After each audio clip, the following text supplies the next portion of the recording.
I want to say from the time that I met him, a very wonderful man. A man who's had his heart out there, not because of the kind of work that he does, but you can tell he's quite passionate about it. The country director of Light for the World. One that I have also added another title, an executive movie producer. Please welcome Mr. Kasozi Sylvester.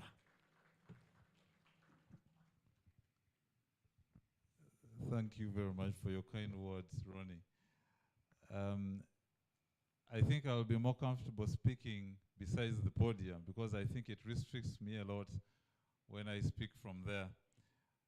But I would want, first of all, to welcome you all to this meeting and to thank you for heeding to our call. I know that today many parents are getting their children from school. A lot of work is ongoing on the roads and the traffic is horrendous. Even then, you managed to make it here. So we do not take that for granted. I like that Ronnie made reference to the MEC 12.4%, which is actually an initiative that we celebrated here last year. And it is actually in that very same spirit that we want to continue with the cause.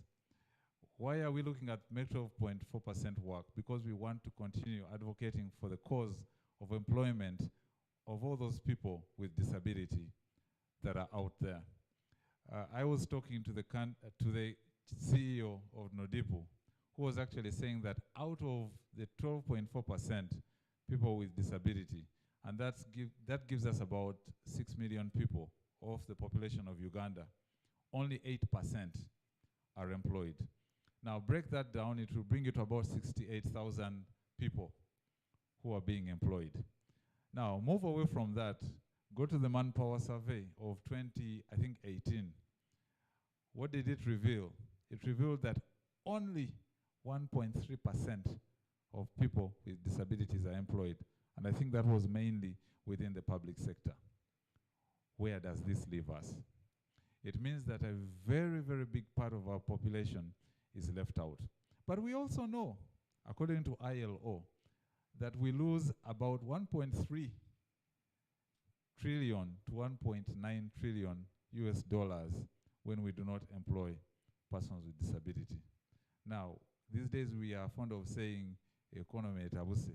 Rwachite etabuke, nga people who would have contributed to the economy are actually left out.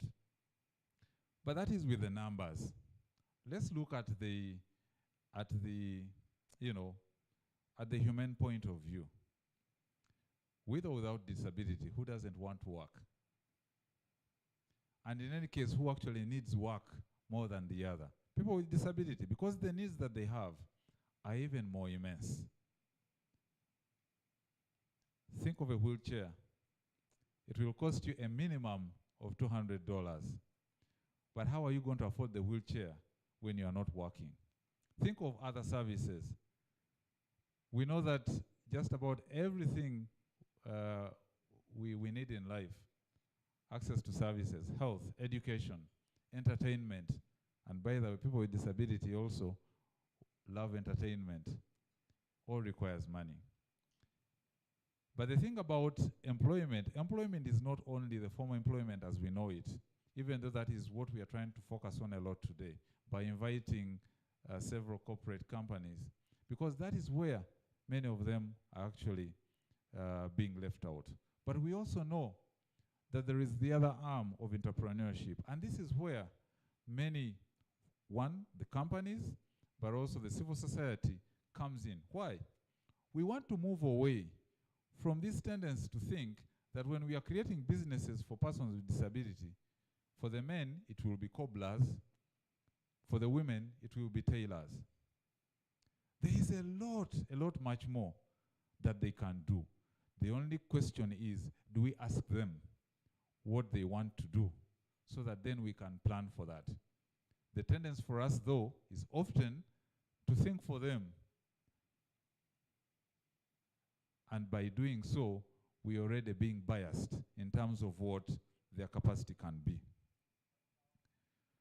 But we also know that employment is an equalizer, it is a dignifier, it improves standard of living, but most importantly, it ensures independent living.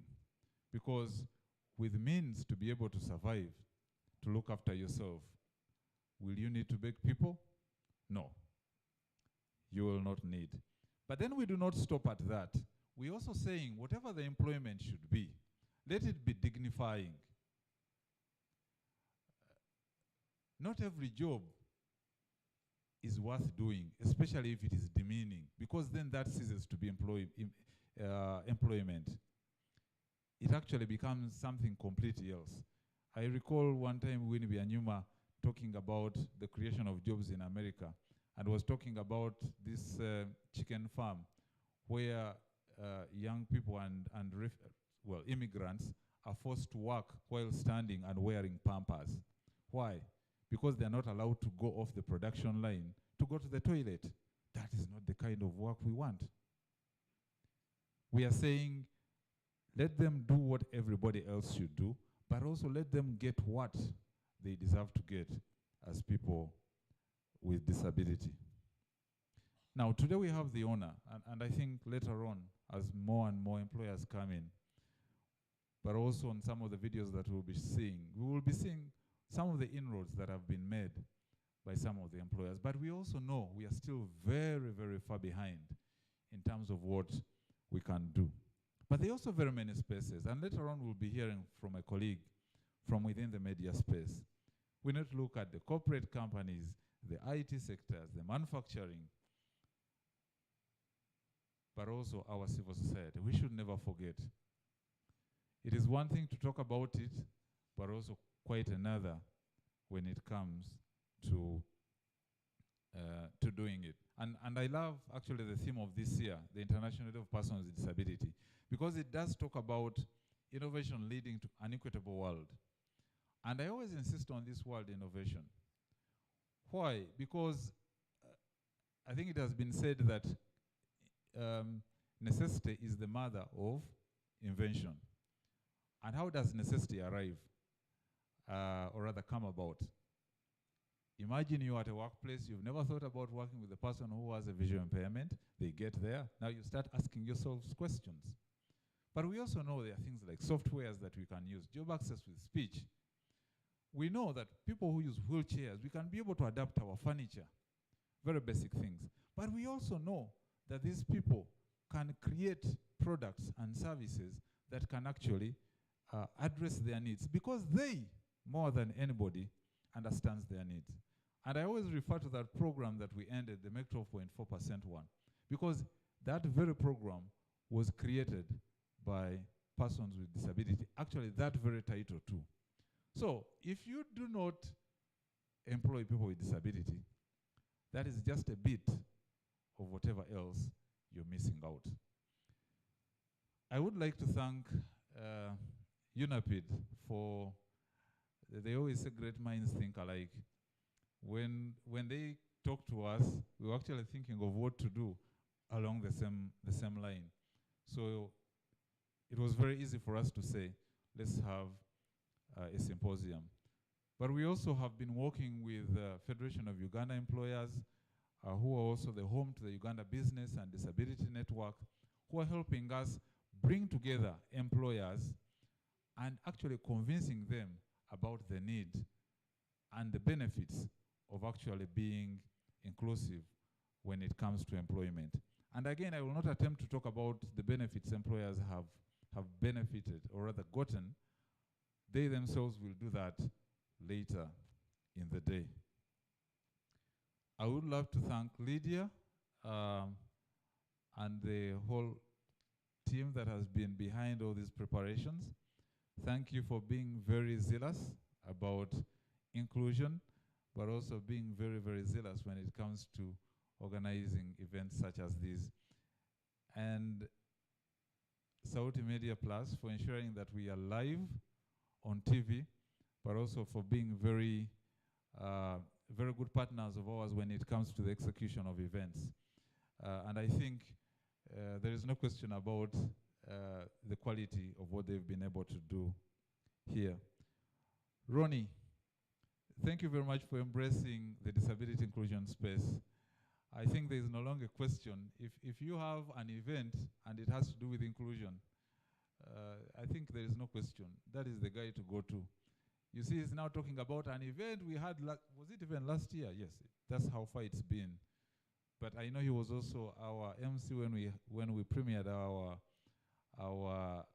film, When You Become Me.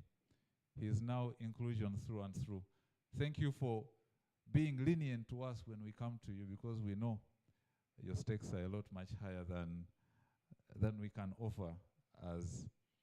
Now I want to end, but I want to say something that if you can forget everything probably that will be said today, do not forget this. And I said this at the 36th anniversary of Nodipu, but I know many of you were not there. So I repeat it, but probably won't say it again elsewhere. For those of us who are Christians, when we were being taught about Christianity, two things stand out. There is a heaven and there is a hell. Not so. The problem, though, is convincing a young mind what is the heaven and what is the hell when they cannot see it.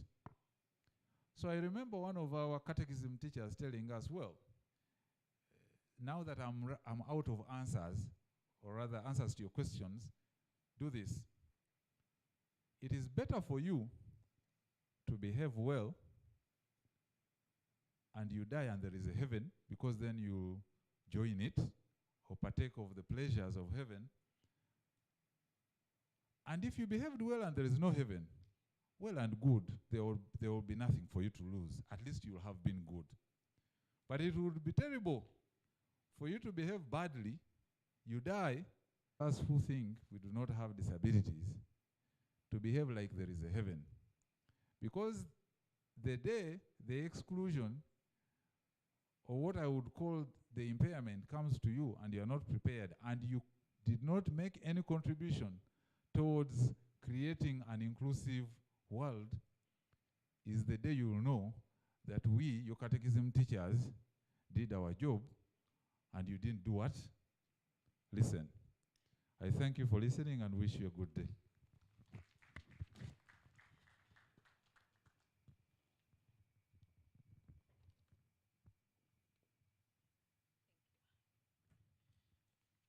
Thank you very much, Sylvester. Wow, what a way to end on that note.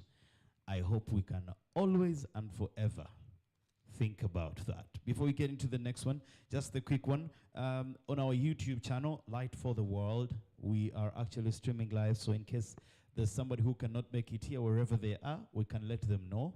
And as well as on UNAPID, the Facebook page. And of course, without a doubt, we are on the Sauti Media TV, Sauti Plus. And that is where we are as well streaming. Please do not forget on all our social media platforms, in case you're on Twitter, Instagram, there's a new one called Thread.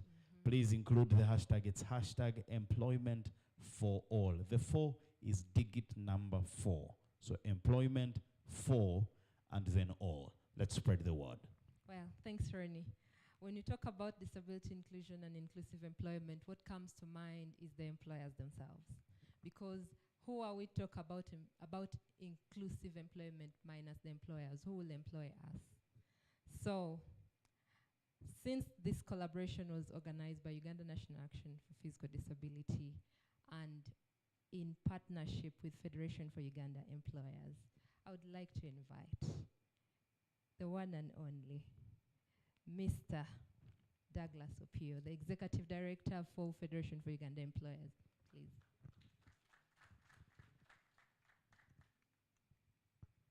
Thank you so much, my sister. My apology, my voice is not that good, a bit of flu and cough.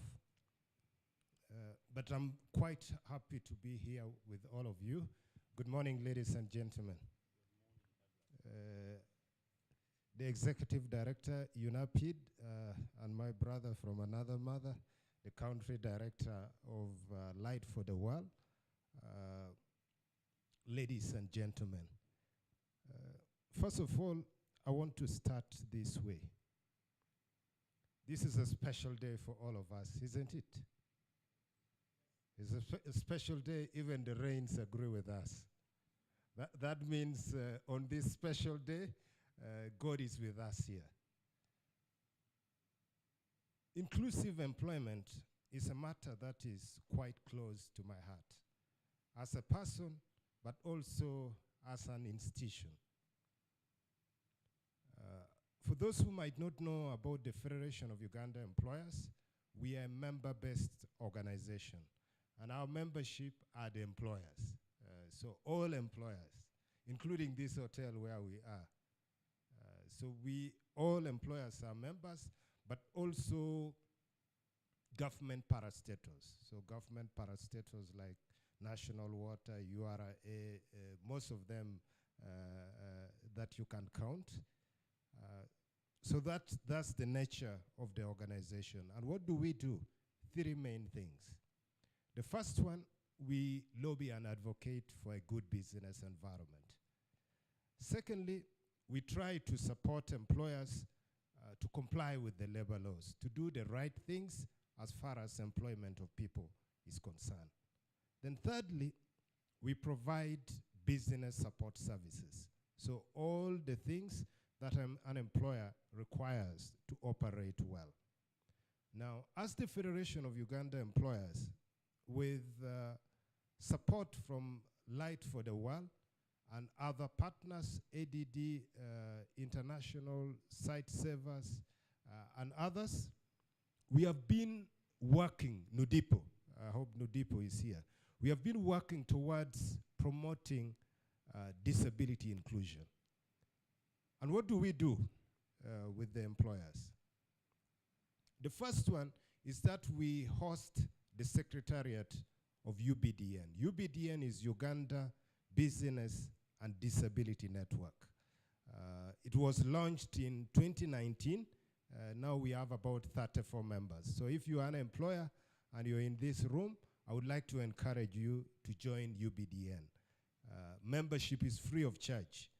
We only need your commitment that you'll support disability inclusion within your workplace, but also with your peers. So you pay nothing to us, but we will be very happy to support you. And I'll speak a little more about UBDN and what it does.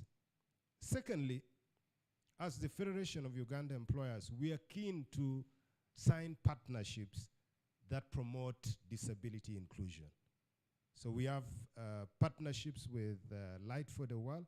We also have partnerships with Nudipo and other players in this space. The intention is that alone we cannot do much, but together we can move quite far. We can make the impact that we desire.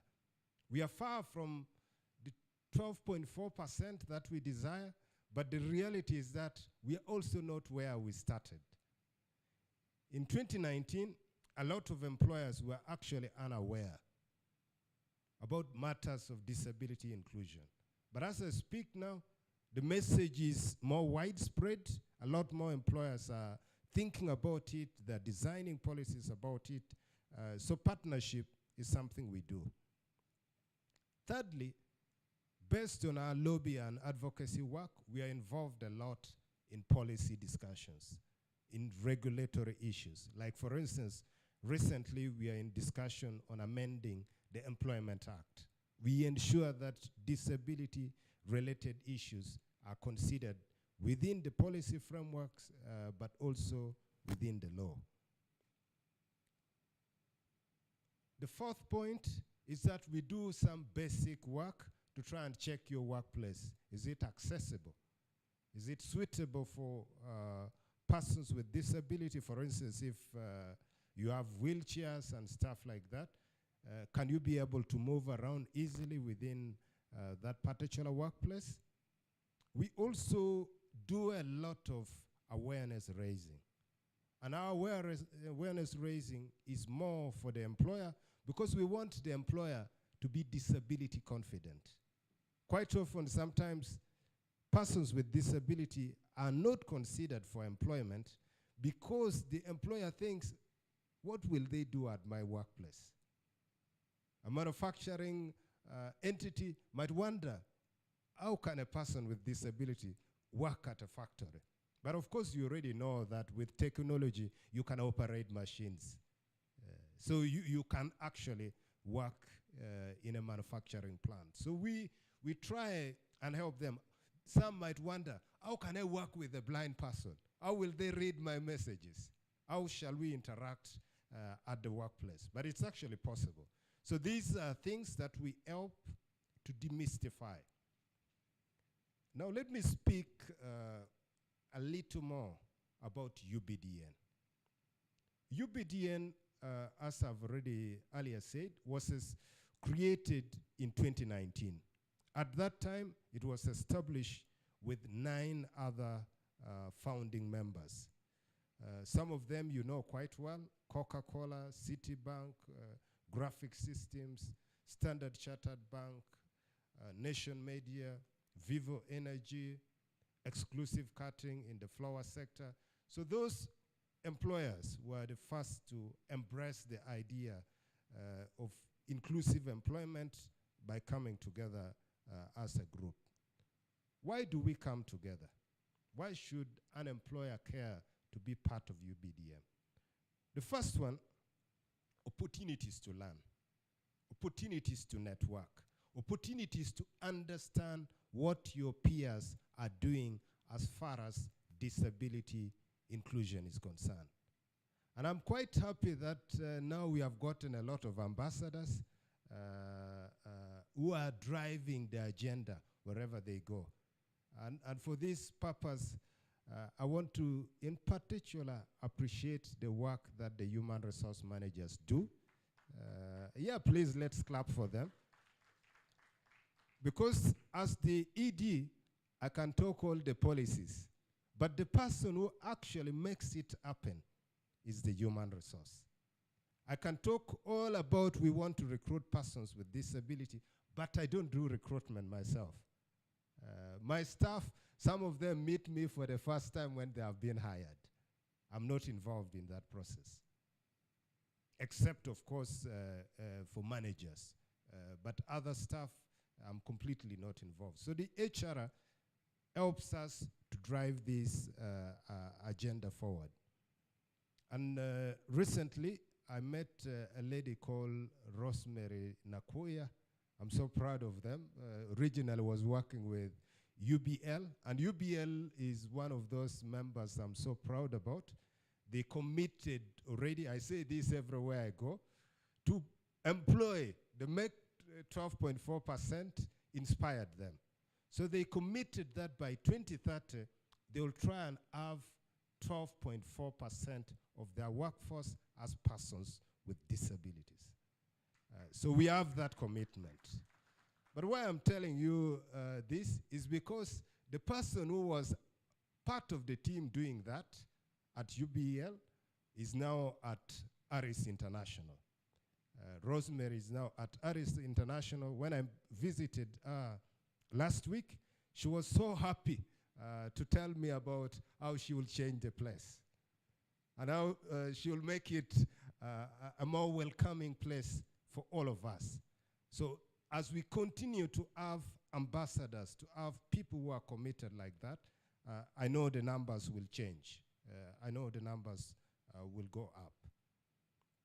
Now, the other thing that I need to bring to your attention, we take the employer through 3 main steps to become a disability-confident employer. An employer who will not think twice about hiring a person with disability. The first thing we try and do with the employer is just to get a level of commitment. So level 1 is to have disability-committed employer. And how do you make that commitment? You sign up to become a member of UBDN. You also identify a focal point person, somebody who will ensure that in your planning, in your budgeting, in your activities, you're consciously thinking about persons with disability. And then also, you pick up at least one issue. It could be a ramp like this one, an accessibility issue, something you need to deal with. It could be JAWS, for instance, a software to enable all your staff, including those who are visually impaired, to work with their computers. So that's the first level. The second level, we try to make you disability ready, meaning you're ready to employ a person with disability. So at that level, we go with you through what we call a disability readiness checklist. So we try and look at the accessibility of the place. We try and look at the policies that you have. We also try and encourage you to pick another accessibility issue. So now that they become two. And the last and the most important stage is to be a disability confident employer. That's the ultimate aim. And in our case, we try to encourage you to have as much as at least 5% of your workforce as persons with disability. A few employers might be here. Why should you bother? Why should you be concerned? Why should you be interested in employing persons with disabilities? A study done by Harvard University showed that if you employ a person with disability, they are 20% more likely to stay on that job long term. And stability is what employers are looking for now. In fact, in some jurisdictions, we are talking about the great resignation. Employees are resigning a lot. But persons with disability, most of them tend to stay longer on the job. So you guaranteed that you'll not waste your investment. The training and everything you do, you're more likely to keep that staff. Secondly, talent. Talent. Because talent is inborn, isn't it?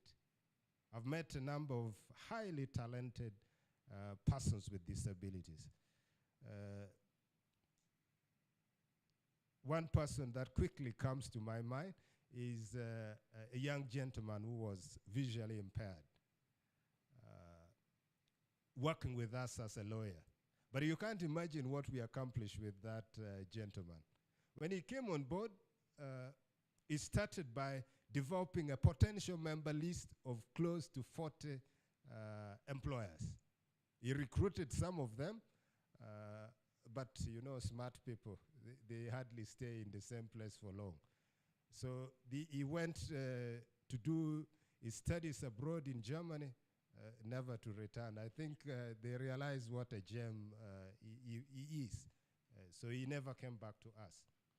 But you could have conversations, quality engagements, a lot of quality engagements with him. I used to enjoy just standing around and talking to him, picking his mind, understanding what he thinks about issues. Highly talented, highly gifted. So we have persons with disabilities who have exceptional qualities. You can tap into that. Very important as well, a market base. You know how marketing works? It works as a referral. If you're treated well by a particular business or company, wouldn't you tell your colleagues about it?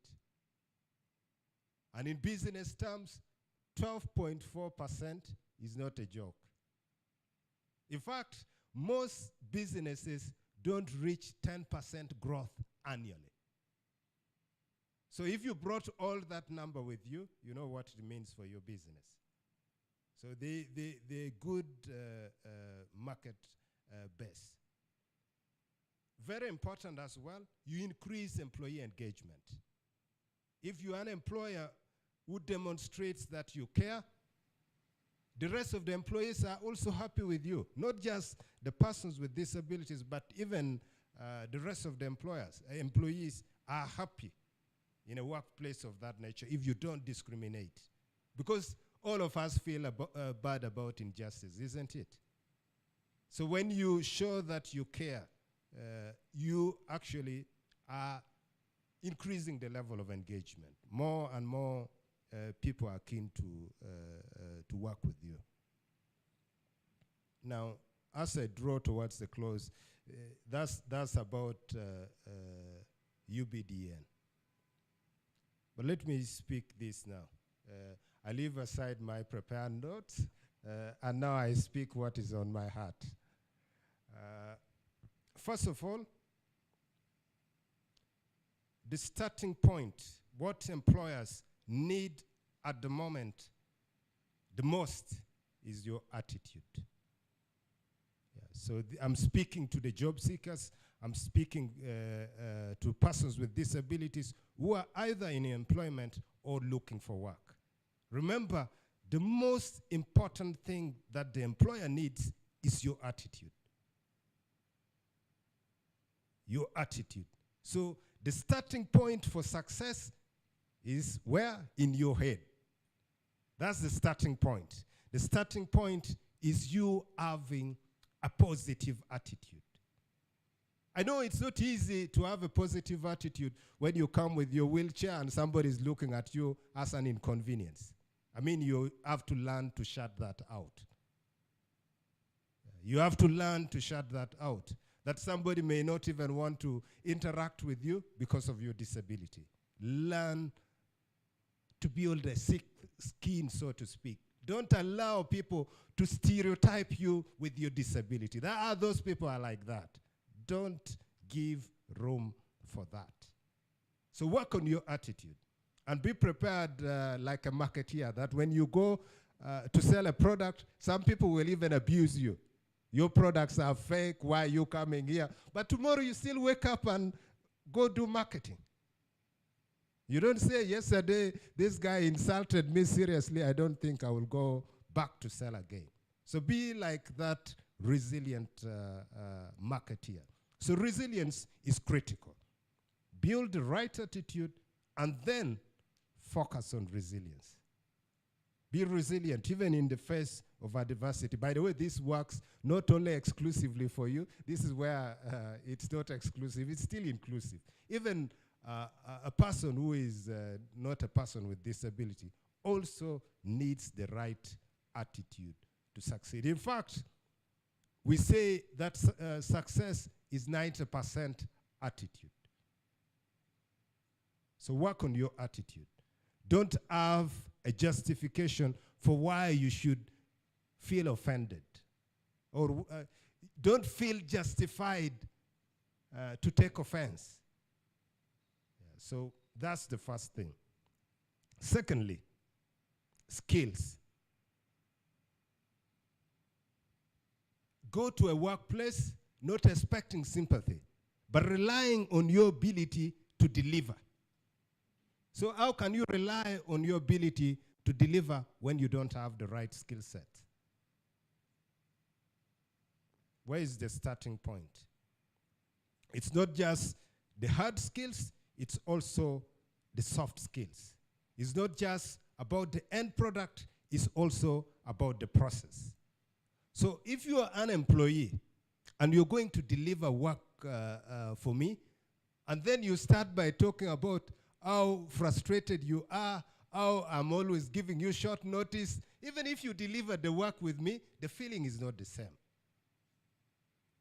But if you start by saying, thank you so much for giving me the opportunity to help you on this, you do the work actually on time, and then when you're bringing the work, you say, the work is done, but I think next time if we could plan a little better, would make us have even a higher quality work. So skills in terms of the way you interact, soft skills. The way you speak to people, soft skills. But also your job. And the greatest equalizer at the moment, do you know what it is? Technology.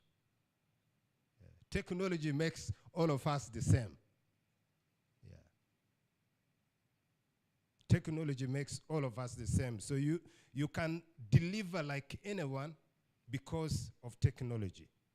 So take time to understand whether you're an accountant, a doctor, an engineer, what are the technological tools that are available for my workspace that I can utilize to perform better. So skills is extremely important. Take time to understand your space. Let me tell you a personal secret which I've been applying more than 10 years. Every single year, I sit down while I'm planning for the new year. I write down what are the skills that I need to acquire, for instance, in 2024. What are those? In the past, sometimes there were things like learning how to drive, because I was also not born driving. I actually came from the village. So sometimes it's about learning how to code. I'm a policy analyst, so why should I learn how to code? I've already told you why. So you list down, in my case, I just list 4 of them. What are the 4 most important skills that I need to acquire? Last year, this current year, I was trying to learn how to work with difficult people because I'm a manager. It can be very stressful if you don't understand how to work with a difficult person. So it's skills which are soft, but also skills which are hard. So every single year, for all this time, I identify at least 10 of them. 4 skills that I want to work on to be better. Now, right attitude, right skills cannot work by themselves. You need to have the right habits. So if you enjoy waking up late, you'd say, now it's raining, today I won't go. Or today I will be late. There's a clear reason why I should be late. So habits. Myself, every year, I decide what habits do I need to acquire that will make me a better person. I'll tell you some of those habits. I've just been waking up early. I used to struggle, it's coming to 7, but sleep is torturing me like no one's business. I have to go to work. I don't even have a car. I will use a taxi. I don't know what time I will arrive. But sleep is putting me under a lot of pressure. In the beginning, I would put an alarm and force myself to get off. As I speak to you now, I don't need it. I don't need it. I just wake up in the morning like today. I woke up at 5. No problem at all. Why? I've developed it over time, repeatedly. So be clear, what habits do you need to acquire that will help you to do better? Some of them have been about saving money. Now I'm not under pressure for money. I'm not a rich man, but I have enough to live a good life. Because I started saving long time ago. I think at the time when I started saving, I used to afford only 50K per month. That's what I could save. Of course, over time, the amounts have kept on increasing because I don't just save for fun, I also save and invest. So the habit of saving, for instance, that I assume I don't have that money, by the way. Even when I have it, I will borrow because I know I want to put this 50K aside. So there are habits like those. It doesn't matter how much you work. All of us at the end of the day, you have to be able to show all these years what have you been working for. It doesn't matter who you are. But at the end of it all, you should be able to show what have you been able to achieve. The last point, and I will close on that, is what I call your spiritual growth. Don't be lied to. Nobody just succeeds out of the blue like that. They have an anchor. They have an anchor in the God you believe in or in some juju somewhere. They succeed with it. So if you don't believe in a juju like me, then you have to be anchored properly. I'm a Christian. full-time, not part-time. So born again yesterday, today, and even tomorrow.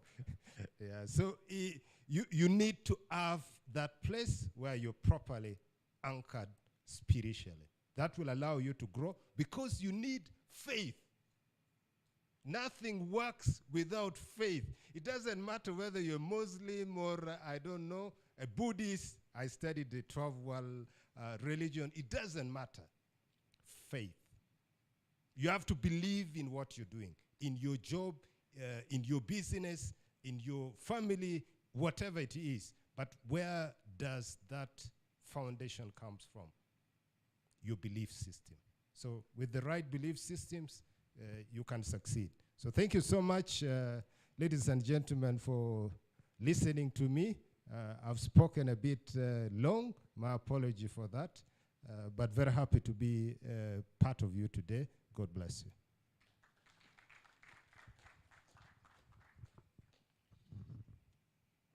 Thank you very much, Mr. Douglas Opio. And first of all, I would love to appreciate you for your kind words that I believe are an emphasis of what we've been talking about. For me, I think number one take home is attitude. And everybody needs an attitude in the life we live, especially if you're the kind that believes that you want to get somewhere. I have for a very long time believed that your attitude determines your altitude. The attitude that you show, it will be the gear to where you will be. Creflo Dollar in his book, Shaping Destiny, says, in life, there's a place called here. And in life, there's a place called there. Now here is where you are, it's comfort. There takes attitude. Wake up, don't need that alarm clock. It is just attitude of, I want to get there. It's a place of inspiration. And I think it cuts across for all of us. I also want to appreciate you for encouraging employers. I know that employers are doing an amazing job, especially when we say make the 12.4 work, 12.4% work. But I also think we still need to re-emphasize, after having them employed, to fight the stigma at workplaces with their work colleagues.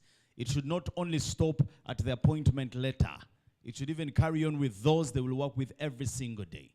And that's why I say it's not just the employers, it's the employers and fellow employees and all of us. I want to say thank you so much once again. And now that we are talking employers, I want to invite a very young man who is doing an amazing job.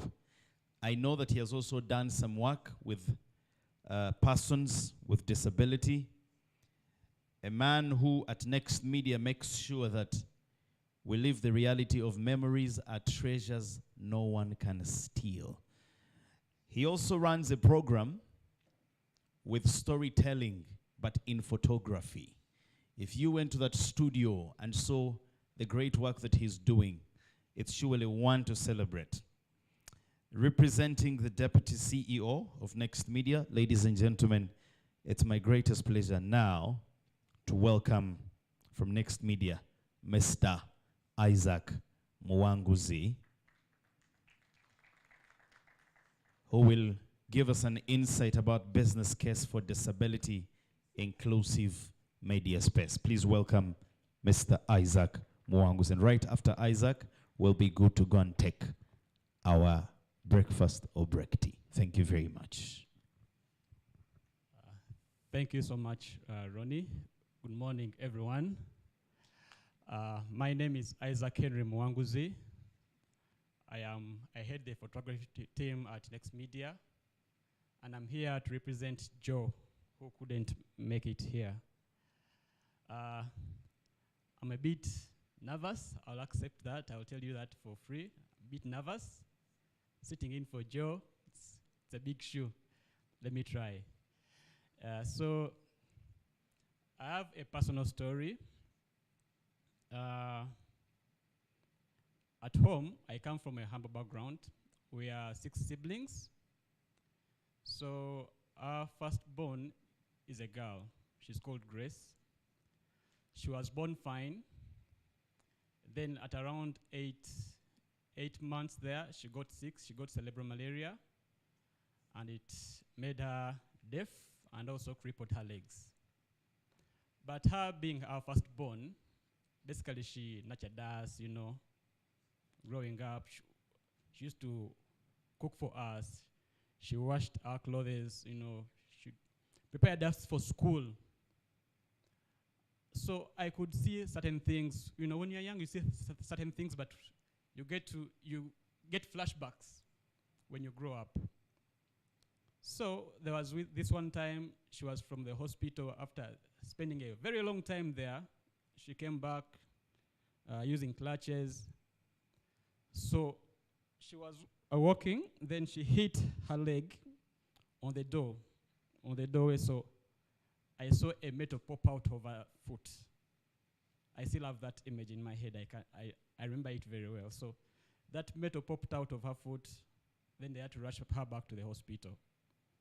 So all that, growing up, I wanted to celebrate her, but I was, you know, dragging. So during COVID, since I'm in media, I used to go back home, you know, I had a pass, I could freely move. So she knows how to stitch, to make crochets and all that. She's very good.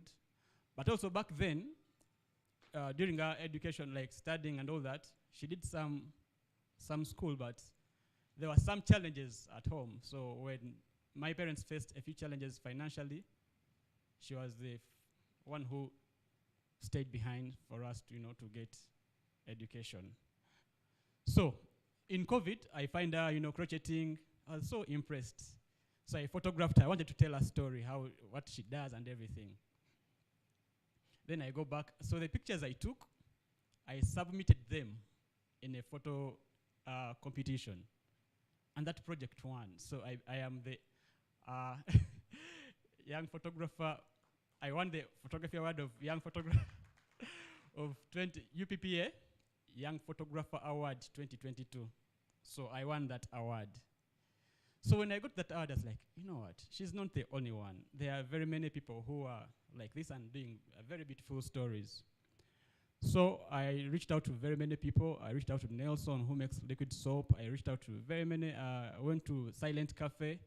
So I started documenting those stories in picture form throughout the year. Then in December, I make an exhibition at Normal Gallery where I invite people to come and see and also experience this environment.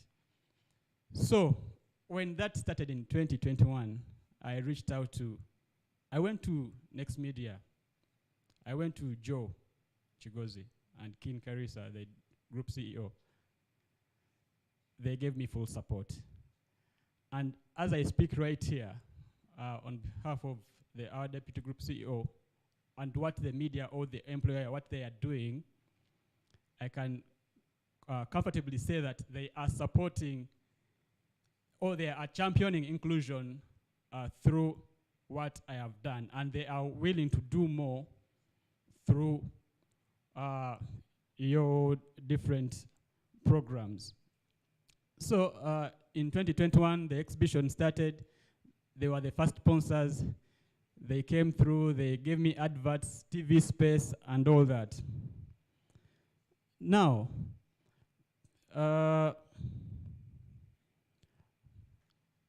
about Next Media, it has gone ahead to change its programming. They have introduced new shows that champion inclusion. There's a new show now called Impact Uganda. Impact Uganda is a show dedicated to such initiatives, such spaces, where you out there, if you have those beautiful stories, just come to Next Media and you'll have airplay. But also, I'm undergoing a CEO mentorship initiative by our group CEO, King Carissa. So in that mentorship, I told them about my photography, the We Can Do It photo exhibition idea, and they bought it. So this year, one of the people I'm documenting is called Abraham Okondane from Makerere University. He's blind. He plays soccer. I'd never seen it. He is a footballer. He plays archery. He's a very good gentleman. And Next Media has intentionally, or is intentionally going to take on that gentleman to train him, and is going to have to get his own show at Next Media. So that's how intentional now Next Media is being part of this inclusion and all that.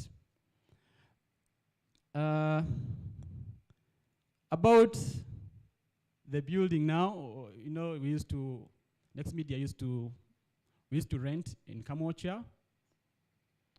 But when they were designing the new space where we are at, it was intentional to put ramps to make it accessible for everyone. Where ramps stop, you take the lift. So you can take the ramps to the lift. Then from the lift, you can access the studios. From the studios, you can access the topmost floor, which also has a ramp for those with wheelchairs. Yeah, so that's how far the group has gone, to champion inclusion, but also intentionally bring on employees. It does not look at, oh, you are this or you are that. Now NBS is celebrating 15 years. And they have organized the biggest party. The previous speaker talked about, we should also party. Don't say that, no, I'm this, shouldn't party. We should also party. So they are bringing in Uganda the biggest reggae band, UB40, on the 21st of December. But guess what? They are celebrating 15 years. And all the tickets that you buy, or what people will buy, they are going to be planting trees. 15 million trees. So guess what? They are championing also climate change. Climate change is a big deal. And when we get these climate change disasters, who suffers the most? Who is left behind the most? It is us, people who are physically challenged. So let's champion climate change as well. They are put up this celebration, so support them in any way you can to raise these 15 million trees. They are going to be planted in the period of 3 years. Yeah. So I would like to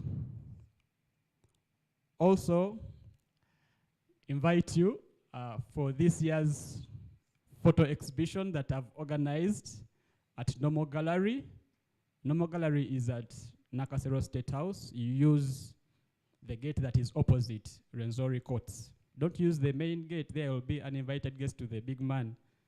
Use this other gate. So that exhibition, I've photographed different stories, blind people playing soccer, Mokondane sharing his testimony with money. He can hardly tell the difference between the notes. But also I want the world to know how do you live, how do you survive. I also show them that you can do this. Abraham Kanane, I'm sure, is going to be the biggest media personality in the few years to come. With those few remarks, I thank you so much. Thank you so much for inviting Next Media here, for inviting Joe, and I thank you for accepting me to represent Joe here. Thank you so much. Thanks, Isaac, for your wonderful speech. It's not easy to fit into the shoes of the person that delegated you, but we are proud as young people to see young people taking up spaces. So as earlier on Ronnie had communicated, I would like us to step down a bit and become so that we listen from an amazing woman to come and give us our opening speech. Or I know we have had opening speeches, but this one is the speech of speeches. I would like to recognize the presence of Honorable Grace Asamo, who is the State Minister,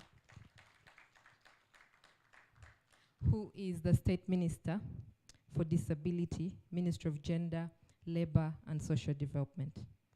I would like to take this very opportunity as well to invite you, Honorable Grace Asamo, to please come and grace us with your welcoming speech. Please, let's rise up as we welcome the Minister.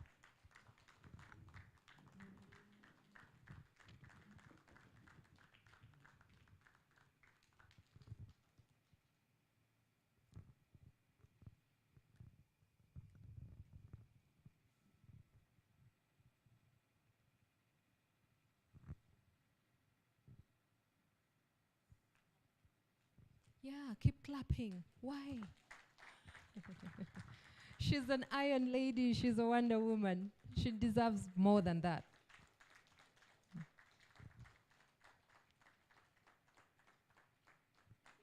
You're welcome.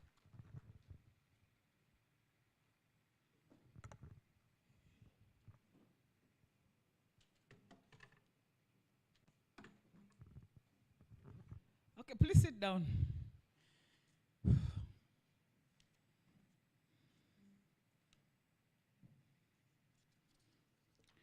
I will start by apologizing for coming late. But I think I work with many people around me. So when they delay, it affects me also. And because children are getting holidays, there was a lot of jam where they were coming from. And I intended to come here. And the reason I sat behind, I didn't want to disturb the peace in the room. So I was invited here to make remarks. I have a kind of written speech, but I think I'm going to talk from the heart. But I'll be quoting some words that you have said. So I want to recognize the organizers of this symposium. I'm aware that it's a group of people, Light for the World, UNAPID, FUE, and NUDIPU, to mention but a few. So I want to congratulate you for organizing this kind of a discussion. And we need to clap for ourselves. Because with disability, it's about talking. Talk, talk, talk. Then do action. If you are not heard, nobody will help you. So I will start by asking just a few questions. I wanted to know by the show of hands how many employers are in the room so that I'll be talking to people directly. There's only FUE. Then now you can see the employers decided to sit away. Huh? Employers, why don't you mix with these middle people here? Okay. How many are those who are from the Organization of Persons with Disabilities? You see how these hands are arranged in the room? They are very discriminative. Eh? And then, how many are the ones looking for the jobs? They're also there. And you are all smart, but you are still looking for jobs. That is where my discussion is going to be handled. And how many employers are persons with disabilities? Employers, not employees. Yes, so those are the stories I want to hear. I will start that the journey of advocacy for employment for the disabled has been a long process. And when we started advocating, we used to talk about education, and government was able to give us that position of the quota system. And indeed, many young people entered the university. Unfortunately, when they came out, jobs were not there. So I think under the leadership of Nudipu, we said maybe we move ahead again and look for what? Employment. But what I want to say, employment is not got from a soft plate. You don't get it waiting for you. You have to get out and look for it. And I always tell the disabled people, don't front disability, because disability is not employment qualification. You promote your qualification. But you know, I will tell you right now, there are people who are applying for jobs and they say, you know, Honorable Minister, you know, these people might leave us the disabled out. I'm like, are you qualified? If you have your papers, why would somebody refuse to employ you? And when you reach that place, how are you? How do you present yourself? Are we even ready for interview? When you go for interviews, people want to intimidate you out of the disability. Can you tell them the disability is part and parcel of your package? So that they understand that you have been able to live according to the ages of maybe 25 years. You have been surviving with a disability. I remember doing an interview for headship and a school. And the first question they asked, now, how are you going to move?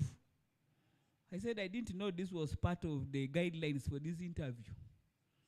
If you're asking me about my movement, Mr. Chairman, you did not put it in the advert. And I kept quiet.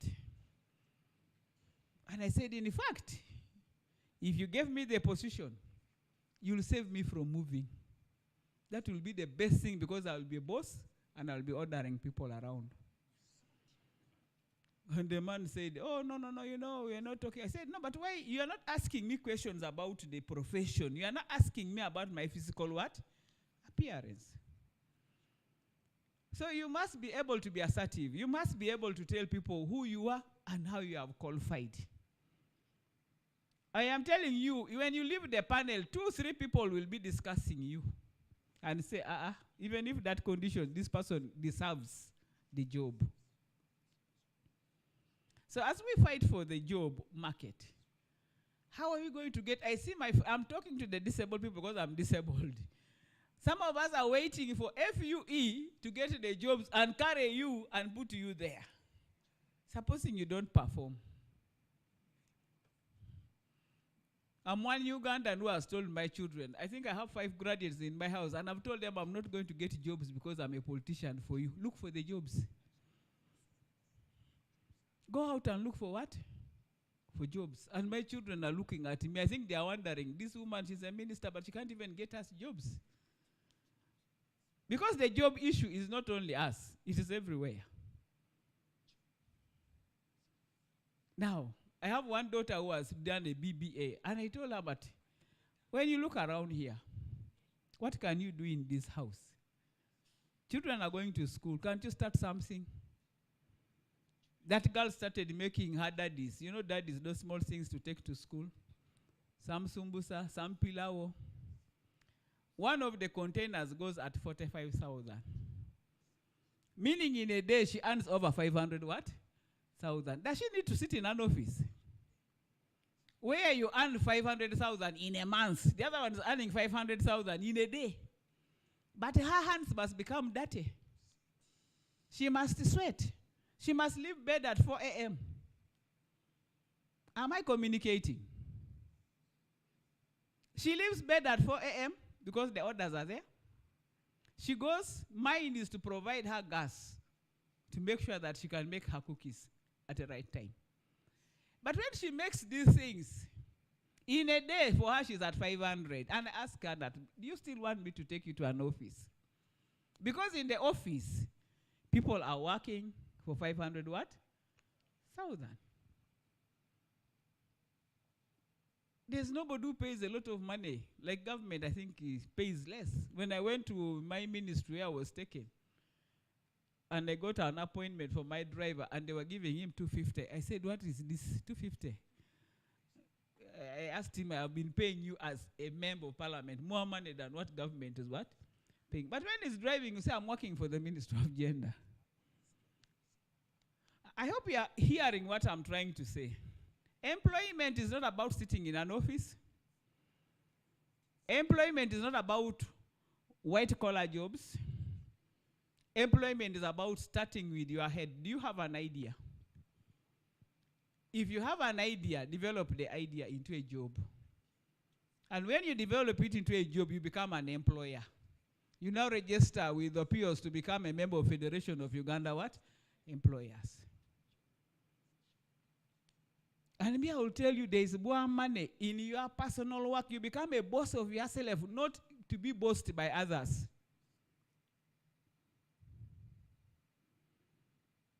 Because there are no by the way, employers are looking for profits. And they will not spend money on us if we do not show the cost. So what I'm trying to deliver here, the disabled people, the young people, sometimes when I talk to young people, I tell them I was also once upon a time a young what? Person. You did not come from the blue to get into this age. You came from what? Being young. I have been a disabled person from my childhood, and I know the challenges people get, the name tagging, and by the way, when they call you a name, love it. Because that's how they call us. We are not going to change it. They will call me a disabled, a lame woman. They call you Namaya Goyo. They will call this one Musiru. They will call whatever they want to call. Why don't you own the name? You understand when I say owning the name? I was when I did my upgrading, I knew the only name they like calling me is lame. So I used to write my book and I put their Lemex. So that I now reduce you from calling me another name. So in that school, in that college, they used to call me Lemex, Lemex. So one day, and it was in my book, the lecturer called me ahead, said, I like this lady. Let her come and move a vote of songs in this big conference. So he said, Lemex, come here. So the whole laughed because my friends knew why I was called what? Lemex. So when they laughed, I'm telling you, the lecturer was out of his skin. Why do you laugh at her? Did she want to be like that? In fact, then one of them put up the hand and said, sir, in fact, it is you who is calling her a name which is not hers. And the man said, what is her name? So when they said Helen, the man said, then why did you put Lemex? I said, no, I know the community here will want to call me lame. So I modernized mine to Lemex so that it doesn't become again a story. I don't get annoyed with it. And some of us still have this attitude of getting annoyed. The truth is you are disabled. Not so. First accept your disability. And for me with disability, you can penetrate. And these days with inclusive development, tell people, where are we? And people will recognize us. When I went to cabinet, I told them the only minister who works in the fashion is me. The rest of you, there's nothing to admire. And they look at me and they said, but you are someone, why are you talking like this? I said, no, can you just look around? Nobody works like me. Me, I'm too special. God made me in a special way. So when I'm walking, I tell them, leave space. The special one is coming. I did a special toilet. They will open one toilet, and I tell them, I think now I need to lock this one because I'm the only one. When I come to sit, I say, no, I don't sit in these other seats where the state ministers sit.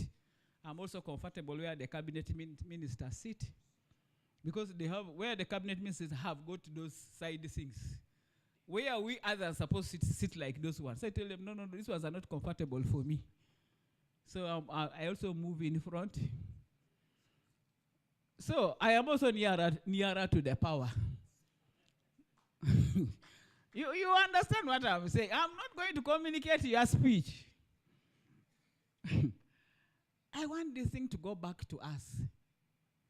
What are we doing? How are we fighting for our advocacy? Don't think I became a minister from the blue. I have gone through all these channels. And I will tell you, I have sat in councils, I have sat in government entities out of qualification. Okay, there are some of them like National Council of Education. That one will need a specific person for what? Disability. But when I sat there, what did I do? I made sure all the university, the Tertiary Act mentions that universities must build accessible buildings. And that one is a must. Now it's ours to check whether that one is there.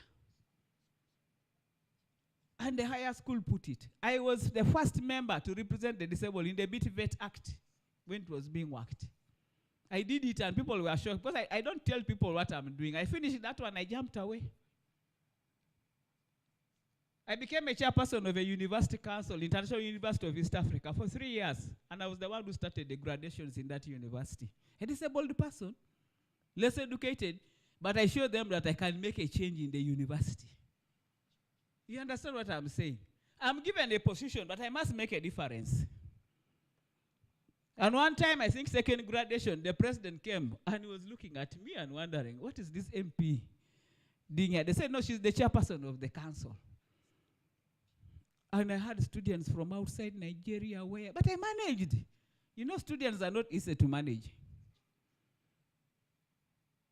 And when they give you responsibility, some of us think that I've now arrived. So if you are the secretary, because the jobs we get are those low class. Secretary, admin, what do they call it? Admin what? Administrator. The one who now is buying of tea. And we are very happy. And then you remain there permanent because the boss, I like using Opio because it's Federation of Uganda Employers, and I want to visit you in that place of yours.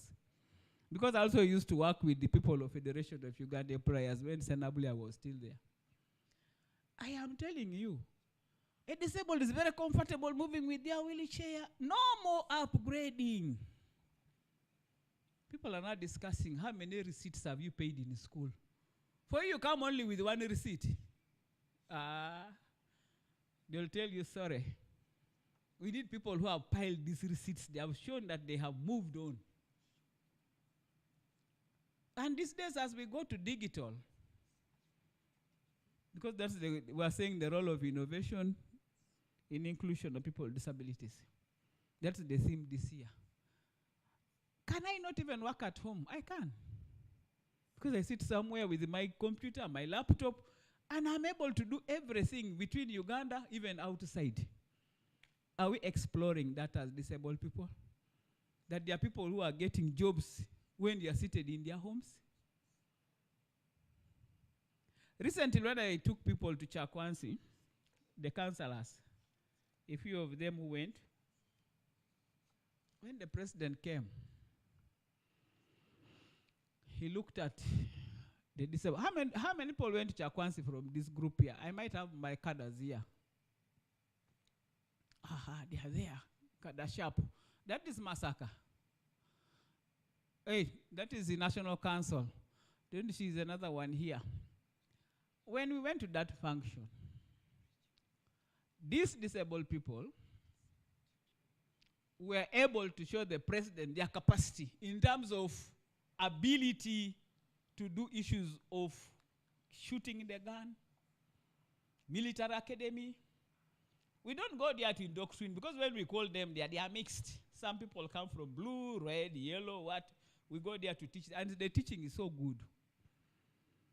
And when we did that thing, when the president was told, because I think in the military, if you shoot the bull, is it the bull or the eye? Something. The bull's eye.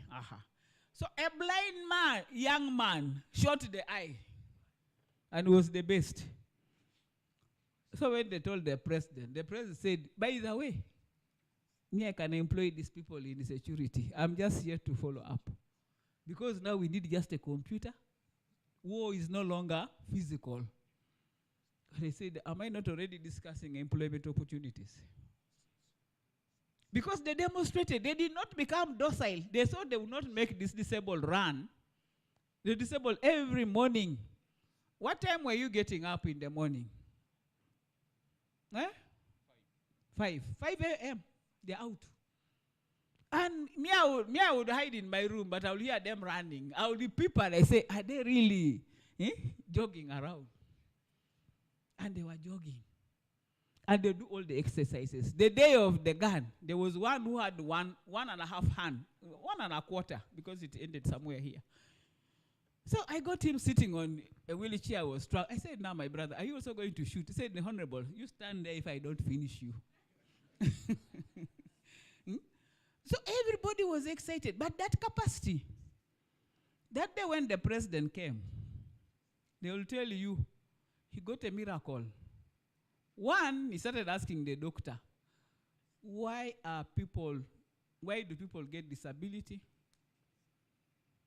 And I also made sure that I made for him the disabled to show. The one who moved the memo was on a wheelchair.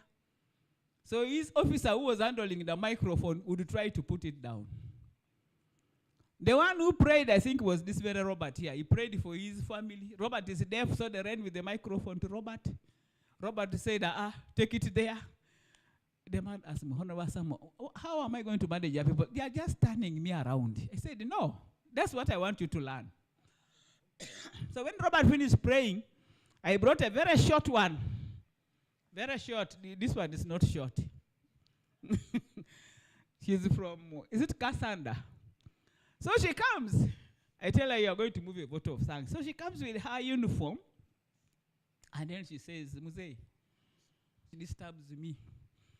Allow me to speak the local what? Language. So she began roaring. And then she told the president, now this is short uniform which they have given me, who is going to wear in the army? Should I go with it? Then Muzei looked. Now he had to order that everybody goes with their uniform. And the administration of that place told me, what do you have? How the president has never allowed people to take this uniform? I said, now if you see the one of the other Mbabasi, she's too short and nobody's going to wear. And then they came up with an idea of getting something. The president said, how do we handle these people? I said, Muzei, you're always a good person who creates wealth creation. Your people came. We picked them from Kololo, but we don't know. And other people have gone, they have never got 6 digits. Is it 6 digits or 7 digits? 7. So when these people got the money, I challenged them. I said, now, when you get this money, what are you going to do? I am talking about employment. I'm very happy that there are people who have used this money well. I have a counselor in Kisoro. He bought his mushrooms. He's now doing a lot of mushroom. He's selling his things in supermarkets. I have a lady, after hearing to financial literacy, she has been a teacher. She's in Bugiri. I'm in Mayuge. She has started making a chalk. Out of that training, she's now employing other people. She's a disabled, but now she's making chalk. And me as her minister, I am marketing the chalk so that she gets more money. She has left teaching. She's selling her what? Her chalk. Another person is doing her crafts. I'm saying, Honorable, for me, this one. And I will tell you, I used to get calls every day. Like I talk here, my phone would be calling because they want money from the minister. None of that group calls me. Because I challenge them. You have been given capital. So what next? So I think for me, the idea of employment is in our heads. The idea of employment, we're not going to blame anybody. Public service tells you their jobs. People are saying government should employ us. We have gone ahead, they change the form. Indicate if you're a disabled person. That's okay. But you know that there is a way. Somebody is going to work for 60 years, up to 60, not so. Then you retire. Now, when you are retiring, again, they say there's a contract. They give that person another 2, 3, 4, 5 years. Maybe even forever. When are you entering? Because you are looking for that government employer. when will you enter? You qualified this year. The other person is now maybe 26. The next group will come, this person is still 27. You are also out there. By the time this person reaches 60 years on a retirement, where are we going? Now even government has got a problem of rationalization. They also want to reduce.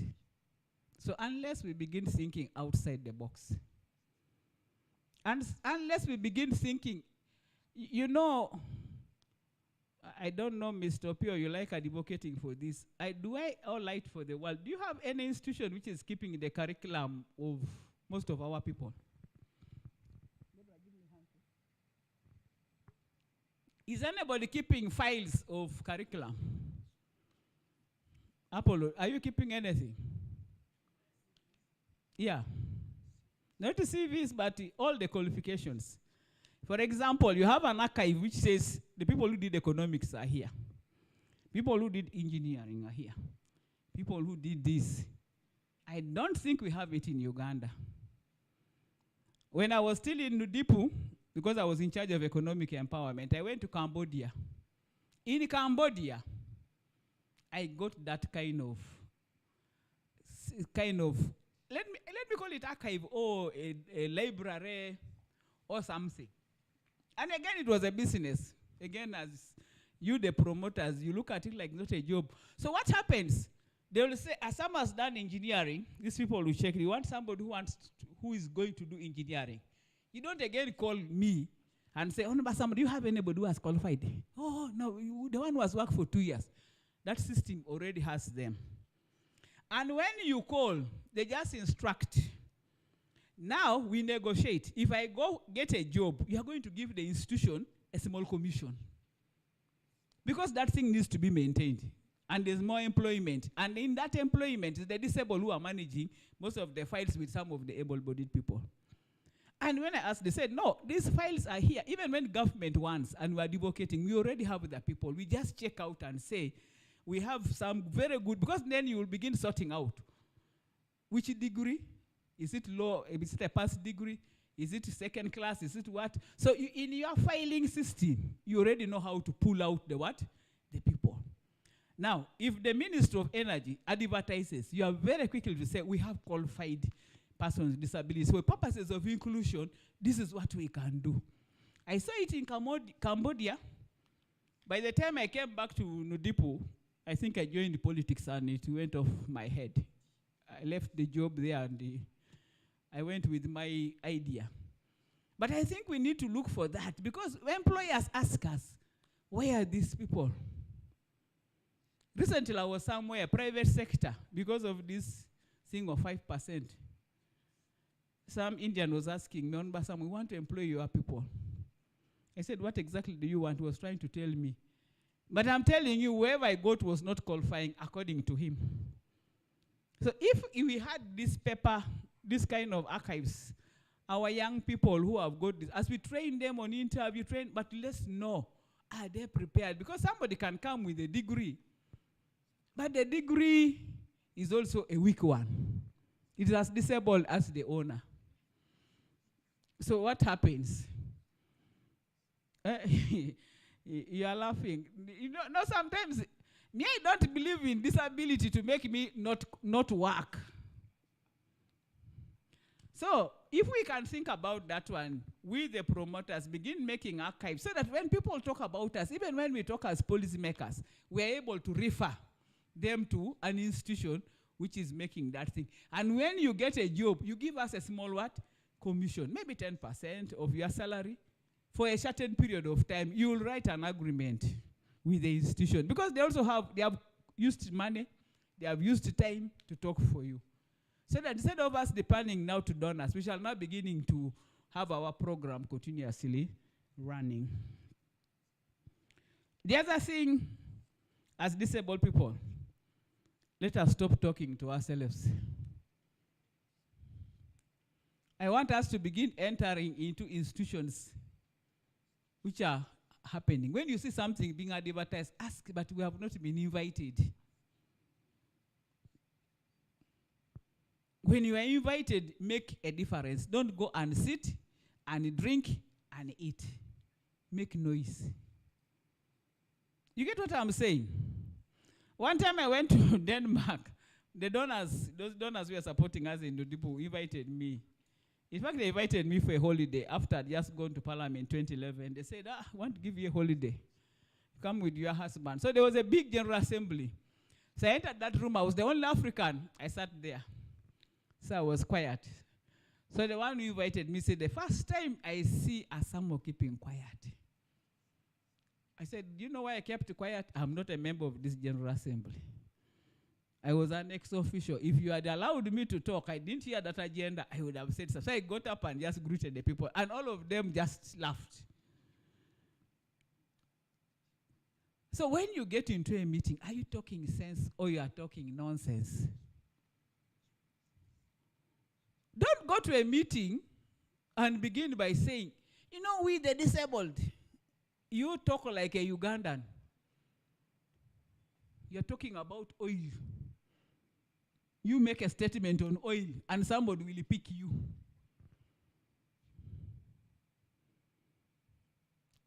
Am I talking? I started leadership. I didn't start leadership with disability. No. I went on the mainstream. That time they were looking for WESO leaders. And somebody told me, go to that hall, Lukiko Hall, they are doing election. I said, election for what? They said, no, we want you to go and become the chairperson. And when I entered, I was very tiny. So when I entered, I got these big business women, very powerful, able-bodied. I asked the people who were pushing me, I said, but can I manage those ones? Said, you go there, your work is to talk, not about money. Do you know at the end of the day that I became the chairperson? Having beaten the three. One, they had said that woman does not know Kampala.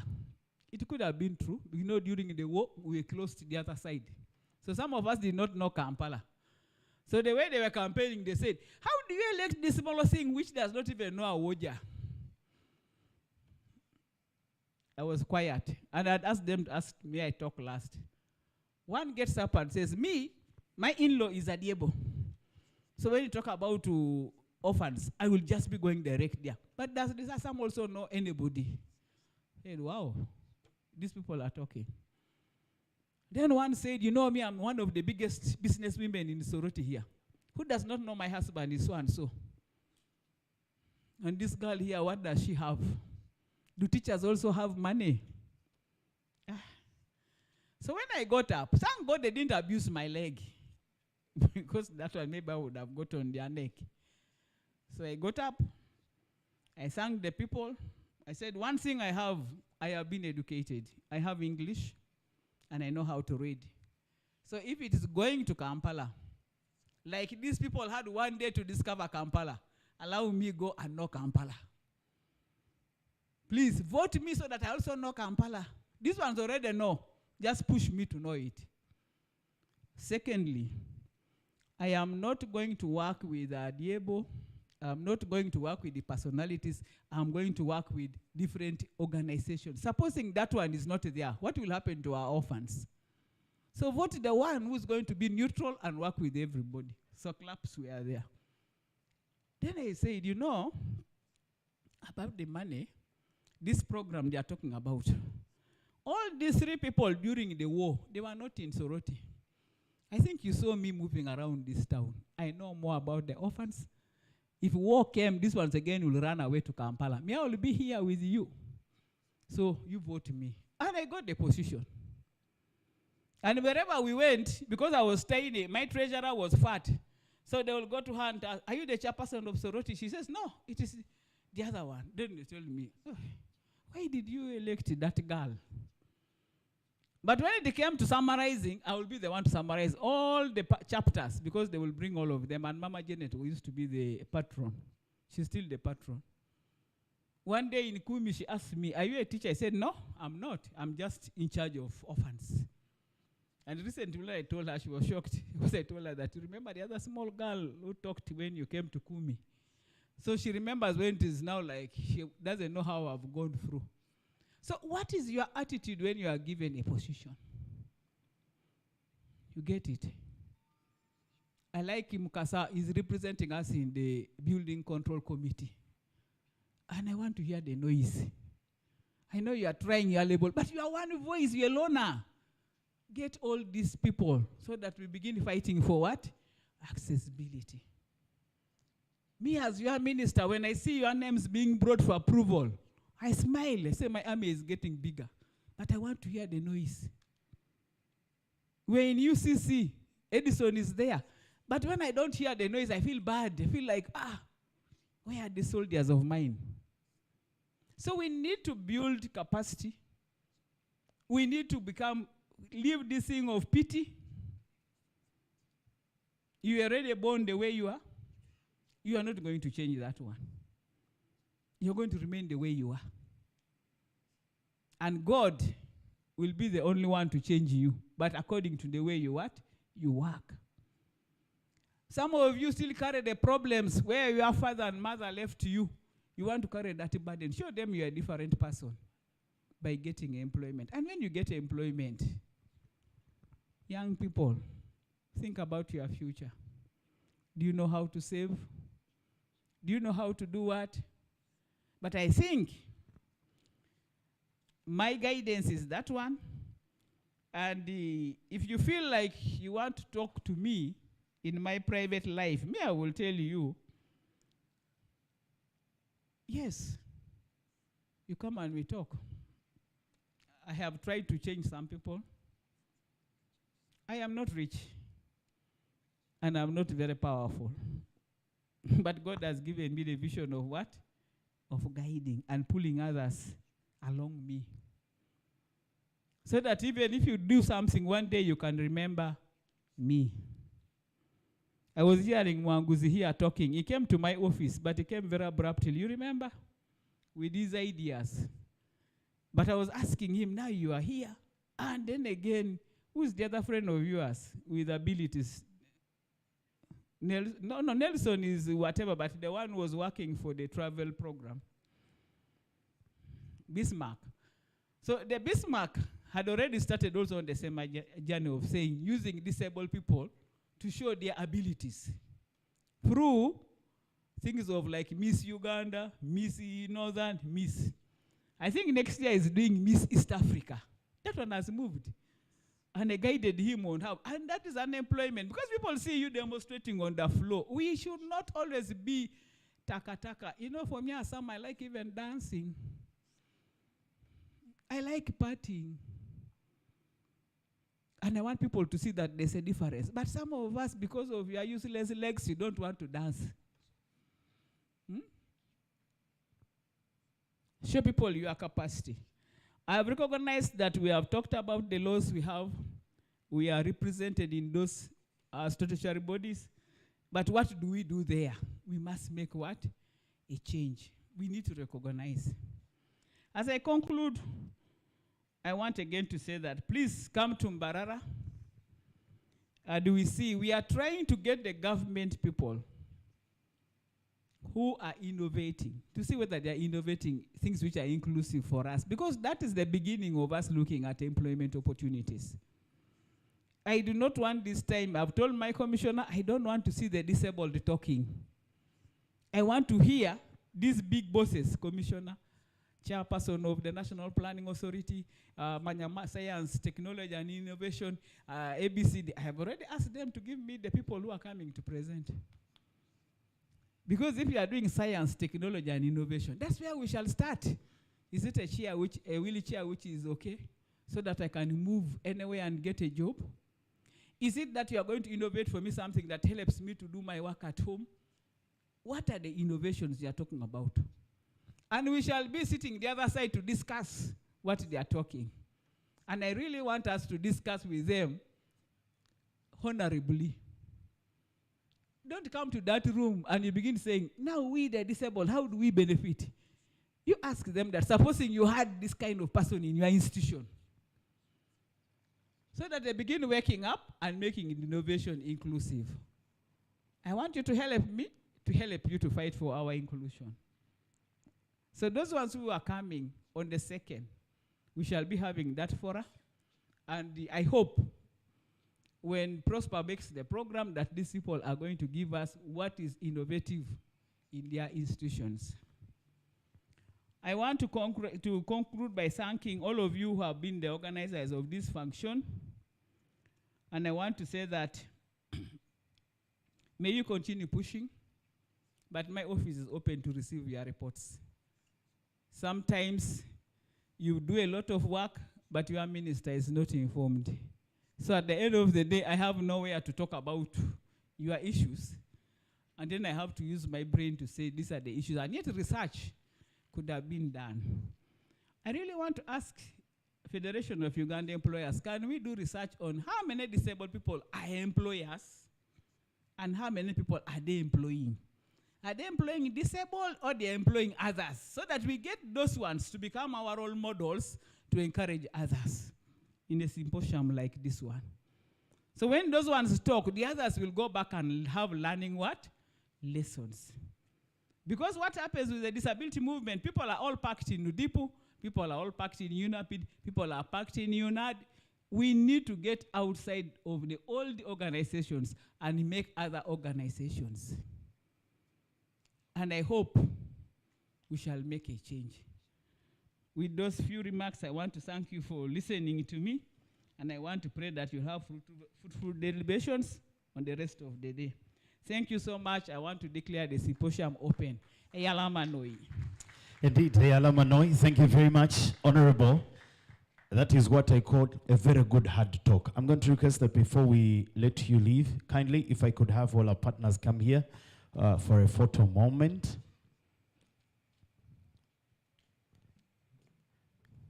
Honorable, I think what I picked today, you are indeed the special one. In the world of football, the one that I enjoy so much, there's a coach who caused change when he came to England. His name is Jose Mourinho, but the entire soccer fraternity knows him as the special one because of how he coached, how he talked, and how he got his results. Lydia, oh, she's right here coming through. Thank you very much.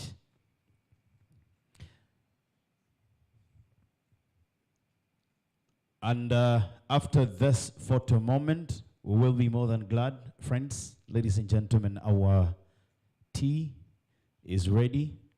So we'll quickly go get something to drink and to eat, and then we'll be getting back to our seats so we can proceed with the other part of our day's programming. But once again, Honorable, thank you very much.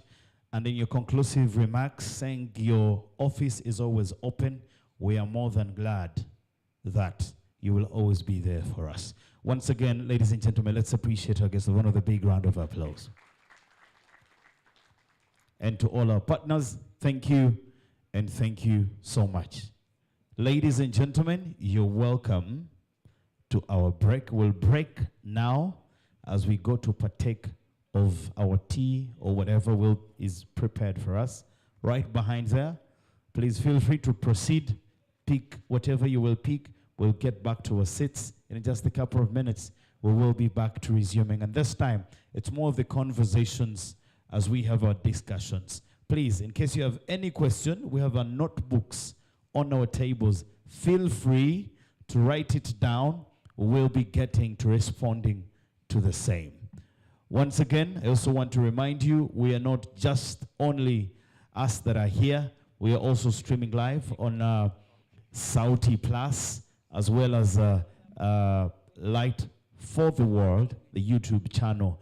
And then we are also coming to you live on Facebook. Ladies and gentlemen, let's go enjoy the tea, and we will be back in a bit.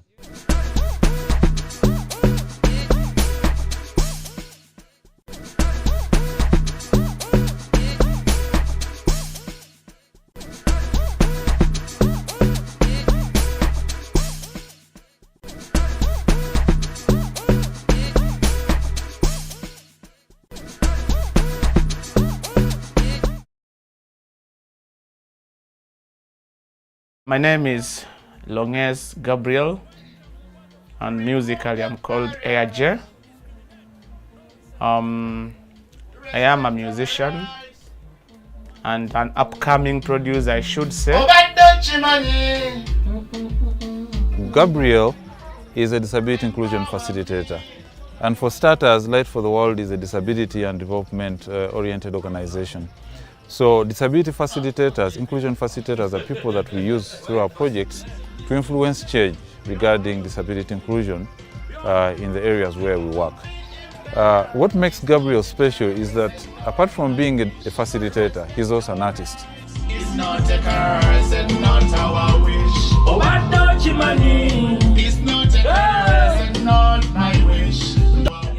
Since I started up my musical journey in 2012, I have been doing songs that pass a message, but not just any song. I've been singing songs that pass a message to the people, that cause a change. So this song on disability inclusion, I thought about it a long time. When that song was shared with me, I was really touched by the message. But then I felt that something was lacking in terms of production because he did it himself in Moroto with the equipment he had. But of course, because his computer could not play back sound, he had to engage a producer who he gave instructions as to how to produce the song. When I had the demo, I knew we had a few things to change, but it was a nice start. What is also interesting is that we've brought in a top artist, Dax Cartel, to show that, you know, they too can work with other people with disability because they also have a lot of other capabilities that many people do not see. We are very excited to work on this project with AirJ and my main man, Dax Cartel. I mean, this collaboration is quite really super exciting, and also it brings in new energies, it brings in new aspirations on how we look at things. When you look into my music, this is very, very, very different from what I do, what I always do. And I think it's going to be the stepping stone of you seeing a different Dax Cartel. You've been seeing a red Dax Cartel. Now let's turn to a blue.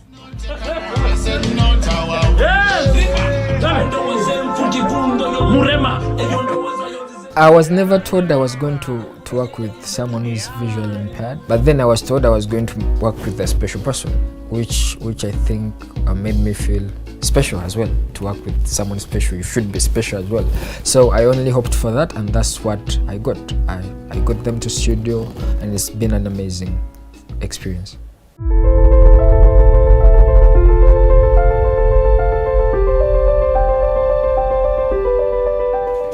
I've had many songs about this, about different topics, drug abuse, what. This one is different because we've watched a lot of songs, we've had a lot of songs, but we've not had a single song on the promotion of disability inclusion. And I think for me, this is going to be a first. I feel this is going to be better because of the morale I'm already having on the ground, the kind of reception I am having, and the kind of the friendly environment that I'm interacting with. I am expecting the best of all that I've always gone through. But of course, when I also shared the message internally within Light for the World, the very first question I was asked, does the song have a video? So that made me scratch my head. Again, the first thing that came to my mind was Reach a Hand.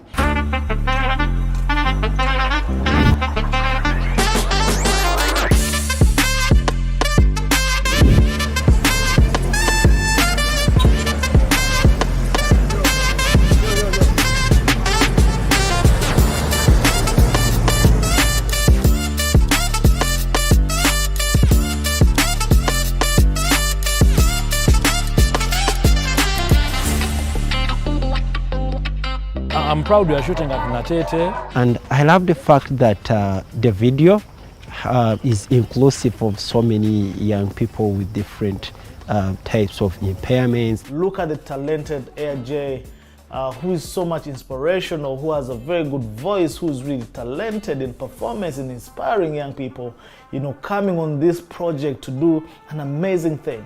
I can't even wait to see how the video is going to look like, but it's a project that Reach a Hand and Light for the World is really so passionate about, to see on how we are able to, you know, progress towards this. I want to say big up to Light for the World, Reach a Hand, Artin, and then the Black Magic. I cannot wait to, you know, to see what is going to come out of it. So that's why I want to say thanks in advance. So let's enjoy the music and watch out for this video. It's gonna be massive, it's gonna be killer, it's gonna be the first of its kind in Uganda, Africa, and all over the world. It's not a curse and respect our rights. It's not a curse and not our wish. Oh, but don't you money? It's not a curse and not my wish. It's not a curse and not our wish. Did you know the rights of persons with disabilities are neglected? Yes, but why? I have the right to feed it.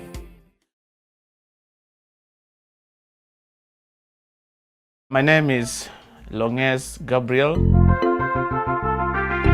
Welcome to the world of equality, yes, where we don't discriminate, nor segregate, because disability is not inability, yes. Man Dax Cartel, man AJ, man acting, listen to this infotainment, yeah, beyond the entertainment. To be impaired is not a curse. Our rights is not a curse and not our wish. Oh, but don't you money? It's not a curse and not my wish. It's not a curse and not our wish. Did you know the rights of persons with disabilities are neglected? Yes, but why? I have the right to feeding, I have the right to clothing, I have the right to shelter, and the right to work. I have the right to education and good medication. Everybody. I have the right to marry. Everybody. And the right to worship. Freedom of expression, freedom of speech, freedom of movement. Stop discrimination. Impairment is not a problem, but various causes of disability. In business, education, in employment, we can do like you. Kito yoma yongodang, kimuke una yongodang, kilimuja yongodang, kito napa yongodang. Itungana nikemwale tikorimam, oina kilinga peloro diokeng. Anike ina king, itiaete, to be impaired is not a curse and not my wish. Respect our rights is not a curse and not our wish. Oh, but don't you money? It's not a curse and not my wish. It's not a curse and not our wish. Ripa, Dawendo was mfunti gundo yo murema. Eyondo waza yonzi zetu mareda irema. Yonabye mujiye fetu zetu bipange. Buri muntu aline dembe yeryo webange. Orine dembe kukusoma no kukora. Osoboro kuwasa no kuzara byoyagara. Orine dembe kweta bamu byobufuzi. Osoboro kuvuga nyukuronda byoyagara. Okubako bulemu sibute sobora. Burije sobora nawe jo sobora. Disability is not inability. Burije moji sobola orina capability. To be impaired is not a curse and not my wish. Respect our rights is not a curse and not our wish. Sensitization. Overdoji money. It's not a curse and not my wish. Tokeritonga pedoro dioka. It's not a curse and not our wish. It's not a curse and not my wish. It's not a curse and not our wish. At Light for the World, we break down barriers to unlock potential. We ensure essential eye health services, champion quality inclusive education for children with disabilities, stand up for sustainable work opportunities alongside people with disabilities.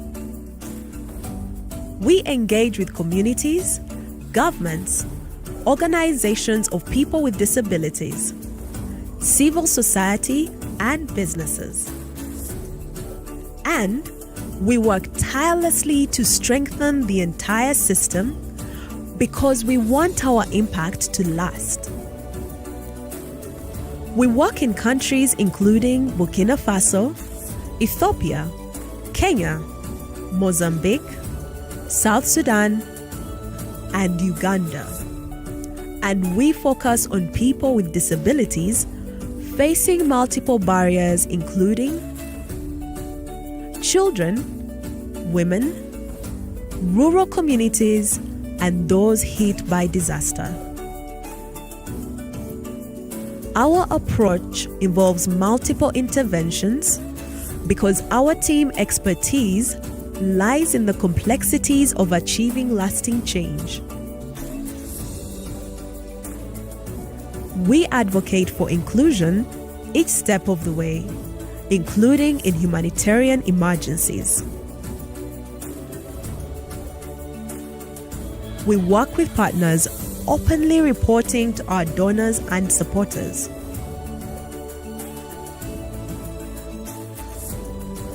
And we have an ambitious strategy for the future. We will strengthen our expertise and impact to better serve the communities we work with. Monitoring, evaluation, research, and learning will inform all that we do. We will also strengthen our organizational foundation for a changing world, invest in and develop our amazing team, and become a more diverse and inclusive organization. At Light for the World, we want a future where integrated, people-centered eye care, quality inclusive education, and economic empowerment are a reality for all.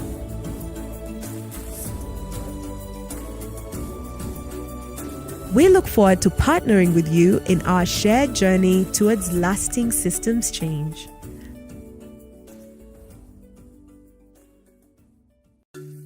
At Light for the World, we break down barriers to unlock potential. We ensure essential eye health services, champion quality inclusive education for children with disabilities,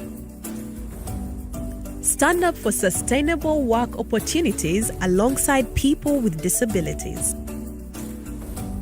We engage with communities, governments, organizations of people with disabilities, civil society, and businesses. And we work tirelessly to strengthen the entire system because we want our impact to last. We work in countries including Burkina Faso, Ethiopia, Kenya, Mozambique, South Sudan, and Uganda.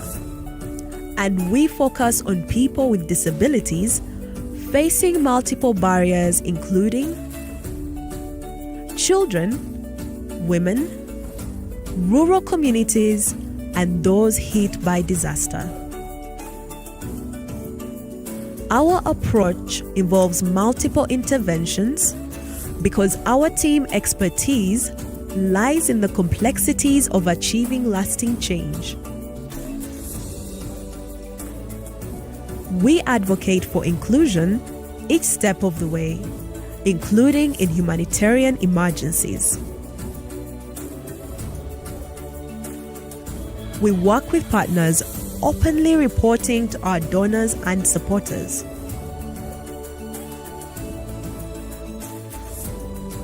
And we have an ambitious strategy for the future. We will strengthen our expertise and impact to better serve the communities we work with. Monitoring, evaluation, research, and learning will inform all that we do. We will also strengthen our organizational foundation for a changing world, invest in and develop our amazing team, and become a more diverse and inclusive organization. At Light for the World, we want a future where integrated, people-centered eye care, quality inclusive education, and economic empowerment are a reality for all.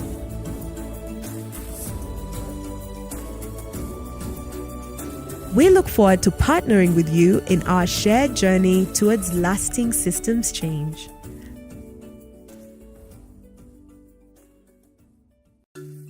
At Light for the World, we break down.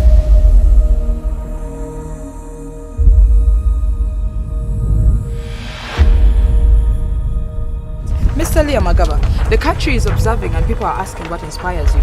My people, my journey, and the hardships that I have experienced keep me inspired. And by the way, get this tip from me: never start anything without boldness. Africa, please come in, have a seat.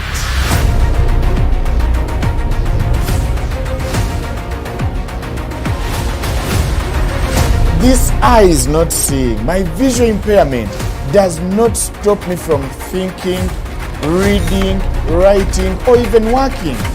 Africa! Africa! Don't shine in my house! Listen, you're an intern who works for me. Therefore, everything you do belongs to me. I don't need to ask your permission.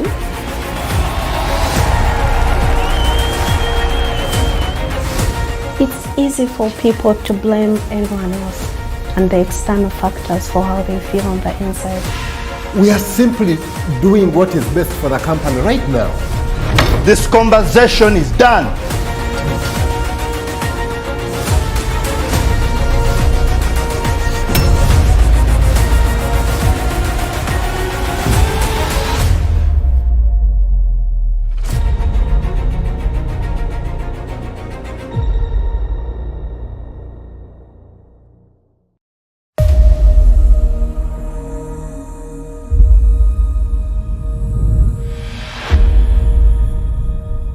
Mr. Leah Magaba, the country is observing and people are asking what inspires you. My people, my journey, and the hardships that I have experienced keep me inspired. And by the way, get this tip from me: never start anything without boldness. Africa, please come in, have a seat.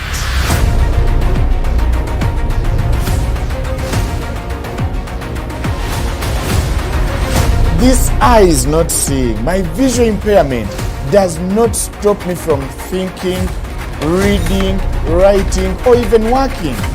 Africa! Africa! Don't shine in my house! Listen, you're an intern who works for me. Therefore, everything you do belongs to me. I don't need to ask your permission.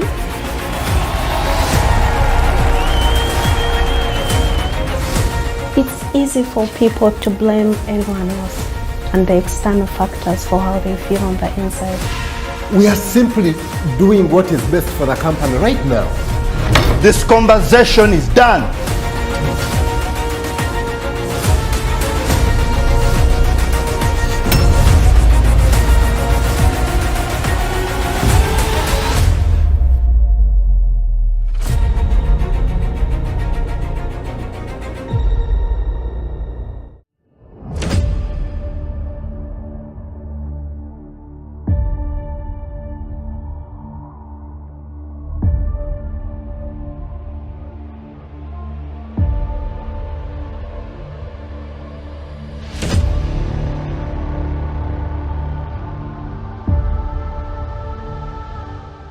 My name is Kaso Sylvester. I am the country director for Light for the World.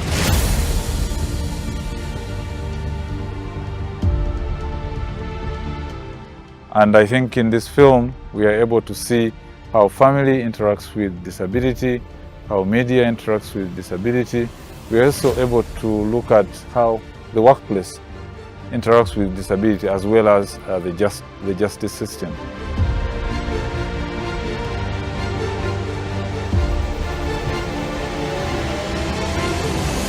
So more than anything, we are hitting two birds with one stone.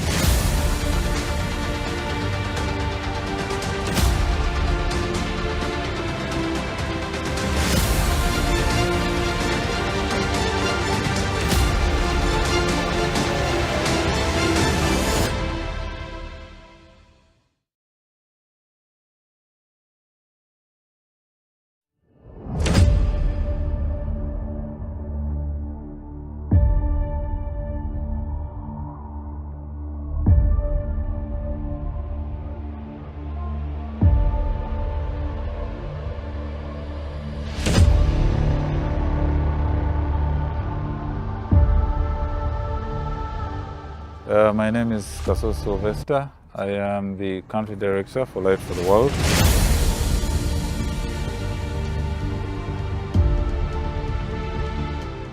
And I think in this film, we are able to see how family interacts with disability, how media interacts with disability. We are also able to look at how the workplace interacts with disability as well as the justice system.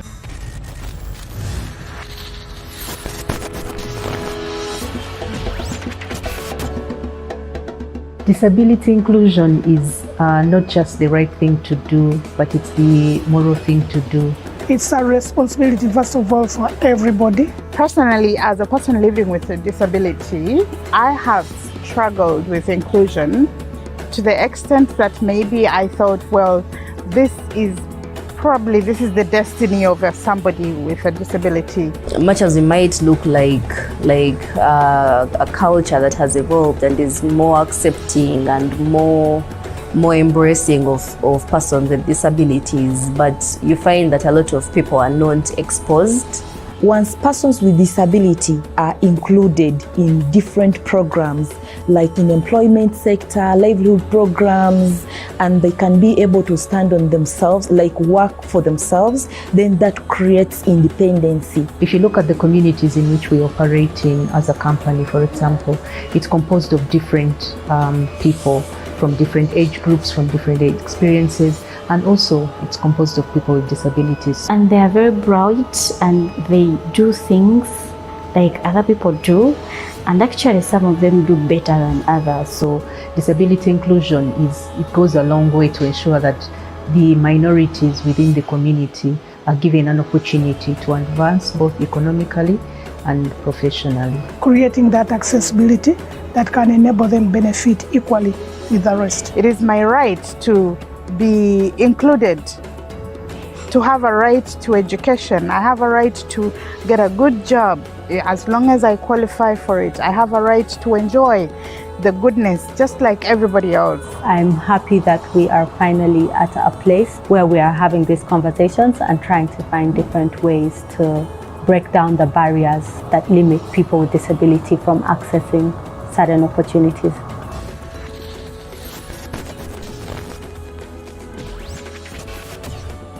The 12.4% is the total population of persons with disabilities in Uganda currently. And the Make 12.4% work, this is an initiative that was made to trigger different companies, organizations, private sectors, and NGOs to become inclusive in all their programs. Our journey on disability inclusion is greatly attributed to our partnership with Light for the World. When we first started on this journey, we really didn't know where to begin. And so we thought the best thing to do would be to speak to people who work with people with disability and are trying to spearhead some of this inclusion. So on December 3rd, 2019 is when UBL signed on to the Make 12.4% initiative work with Light for the World. And on that day is when we also signed the proof of commitment. And in there, we had committed to ensure that 5% of all our new hires are people with disabilities. Because Youth to Work program is an inclusive program, we have been able to partner with Light for the World during info sessions where we have been able to guide and answer questions related to our recruitment process. From aspects like training the staff members on how best to work with young people with disabilities, to being involved in our recruitment process, for example, telling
Good afternoon, everyone. My name is Mwenda Lawrence. I am an industrial psychologist and an HR consultant in the areas of recruitment, performance management, and training and development. I am a leader. Currently, I serve Kampala District Disability Committee in the capacity of a General Secretary. And besides my HR profession, I am an event MC. So if you're here planning to wed or be wedded, do not do yourself a disservice by going out of this room without my dignity. Thank you so much. Good afternoon, ladies and gentlemen. My name is Barbara Nadunga Kakembo. I'm a teacher by profession who retired from classroom teaching after 15 years of experience, and currently working as a programs coordinator for Uganda under Resonate Global Missions on the educational care program, where we help and support teachers to know how to handle children God's way. And it's a teacher development program that runs for a year and a half before you graduate from it. My work experience has been a journey that is, I can say, has been worthwhile. After teaching for 15 years, I was fortunate enough to enter the NGO world through Light for the World. And I can say I was among the first people to be in that, to get that opportunity of internship. Where I was posted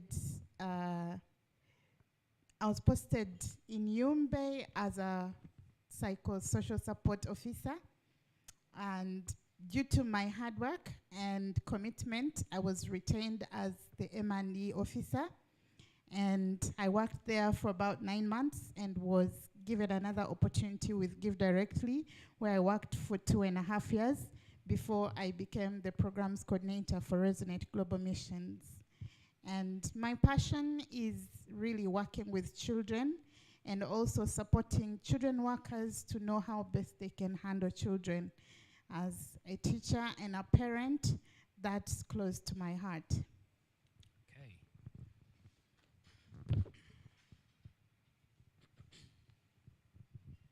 Well, good afternoon, everyone. My name is Joseph Mwebaza Agri. Like I was introduced by the gentleman, I'd like to take this opportunity to introduce myself as a textile designer and clothing technologist.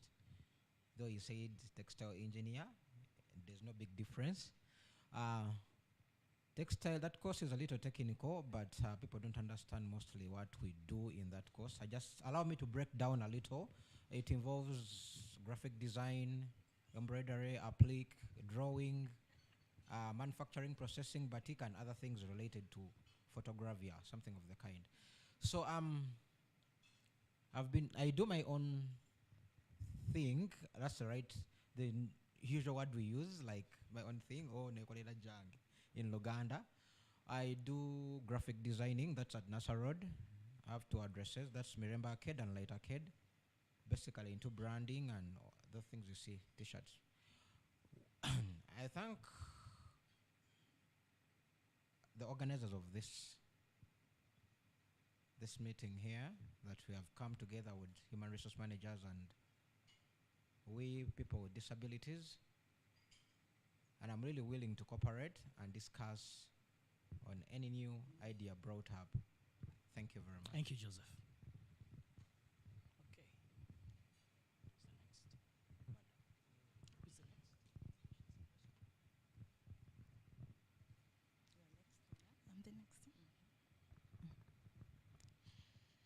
Good afternoon, ladies and gentlemen. I am privileged to be part of the panel to discuss the issues. And my name is Otema Diana Fiona, and I hold a bachelor's degree in international business with Macquarie University. I had also started a master's in monitoring and evaluation in Nkozi University, but that journey was cut short when I fell sick in 2021, and I got a blood clot, and that clot affected my sight greatly. So along the way, I developed a vision impairment. So I'm happy to be here today. Thank you. Thank you very much, Diana. Ladies and gentlemen, up here with you, you have experts, you have professionals who are going to share their experiences. And I think that's a privilege that we have today. So, well, we're looking at two themes for the afternoon. We're looking at job holders with disabilities to share their experience, and also looking at those who are in the field still looking for more opportunities, job searching, job seeking, to also share their experience, how their journey and their switching between roles and looking for more has been. So I have a set of inquiries, but I would like to start, Diana, I'm going to start with you. Yeah? You have been in the field, and from your experience, you were fully sighted. And along the way, a few occurrences, sickness, and a few diseases led you to lose sight. And that is a transition that sometimes is really hard to make. And she has made it, and here we are. So I would presume at the moment, you'd say you're looking for a gainful employer, a gainful partner in employment, a company to work with, a group to work with. What specific challenges have you experienced in your search for employment? And how do you think these challenges could be addressed from your point of view? Let's start with you, Diana. Thank you so much. When eventually I started recovering, I thought I would go back to where I was formerly working. But to my amazement, I was told that I'm no longer productive enough. So because I never had the kind of knowledge that I currently have, I was laid off and I stayed. So after 2021, 2022, I again tried to apply, but I never had the kind of knowledge that I had now. So I applied for a job, and I was shortlisted. One of my family members helped me apply for a job, and I was shortlisted. But when the time for doing the interviews came, I lost that opportunity because I never knew whom or the personalities to go to help me, especially concerning the vision impairment. So it was an online job, and I lost that opportunity. But I never stopped at that. So eventually I started to have some ask about how I could do, what I could do to look for a job. So I decided with my family members to go to the rehabilitation center in Chireka so I could learn mobility and Braille and ICT. But even after that, I attempted several times to look for jobs, but I believe it was all because I had little knowledge about how which people I could be able to meet so that I could continue working or being employed. So those are some of the challenges that I got along the way when I was trying to apply for jobs or to look for something to do after whatever I had gone through. So you mentioned the challenges, yeah? Well, I think ICT related, also the skills were not as up to date as you have now. What would be, say, the first 2 lines of addressing these challenges? Okay, thank you. The first thing that I would do to any other person, one is we should be informed. I recognized and I found that it was on my side not care to really see what to do about the current situation or the state of life that we are in. So you find that you miss so many opportunities because you're not knowledgeable. You don't have that that knowledge that can help you to get a job. So for us, we should try, because personally, I can give an example. I got an opportunity to meet Light for the World at Chirika, where I met so many people with disabilities, and that is how I first attended their first soft skill training. And ever since then, it never left me the same. I started yearning to know more about how I can be able to be productive and keep working despite the so many things that have happened. So for us, I think the first thing for us to do is to try to have knowledge about what we could do despite what we are going through. Thank you very much, Diana. And of course, ladies and gentlemen, a very big round of applause to Diana for having made it through the, recovery and learning, and also to Light for the World for the opportunity that I've been able to afford our different colleagues. I'll come to you, Lawrence. Yes. So, Lawrence, Yes, you please. are a human resources manager or officer, or no, that's a role, that's a title. You're a human resources specialist. Yes, please. You are an industrial psychologist. Yes, please. You are as well a communication specialist. Yes, please. Mr. MC. Yes, please. So, I want you to just paint for us a simple picture.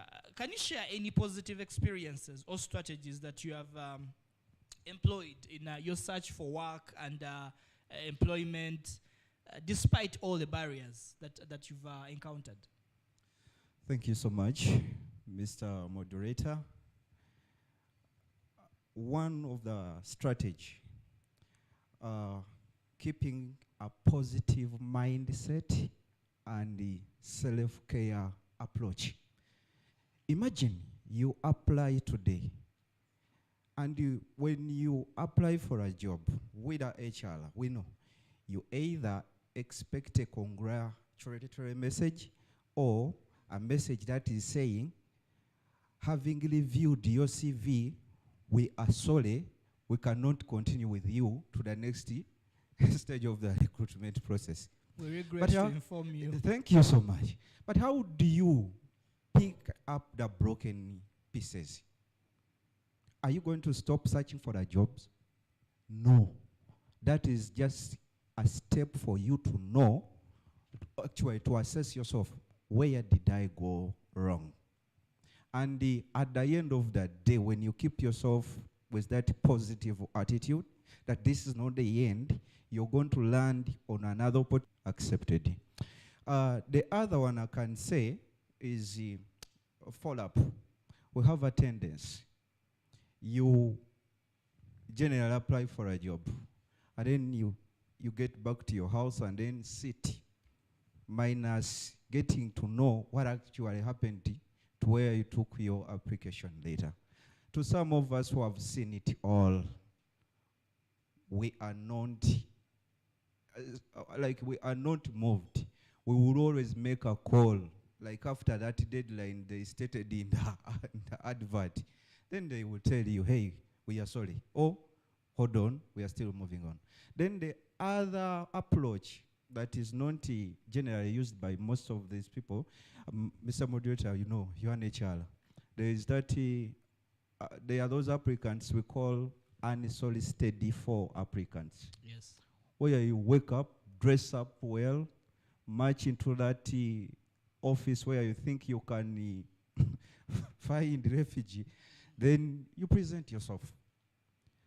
Some companies are not going to advertise. Yes?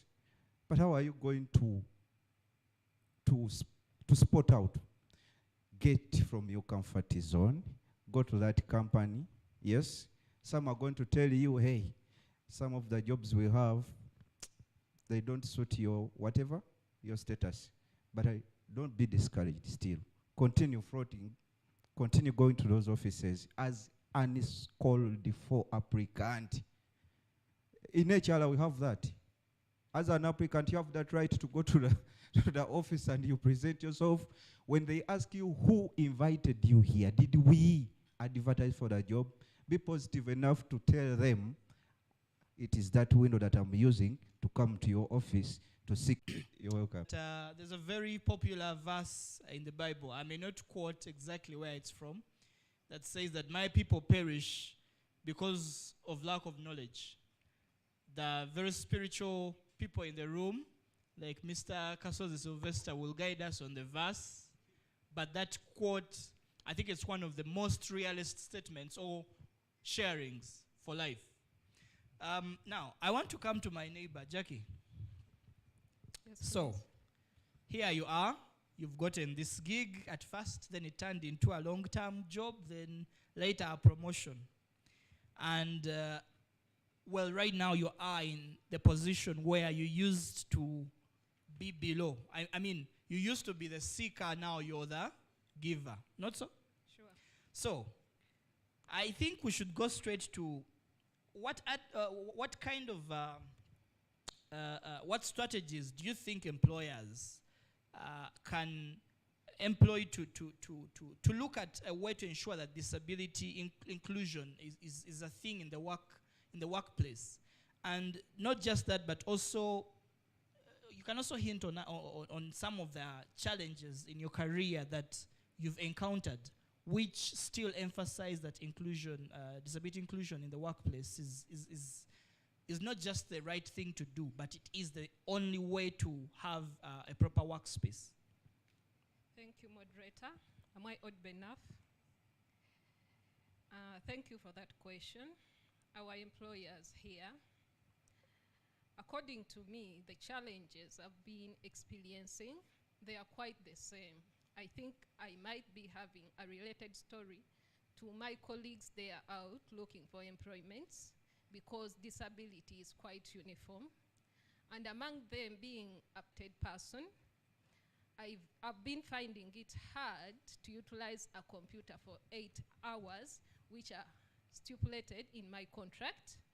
But I realized that the only way for me to do this is to make some blocks in my work to ensure that I perform like any other person. And in that way, my employer had to be a little bit more flexible and adaptable, whereby we are supposed to be at a workplace for 8 hours a day, but my employer was quite understanding when I explained to him that the more I stay on a computer for more than 4 hours, there is it's a more I freeze. So my employer understood that, and I was given special benefits which were quite different from what my fellow workers were entitled to, whereby after COVID, for example, it's a scenario, after COVID, we were requested to go back to work. The thing of working from home ceased in my institution. And in that way, we were stopped to work from home. But due to my situation, my employer proceeded by giving only me in the whole organization data to work from home, whereby during evening hours, when I'm sober, I was permitted to work. Maybe at night, I was allowed to take my laptop at home to ensure that I deliver the following day the tasks I was supposed to do today. I'm able to report when I've completed them. And I think that has helped me a lot to ensure that I perform like any other person. So employers here, I'm requesting, in case you have someone there who is having a disability, let's be a little bit flexible. I know we have manuals which are guiding us that once something has been said that no work is supposed to work from home, effective ABCD, there are some scenarios where a person with disability is unable to cope up with such a scenario. So in that way, try to be empathetic and understand these people and support them where necessary. Because during audits, my boss had to come in and support the reason why it's only one employee who is having data, yet others were othered from getting such benefits. Have I answered you? I think Diana, that makes rather Jackie, Sorry, Jackie, that makes much sense. I'm trying to understand from your perspective, you are an employer at the moment. Are you able to hint on a few, say, recommendations you've made to your team or to your management on how to improve the inclusivity in the workplace? Not just to meet you who is there at the moment, or maybe you'll also tell us how many people you have who are people with disabilities at your organization, but the recommendations that you've made that could improve the work environment, even for the future. Thank you, Martin. I think on that question, I would say that at my organization, or like any other employer, we are trying to create some disability awareness, whereby during quarterly staff workshops at our place, we always gather people from different regions. We meet here in Kampala, maybe in a certain hotel, and we reflect, we review our policies, and we remind people what they are supposed to do to ensure that we don't bleach. And in such sessions, we always slot some time to ensure that we create awareness, whereby apparently we do have more young people there too with disabilities, and both of them are physically impaired. So in that way, in such trainings, we always thought like 1 hour session to remind people that these people, you can work with them. Because in most cases, I've realized that, okay, after hiring us, because in such meetings, we always invite managing directors and human resources. But the people who work on ground with those people with disabilities, after employing them, they are not sensitized on what they are supposed to do. And we have those traditional thinking about how to treat with people with disabilities. So in our sessions, we always ensure that we have at least 1 hour training to create more awareness on how other employees who are able, how they are supposed to treat these employees who are who has some disabilities. I think I'm communicating. I think that makes complete sense, and we are very glad that, just one question, how many people do you have at Trustless Development who are persons with disabilities? We are 3. You are 3 at the moment? Yes, please. And what's the range of the disability? Sorry? What's the range?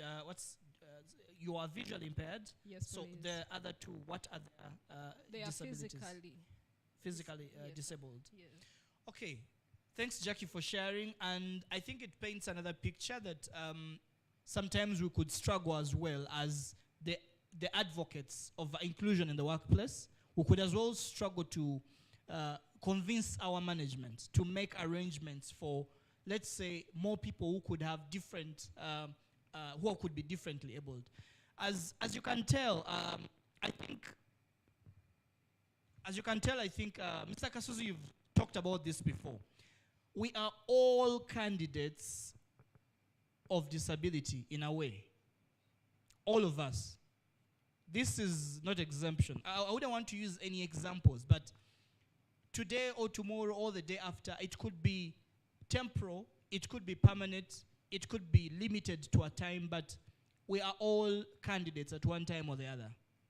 So, looking at initiatives that could support someone who has gotten in the line of fire and has been disabled in a way or another is just courtesy that is supposed to be formalized and made principle in all our business practices.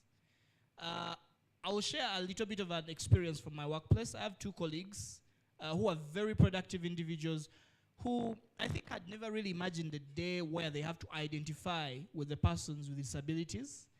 And one of our colleagues, very efficient economist, just woke up one day and they had gotten a stroke through the night, and their left-hand side of their body was not responsive.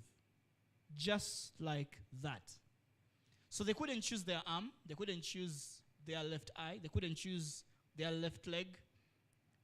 And after that, also, they had to go through a tremendous exercise of recovery through the last 8 to 9 months.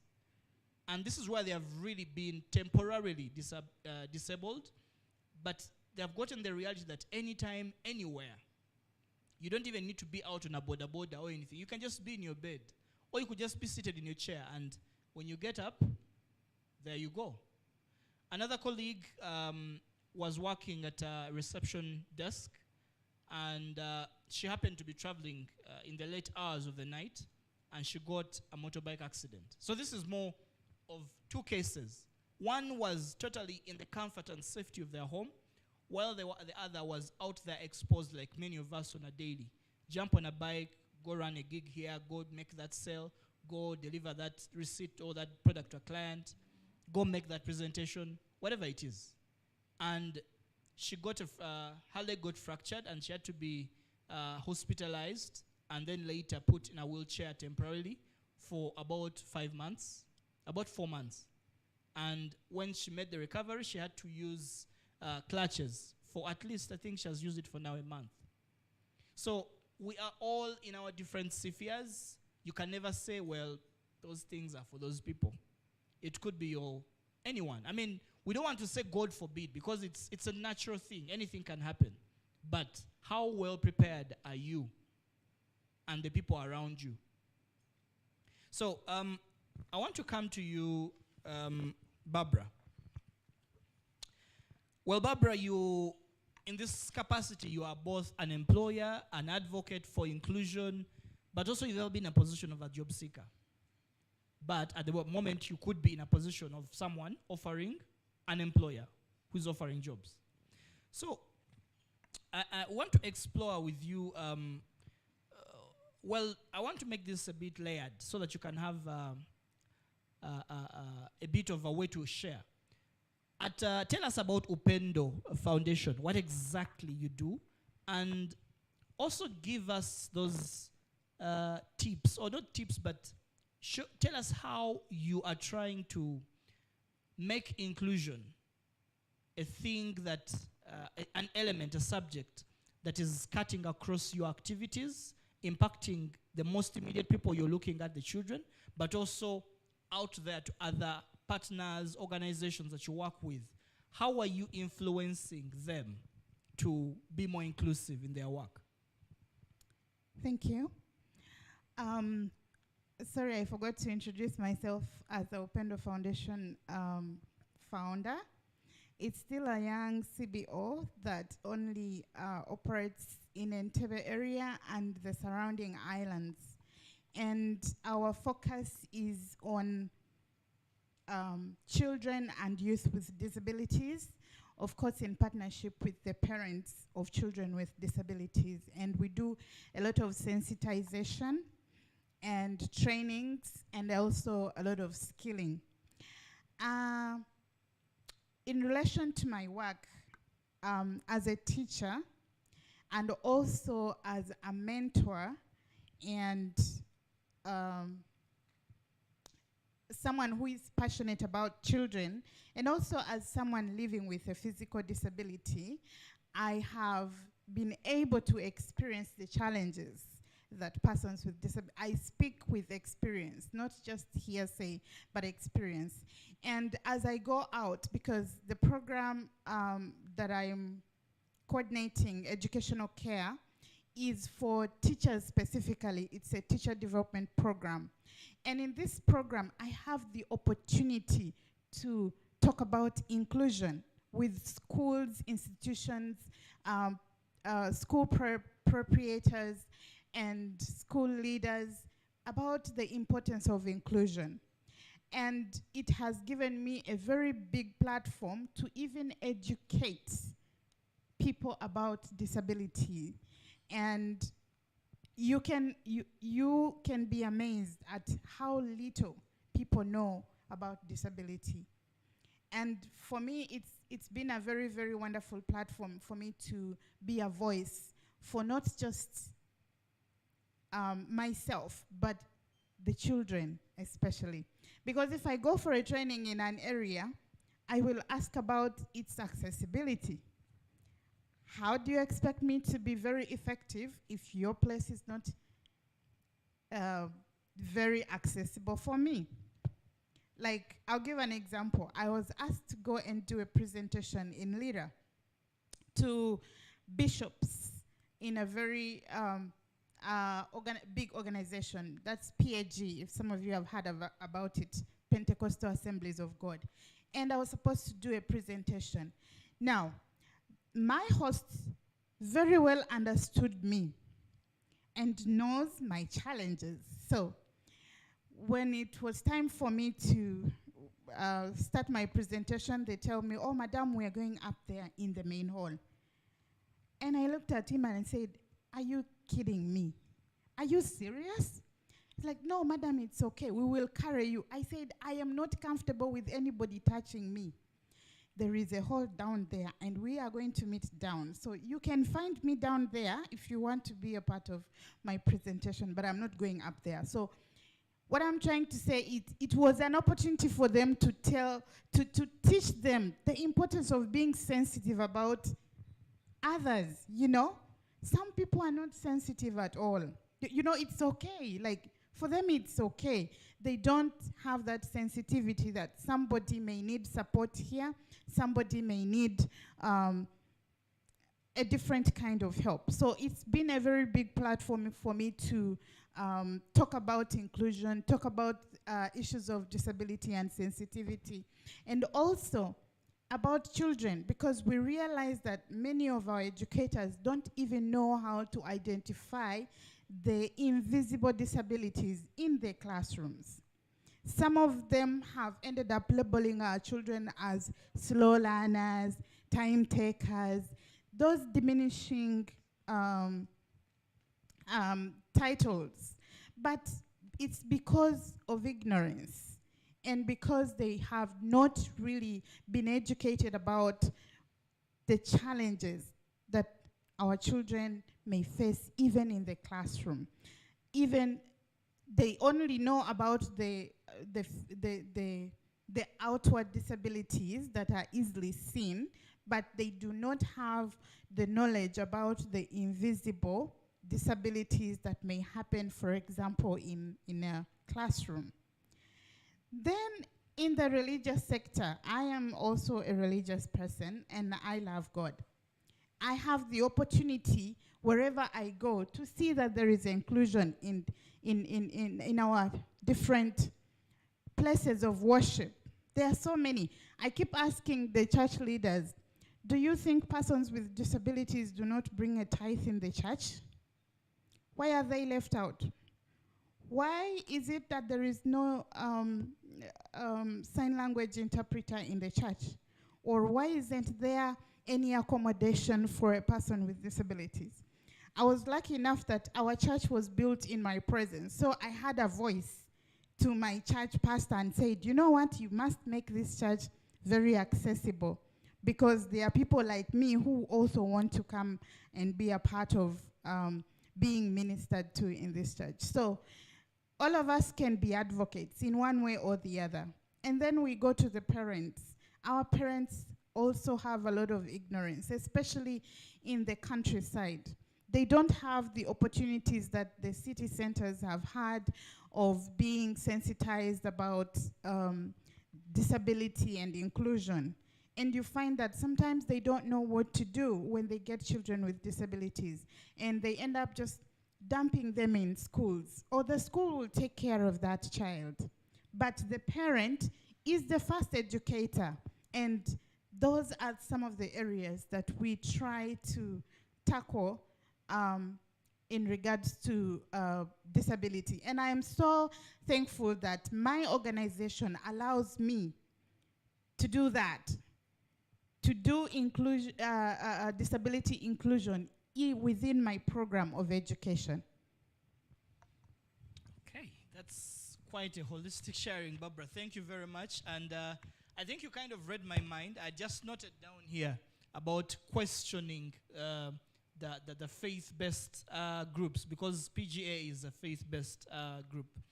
Of course, we rarely get to question it, but there's a discussion I was part of a while back, and we questioned, why are there very few differently abled clergy, priests, pastors?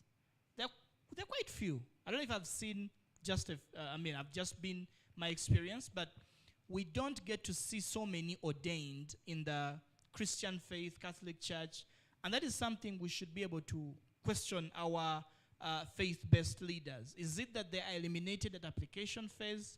Is it that the seminaries and the convents and the like do not admit the differently abled people, or disabled people with disabilities? It's something that we need to pick up with our faith-based leaders, and if any are in the house, they are welcome later on to share with us. So I want to come to you. Thank you very much, Barbara, for sharing and for the great work you're doing with Upendo Foundation. I want to come to you, Joseph. You are, yes, you said you are a textile designer, but I prefer to call you a textile engineer. Engineer is a profound word which means you make things happen. So you're a designer, you make, you create, you think. So I want you to share with us, you are a businessman because you're not just employed. You are a designer who works freelance, as we say in the gig economy. What are those, share with us some of the positive experiences and strategies that you've employed and have helped you to look for business in form of work and employment. Because as a businessman, you're not just looking for employment, you're looking for business. Yes? Please. And also you'll share with us if you employ anyone and if those strategies you've utilized to look for work have been fruitful. All right. Thank you very much, Mr. Moderator. Well, like I said earlier, I do branding and graphic designing and all sorts of photogravure. I've tried my best since I had an idea of business. That's in 2011. That time I just joined campus, I think, like 1 year. During that time, I had issues with employment. I sought jobs and failed to get them because of various factors that almost everyone with impairments faces. And that's why I chose to think of something. I just began something from the scratch and I said, let me set up a business. Something just came into my mind, just like graphics and fabrics. That's how I began, because that's the course I was doing. And actually the business is called Graphics and Fabrics Consult. So I just thought of graphics and fabrics, and that's how I started it as one man. And then along the way, I thought of what I can do and how I could start. I began from home. I was working under some people first of all, like I get something small, I work. Sometimes it could fail, because you say, oh no, who can give this one this? Can he really do this? So I kept on practicing my own ways, and that's how God helped me, and I found my way at NASA Road, because that was the basic point of view as my turning point, because almost every printer is at NASA Road, and all things worked out from there. That's how I started. So at my address at NASA Road, I have 2 people I work with. I don't like using the word that I employ, because sometimes I like leaving a low profile. I don't like that kind of, but I have 2 people I work with at office. They have other service providers, other people I work with, not in office specifically, like delivery and other things. So the things I have gone through at NASA Road, sometimes you may get a call from nowhere. You know, some people don't know how I look like. They just see, we are calling either the ED of this business, and you receive a call. Yeah, you come, we discuss about ABC. When somebody says, are you the one? Like, yes. Or somebody has just sent you. And like, no, I'm the one.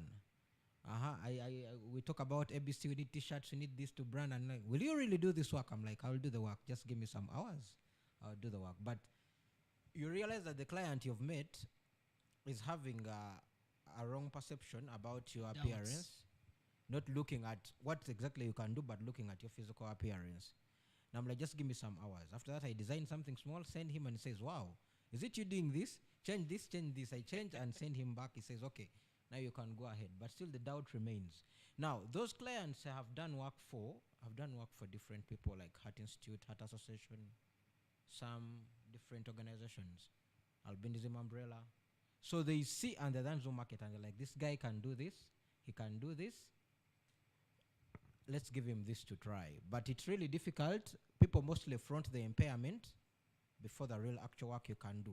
Now, this brings me back to that time really when I had, when I was seeking for jobs. I've worked with an organization, I think I'll mention its name later. It's a government, both government and, or it will be withheld. I worked there, I volunteered, that's around 2020 during lockdown. I volunteered and worked on contract. But when I was working there, everybody used to ask, how did this one get here? How did this one get here during that time? And eventually after the contract, they did not renew the contract.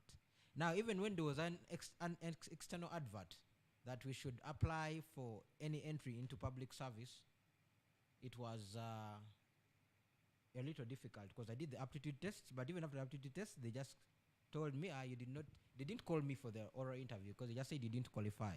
Unfortunately, I got to realize that one of most of the top people in offices, all the HRs, had someone needed to fix. So somebody came from nowhere, never volunteered, never been on contract, straight to public service. And that's how painful it was. That was the last job I think I had with that organization. So I just said, let me sort myself out. I get back to my things I do. But I do many things apart from being graphical. I do keyboard, I do daycare, I do cooking. There are a lot of things I do that I've gone through as myself to maintain because I'm a family man, so I need to survive with my kids and see things going. I do catering, I do cooking, I do takeaway chips and all that. So that's how I've tried to manage, despite the challenges, like the predecessors who were talking here in the morning talked about attitude. So when you have a positive attitude and you really feel you know where you're going, or you have a goal or systems you follow, you don't give up, you just proceed with that. Thanks. Thank you for sharing, Joseph. Well, I think what we take away from that is to be innovative, not to always rely on the job finding you and or finding the application or being called for an interview. Since you said you do a number of things, what we take from that is we need to look into our skill sets and see the most valuable skill sets we can sell out there and the most valuable service we can offer, and not just wait for someone to advertise or to say there is a job here, come and interview. I think that's one of the basic tips you're sharing. Now, our time is fast spent, and I would like to give just 1 minute to each of us here. I'm going to start with Jacqueline here. Just share with us your parting shot. Share with us your parting shot on what advice, for Jackie, what advice do you give to employers, basically employers, on inclusion and how they can make their organizations better? Thank you, moderator. Just 1 minute. Employers? To the employers, right? Yes. They are there, most of them. To the employers out here, my humble request is to accept people with disabilities the way they are. Focus on their strength. We can do better. Me, I didn't know that I can perform, but the organization welcomed me. People had a positive attitude on how they perceive people with disabilities because they had gone through several trainings on awareness. I would request in such meetings where you meet your employees out there, let's have some sessions on disability awareness, because in most cases with the people with disabilities, we rarely meet you, but our colleagues at workplace, how do they perceive us? Are they welcoming? Are they ready to support and complement where it's necessary? Those minor basics, they make a change in our life. They make us to believe that we can perform beyond our expectations. Thank you very much, Jackie. Lawrence, your parting shot. Now you're going to advise the people who are, now you're going to speak as both the employer, you're speaking as the HR person because you know the inside of human resources, but also you're going to be advising the persons with the disabilities on what can they do better to better their chance in looking for work. One, to persons with disabilities, be organized. That is all. Have your CV ready. Equip yourself with the necessary skills. Embrace the spirit of networking. I don't know how many people here have gotten your number as the HR personnel who works with Total Energy. Have you gotten anyone? So people, let's embrace the spirit of networking. The person you've met today will create a very huge impact in your next 3-4 years to come. Then to my fellow HRers, let me just pose a question to you.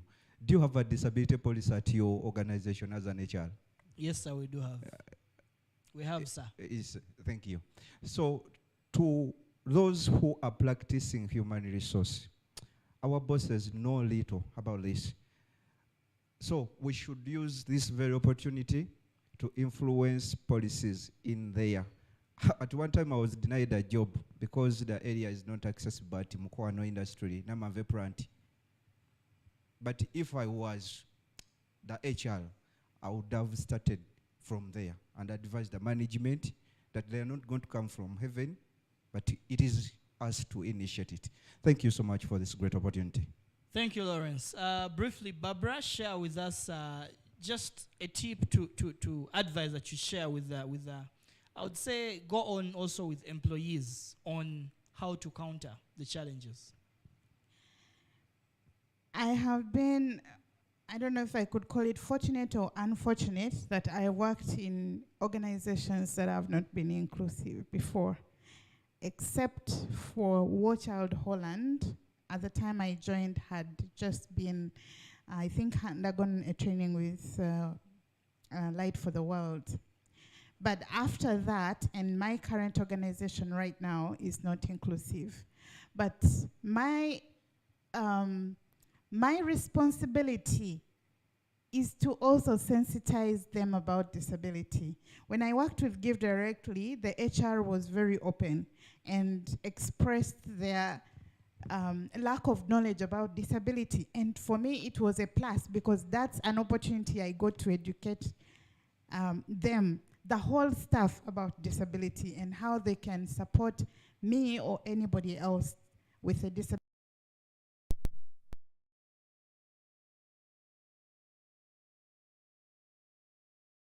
Missions. I am working from home because that is one of the benefits I get as a person with disabilities. And I also, when I'm in the field, I have special consideration when I am there. But the organization had no idea about had no disability policy until I was part of the team. And now there is a disability policy. So as an employer, an employee, first of all, do not look at your disability. Look at yourself and know that the world is looking at you just the same way they are looking at a person without a disability in terms of employment. So give 100% of what you are expected to give. When I worked with Give Directly, I was a very good time-conscious person. I live in Entebbe, but I worked in Ntinda. Whether it was raining or shining, I had to be at office by 7:30, and I was an expectant mother at that time. And for that reason, because I did not let my disability be an excuse for not coming to work on time, my supervisor was very lenient and said, you know what, Barbara, I think you should work from home. When it rains, don't come. Just give me a message and I'll send you your day's assignment via email and you can work from home. But it was because I had also given 100%. I did not allow my circumstances come and hinder the quality of my work. I gave 100%. And even my current employment right now, my supervisor is in South Africa. I could easily say, oh, nobody's seeing. I can, procrastinate now or do other things. But no, I have to give 100%. And even my presence here is with his permission. He knows where I am, what I'm doing. And that honesty helps other people believe in you and also can trust you with the work that you're doing. Thank you So- very much, Barbara. That's profound. Joseph, I'm going to ask you for advice, particular to, say, persons with disabilities in business, particular to that. How can they be able to compete with the rest of the businesses and also to make sure they do not slump because they are persons with disabilities? They should be able to improve their business. Just a few tips, just 1 minute. Thank you very much. The best example is me, and it's a piece of advice to the rest of people with disabilities or with impairments. One is self-esteem. When you have self-esteem, there's a point of time where you reach in life and you feel everything is accessible or you can do everything. Not in your strength, but with God's strength as well. You can't do everything in your power without God. So there are times where somebody has to move. Actually, at this point, I don't think there's an office I cannot get into. Even if there's an opportunity to get to the president's office, to take there a business proposal that I want to brand T-shirts for State House, I'd like to put logos for the army, anything like of the kind, I can move because it's because of self-esteem. You really feel you can do something. So that piece of advice, in case you're into business and you're having an impairment, just have self-esteem. You'll be able to do whatever you can or whatever you can't because of the esteem that you have. Secondly, in business, when you get into business, there are two things you have to look at. One is competition, and you must be ready to compete when you get into business. Secondly is marketing. Those are the two major things that mostly bring businesses up. When you have marketing skills and you know how to display your business, you know what to do and you know when the business will move. But when you don't know your marketing skills, you're not ready for competition, you're always thinking like, after I'm the only supplier on that street, I can sit and wait even if it rains. Somebody will come and outcompete you and take over the business. Yeah. The impairment is not something so big when it comes to business because clients are not looking for your impairment, they're looking for the service or the good that you're offering them. True. So when you get into business, that is what you have to look at. Don't look at your disability or don't look at your impairment and say, I cannot do this. Me, True. actually, one of the things that has always pushed me is I can. Even if, I don't think I have all printers at Nassau because the printers are very expensive. You can't afford them. But somebody says, do you have cakes? Like, I don't bake cakes. But somebody says, is this graphics and fabrics? Yes. I would like a cake for a birthday. I don't bake cakes. But I can get them cakes and I brand the box. So I just have orders and have suppliers who give me the best cakes, brand the cake and deliver. I don't have to say, I don't do cakes. And Very send well away the money. said. Yeah, so that's it. Thank you very much, Joseph. You've really harnessed the power of partnerships, competition, marketing, and business. Now, Diana, as you come last, of course not least, ladies last now for strategic reasons. You have been on a journey where you were once fully visual and you had to recover through loss of sight and then get integrated back into the mainstream work environment. That is a journey that not many of us are able to do very swiftly and with the best of attitude. Given that in mind, I would like you to advise those who have had an ability before and lost it, and now they are recovering to get back on their feet, look for employment.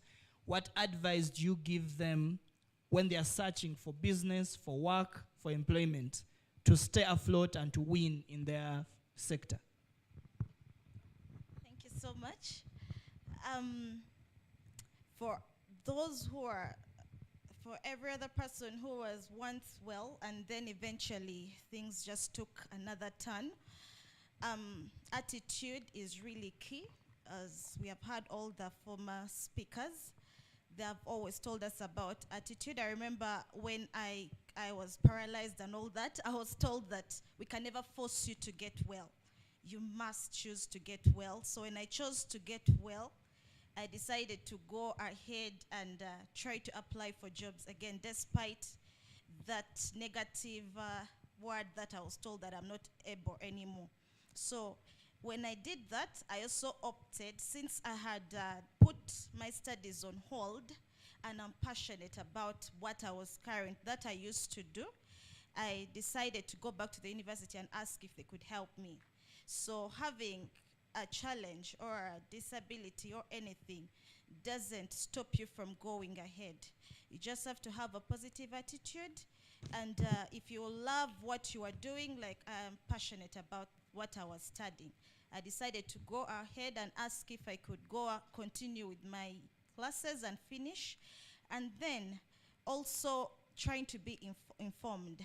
Being at home or being miserable about yourself cannot help you. So I decided to ask my people who are near me and asking them about work, what is currently happening, what opportunities are there. So I love to interact. So every time people come home, I try to ask them what people are doing. So that alone helps me to go back and see what can I do to go back to the workspaces. So that kind of trying to have knowledge about what is happening right now in this generation has really helped me, and I hope that every other person who has a disability or has just gotten it now, just try to put it aside and go ahead, because not being able to do certain things doesn't mean that you have now failed. Thank you. Very well said, Diana. Thank you very much for this sharing. Ladies and gentlemen, a very big round of applause for our panelists. They have really shared to the key: access, attitude, and choice as the cornerstones of our inclusive and equitable employment. Please allow me, as I request you to take back your seats as you get assisted by our different assistants in the house. And thank you very much for sharing. This has been so... I have a set of questions on this paper, but I've tried to make sure I explore much more information that they could give us. And I've tried to deliver the conversation to you so that you can relate and you can be able to also put this in your practice. Please take back your good seats. Ronnie, I think I've done my portion of the afternoon. I don't know if we shall share the cake or the paycheck, but I've done my part.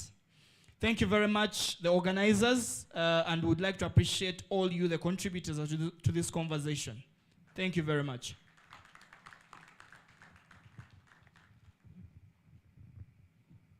Ronnie, are you here? Oh, you're here. See? Ladies. Thank you so much, Martin, for that moderation.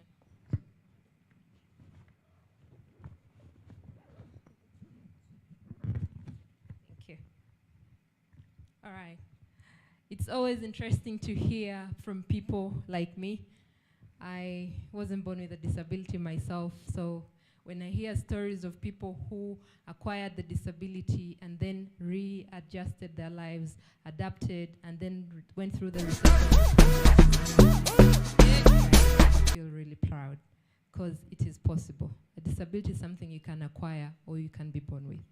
So, that being said, we have had from these amazing job seekers, employees, employers with disabilities.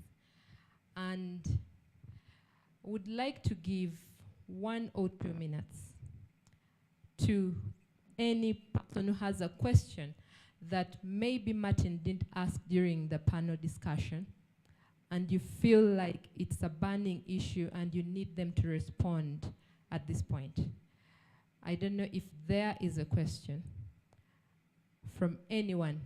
Okay, I would like to give 4 people the opportunity. And 1 hand is up. Yes, from a female. Yes, I'm seeing another in the back. Any other? I still have 2 slots. So just for guidance, if the question was targeted to a person, you direct it to that person so that they can respond. And I'm going to give you the mic so that you... Oh. Okay. We can use my microphone.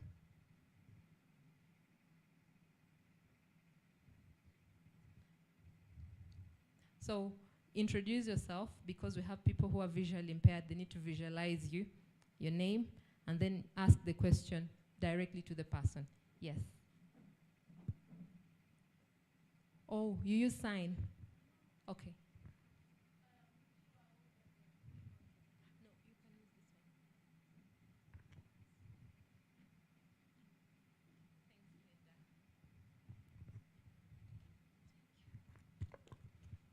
so I can't speak from here. Good afternoon, everyone. Thank you for this opportunity. I was asking myself why Mr. Martin was not giving us an opportunity to ask questions to these wonderful people. So my name is Fiona Bonabana, and I represent youth living with disability on the European Union Youth Sounding Board. So this afternoon, I have one amazing question to Jackie. Is that your name? Yes. Jackie, you told us how you traversed with your organization from a low-level role to a high job. So as a person, how are you trying to bring on board other people, but also how are you making sure that the workspace the people you're working with at your workspace or your work environment are so accommodative and understanding of your needs and the challenges you go through? Thank you.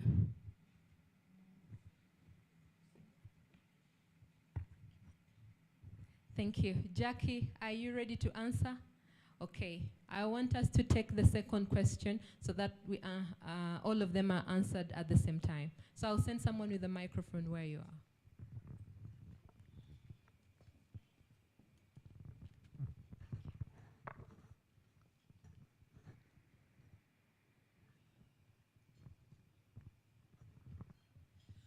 Good afternoon, everyone.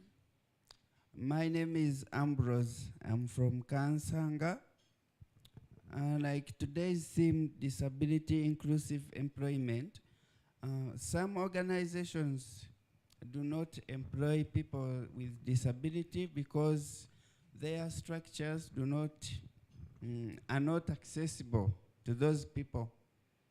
So what can they do, or what can we tell them so that they change their structures so that they can suit or they can facilitate those people? Please be specific on the person you're directing the question to so that they can know how to come with answers to that. I would give it to the minister. The minister? But she's not around, I think. Okay. All right, let's start with your response, yeah.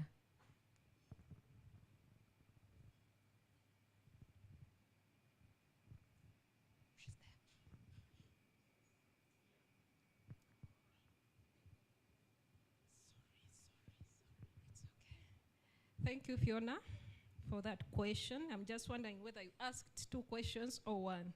But let me start with this one. You've asked how am I advocating for more people with disabilities to join restless development, right?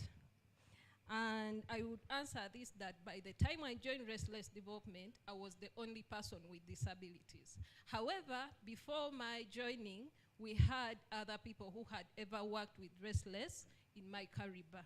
So I found the organization already aware on how to treat people with disabilities.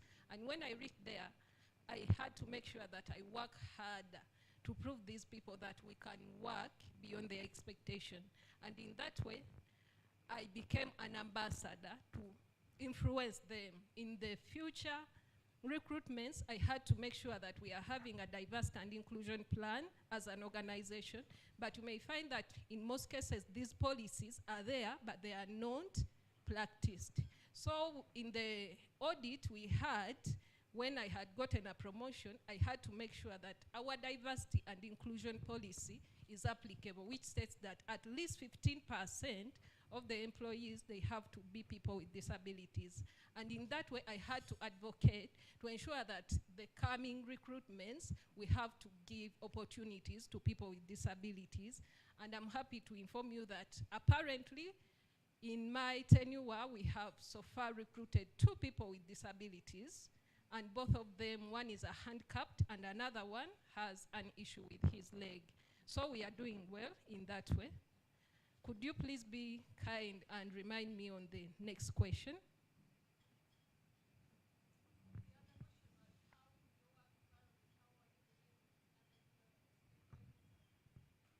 How is your work environment? How are you relating with other employers? Yep. Employees, employers. Okay. With employees, as I said in my presentation, that I make sure initially we didn't have these awareness trainings, but being in people and performance, I'm among those people who designs agendas for quarterly staff workshops, and I make sure that at least we ensure that on our session for a 3 days training, it is scheduled specifically about disability awareness. And we always invite people who has technical knowledge on to inform our employees on how to support people with disabilities in a workplace. Because I realize that many people out there, they are placed there and HRs are like, we recruit them, but are those people welcomed in an environment? And we have received cases from different organizations whereby people are forced to resign due to toxic environment. So I have to make sure that at least we create awareness, because most of these people are placed in programs department and they have to go in field. You know the challenges with field work, it is a little bit harder. So we have to ensure that those people they work with, mainly, they know how to treat them to ensure that they get best out of them. Thank you. I hope that answers your question. All right. Okay, so for the gentleman at the back, I think some of the things that she said answers part of your questions.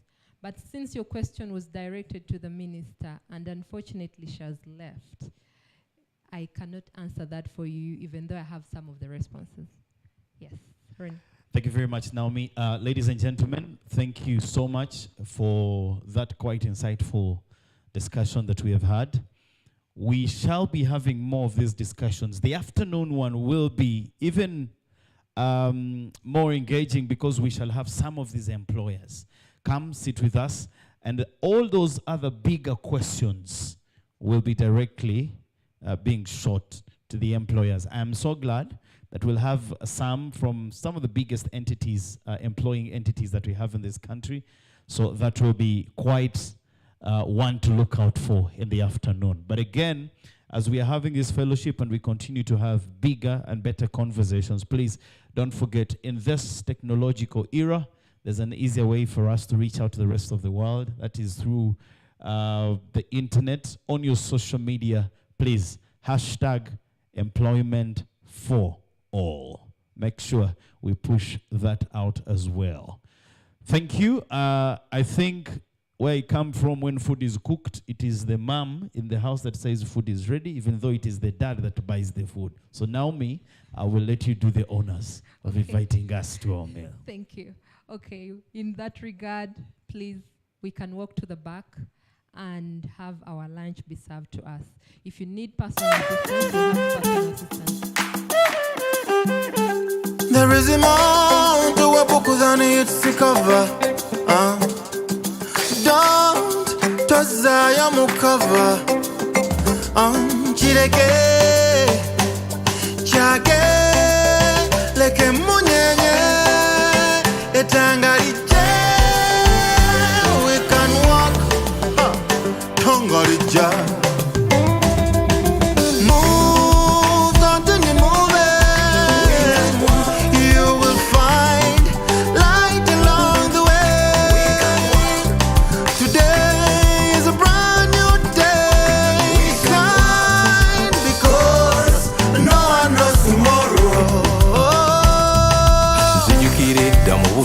Netunuliranga buli kadde oluusi nenkaba ng'essuubi sirina mu nseeno nga n'ekitiibwa sirina olw'obulema bwange bannange kyenzudde kye kino ti Mukama tasosola mu bantu be.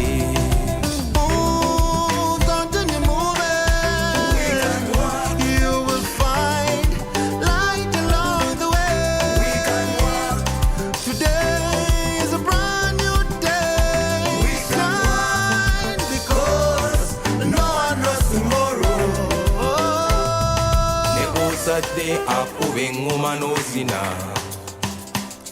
nga tomusudde akuba empiso n'owona bw'omuwaka kisa mukulembeze tokotogera mikisa gye lege munyenye etangalije we can walk tangalija tangalija tangalija we can walk tangalija tangalija we can walk tangalija tangalija we can walk tangalija tangalija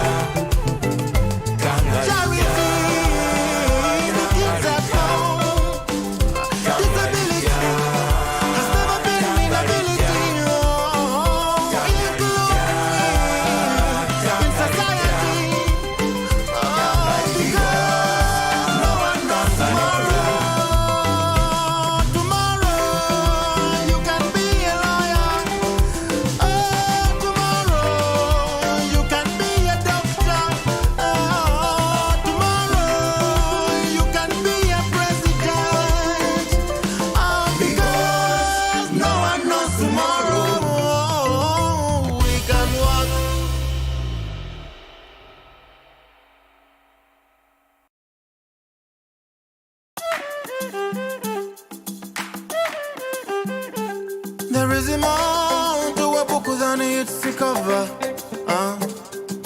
Don't tozaya mukava. Chireke chake leke munyenye etangalije we can walk tangalija.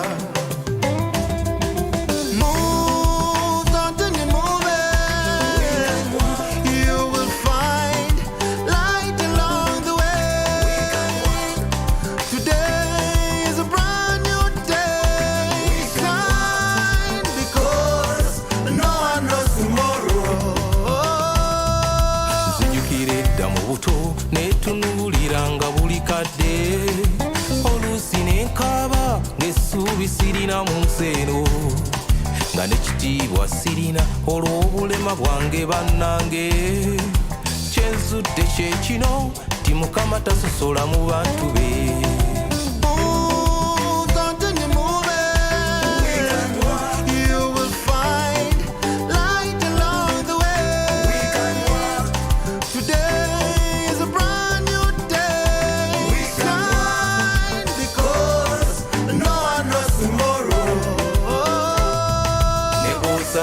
Akube engoma n'ozina nga tomusudde akube empiso n'owona bw'omuwaka kisa mukulembeze tokotogera mikisa gye lege munyenye etangalije we can walk tangalija tangalija tangalija we can walk tangalija tangalija we can walk tangalija tangalija we can walk tangalija tangalija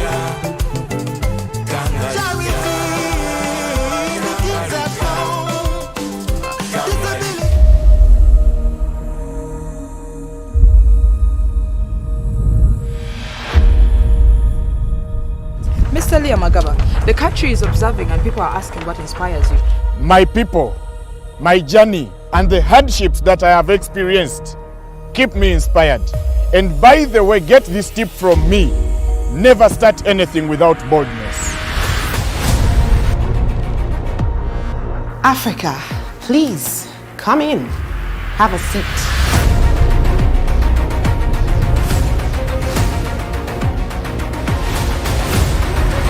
This eye is not seeing. My visual impairment does not stop me from thinking, reading, writing, or even working. Africa! Africa! Don't shine in my house!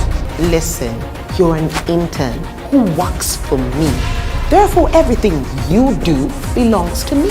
I don't need to ask your permission.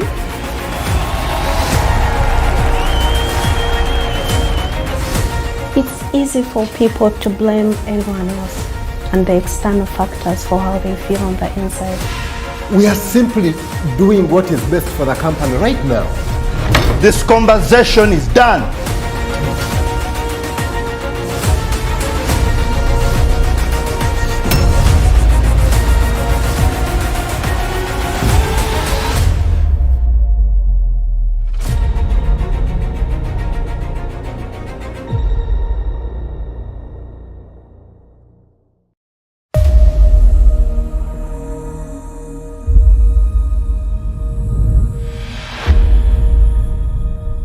Mr. Magaba, the country is observing and people are asking what inspires you.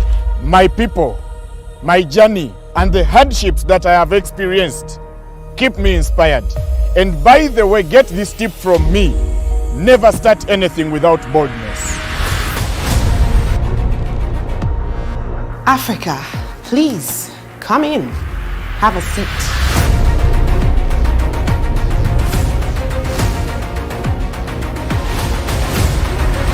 This eye is not seeing. My visual impairment does not stop me from thinking, reading, writing, or even working. Africa! Africa! Don't shine in my house! Listen, you're an intern who works for me. Therefore, everything you do belongs to me. I don't need to ask your permission.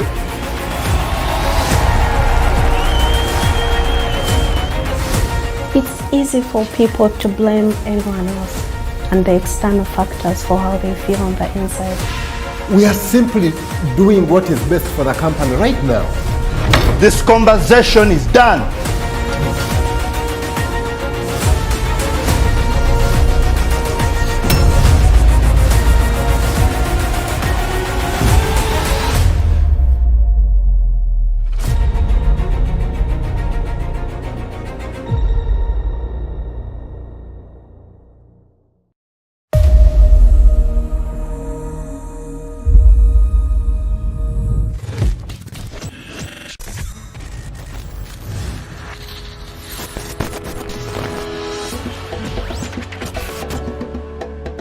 Disability inclusion is not just the right thing to do, but it's the moral thing to do.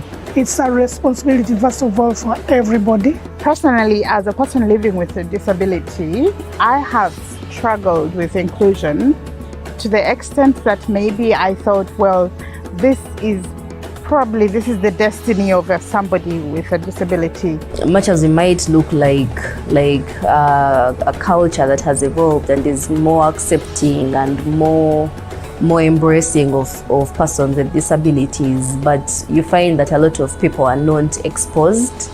Once persons with disability are included in different programs, like in employment sector, livelihood programs, and they can be able to stand on themselves, like work for themselves, then that creates independency. If you look at the communities in which we operate in as a company, for example, it's composed of different people from different age groups, from different age experiences, and also it's composed of people with disabilities. And they are very bright and they do things like other people do, and actually some of them do better than others. So disability inclusion goes a long way to ensure that the minorities within the community are given an opportunity to advance both economically and professionally. Creating that accessibility that can enable them benefit equally with the rest. It is my right to be included, to have a right to education. I have a right to get a good job as long as I qualify for it. I have a right to enjoy the goodness just like everybody else. I'm happy that we are finally at a place where we are having these conversations and trying to find different ways to break down the barriers that limit people with disability from accessing certain opportunities.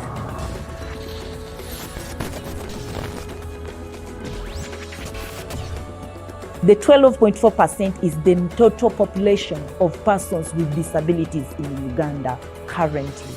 And the Make 12.4% work, this is an initiative that was made to trigger different companies, organizations, private sectors, and NGOs to become inclusive in all their programs. Our journey on disability inclusion is greatly attributed to our partnership with Light for the World. When we first started on this journey, we really didn't know where to begin. And so we thought the best thing to do would be to speak to people who work with people with disability and are trying to spearhead some of this inclusion. So on December 3rd, 2019 is when UBL signed on to the Make 12.4% initiative work with Light for the World. And on that day is when we also signed the proof of commitment. And in there, we had committed to ensure that 5% of all our new hires are people with disabilities. Because Youth to Work program is an inclusive program, we have been able to partner with Light for the World during info sessions where we have been able to guide and answer questions related to our recruitment process. From aspects like training the staff members on how best to work with young people with disabilities, to being involved in our recruitment process, for example, telling us exactly what an application would look like, an inclusive application form would look like.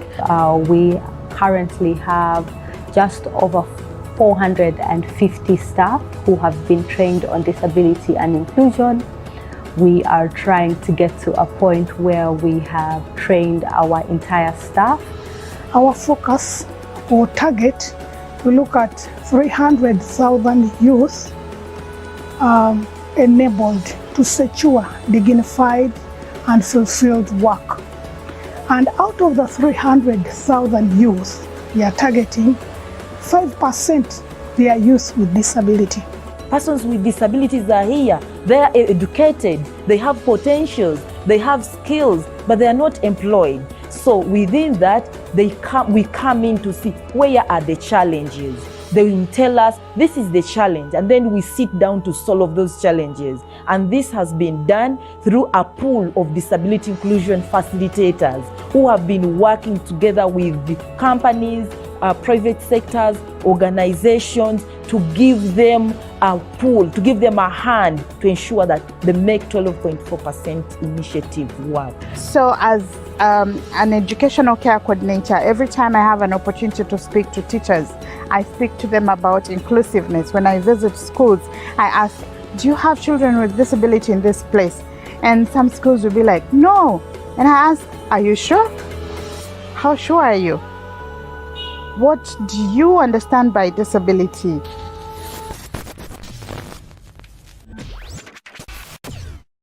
Massive impact actually, because we usually run an inclusion and diversity survey, and last year, that's 2021, our index was standing at 85%, but in this year, when we run just in April, our inclusion and diversity index is now at 88%. With the skills that they get from the program, with the skills that they have been able to get, and these are tangible skills that you can see because a person can do the program, create for your website and all of that. We've been able to see more opportunities for them to grow their careers, and the possibility of them getting into jobs that are better paying has also been, we are closer to achieving that now. So for me personally, it helped me first of all attain different skills such as ICT skills, and later it helped me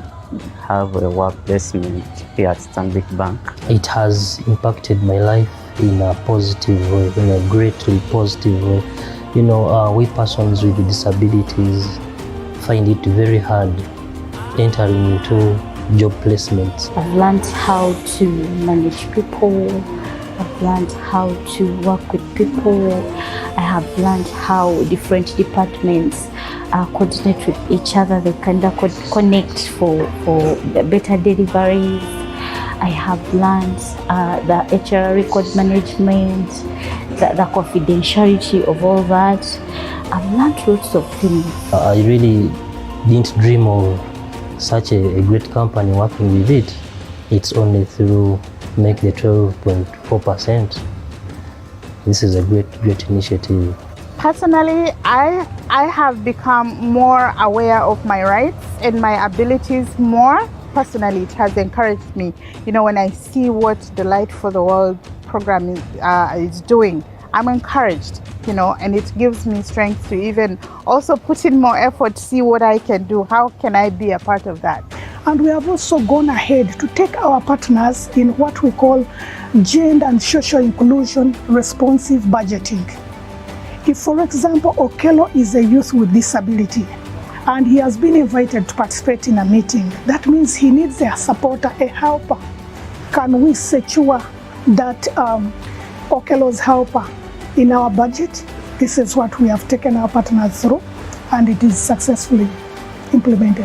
And now currently, we've seen a number of employers, private sectors, companies, around 200 plus, who have committed themselves to be inclusive in all their programs. There's been impact to employees because a lot of great conversations around inclusion, a lot of great conversations around employees themselves who might have undisclosed disabilities, bringing them to the forefront, realizing that the bank is more inclusive. Many of our young persons with disabilities have been employed.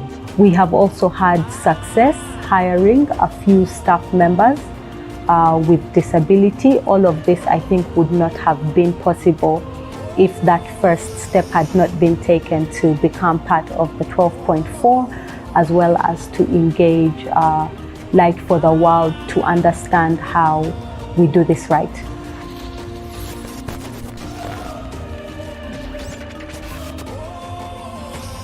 To other employers or other organizations out there, I would say not knowing how to go about disability inclusion is something that we shouldn't feel ashamed about.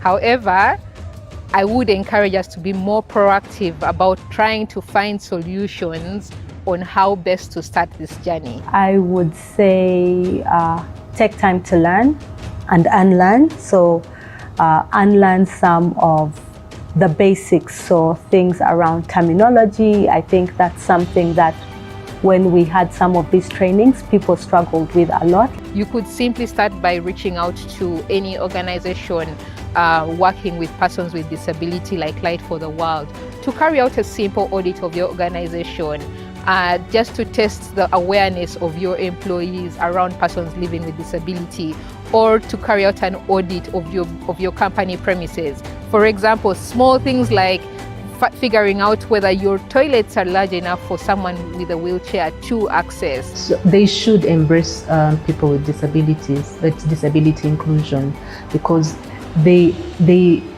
are professionally qualified and they can do what it is that you tell them to do. You don't have to worry about, am I going to be telling them do this, do that. Provided you tell them this is what I expect from you, give them the tools that they need, they will flourish. It's not the outward, it's the inward that matters. They are performers. I am going to give an example. Like if you give like a deaf person to do something for you, they will deliver in just a minute, because no noise to distract them. They'll just perform. And some of us will be having physical disabilities on us, but our minds are good.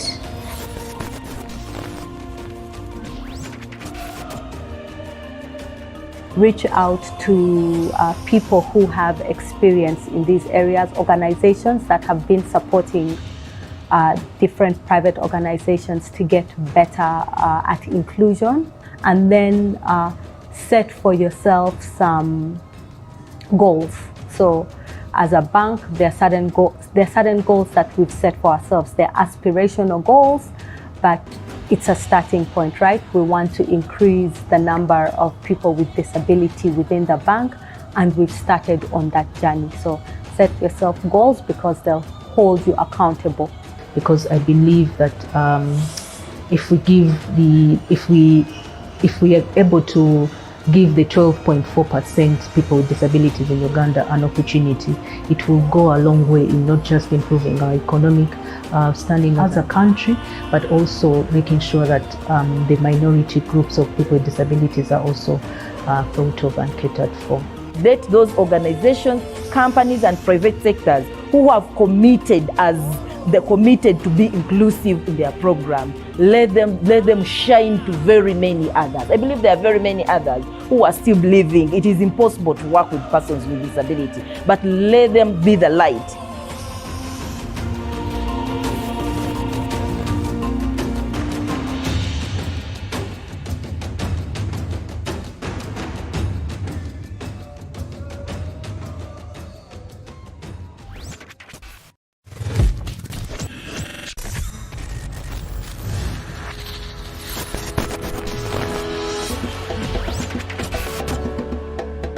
Disability inclusion is not just the right thing to do, but it's the moral thing to do.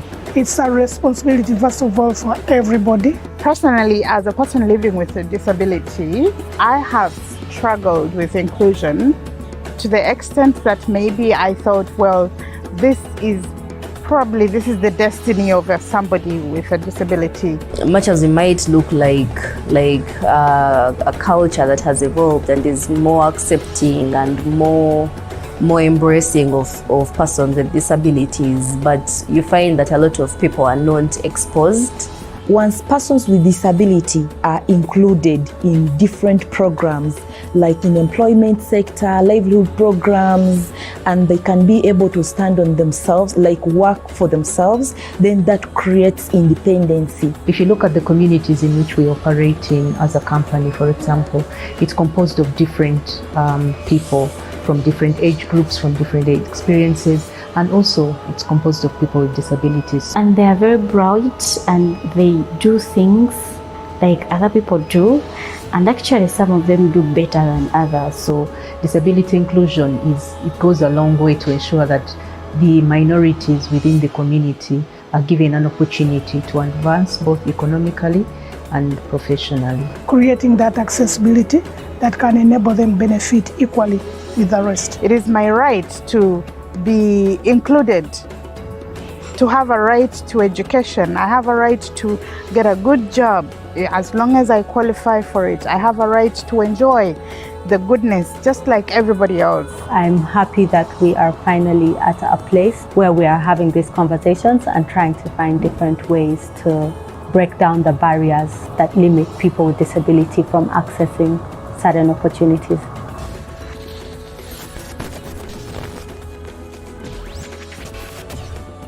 The 12.4% is the total population of persons with disabilities in Uganda currently.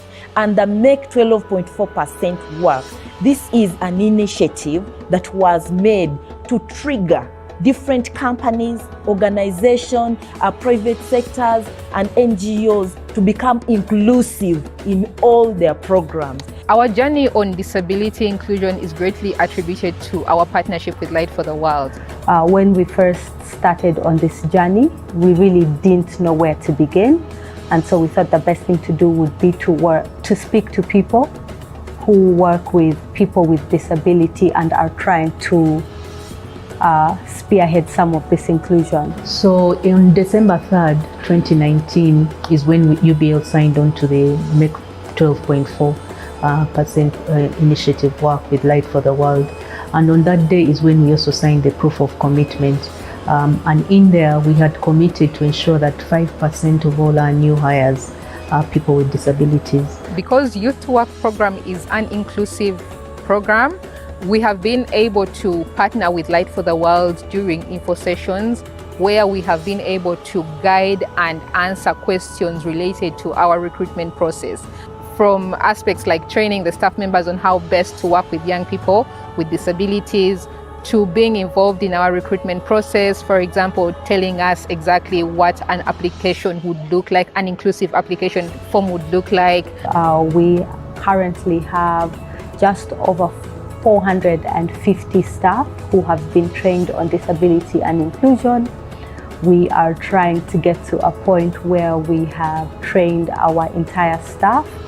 Our focus or target, we look at 300,000 youth enabled to secure dignified and fulfilled work. And out of the 300,000 youth we are targeting, 5% they are youth with disability. Persons with disabilities are here. They are educated, they have potentials, they have skills, but they are not employed. So within that, we come in to see where are the challenges. They will tell us this is the challenge, and then we sit down to solve those challenges. And this has been done through a pool of disability inclusion facilitators who have been working together with the companies, private sectors, organizations, to give them a pool, to give them a hand to ensure that the Make 12.4% initiative work. So as an educational care coordinator, every time I have an opportunity to speak to teachers, I speak to them about inclusiveness. When I visit schools, I ask, do you have children with disability in this place? And some schools will be like, no.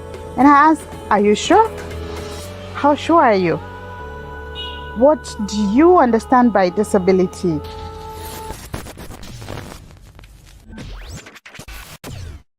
Massive impact, actually, because we usually run an inclusion and diversity survey, and last year, that's 2021, our index was standing at 85%, but in this year, when we run just in April, our inclusion and diversity index is now at 88%. With the skills that they get from the program, with the skills that they have been able to get, and these are tangible skills that you can see because a person can do the program, create for your website and all of that. We've been able to see more opportunities for them to grow their careers, and the possibility of them getting into jobs that are better paying has also been, we are closer to achieving that now. So for me personally, it helped me first of all attain different skills such as ICT skills, and later it helped me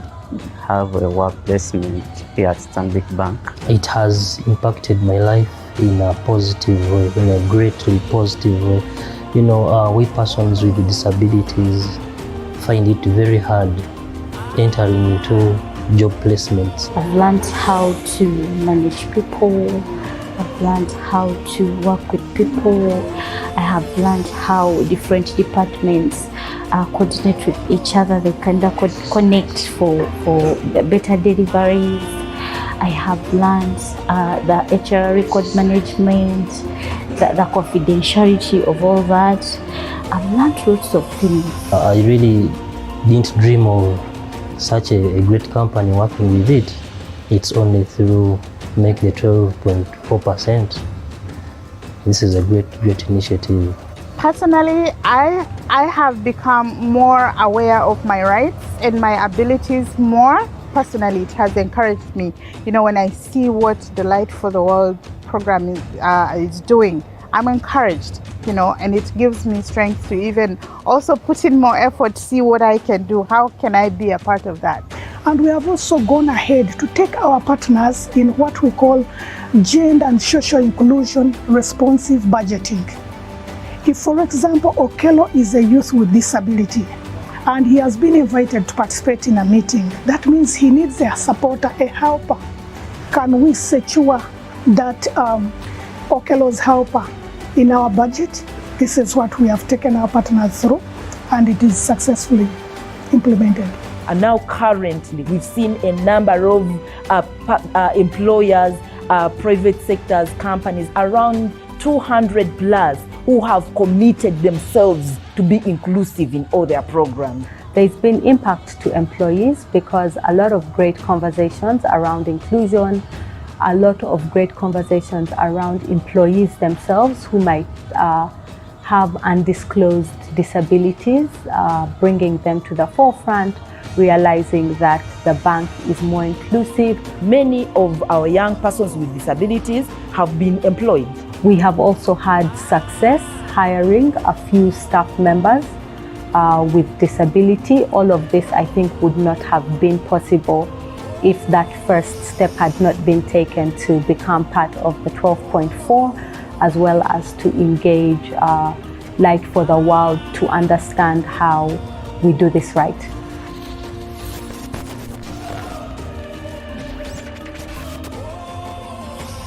To other employers or other organizations out there, I would say not knowing how to go about disability inclusion is something that we shouldn't feel ashamed about.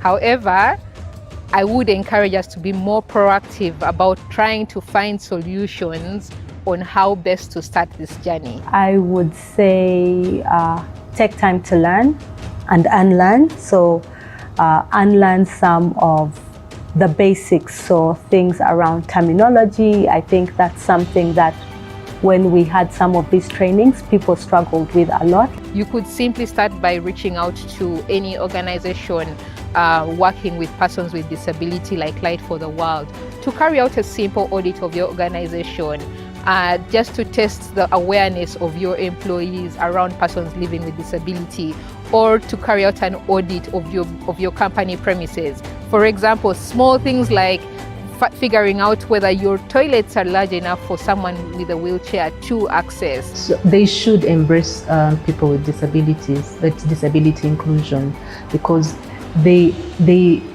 are professionally qualified and they can do what it is that you tell them to do. You don't have to worry about, am I going to be telling them do this, do that. Provided you tell them this is what I expect from you, give them the tools that they need, they will flourish. It's not the outward, it's the inward that matters. They are performers. I am going to give an example. Like if you give like a deaf person to do something for you, they will deliver in just a minute, because no noise to distract them. They'll just perform. And some of us will be having physical disabilities on us, but our minds are good.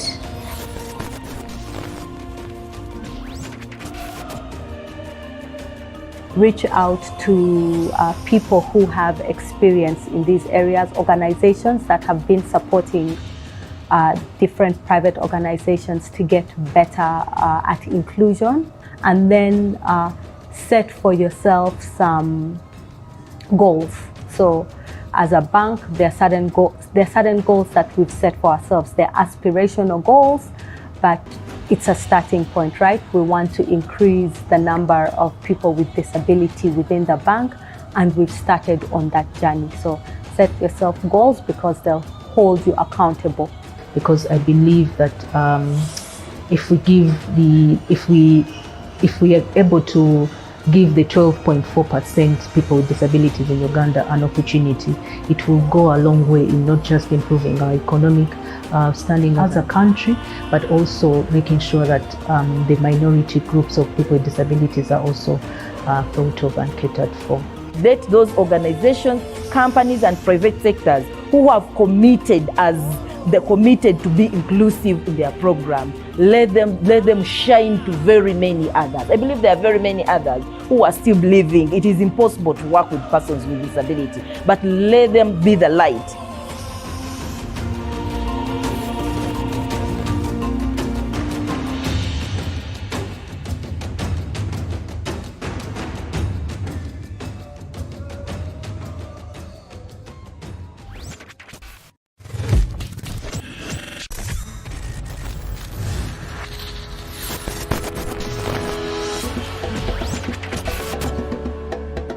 Disability inclusion is not just the right thing to do, but it's the moral thing to do. It's a responsibility, first of all, for everybody. Personally, as a person living with a disability, I have struggled with inclusion to the extent that maybe I thought, well, this is the destiny of somebody with a disability. Much as it might look like a culture that has evolved and is more accepting and more embracing of persons with disabilities, but you find that a lot of people are not exposed.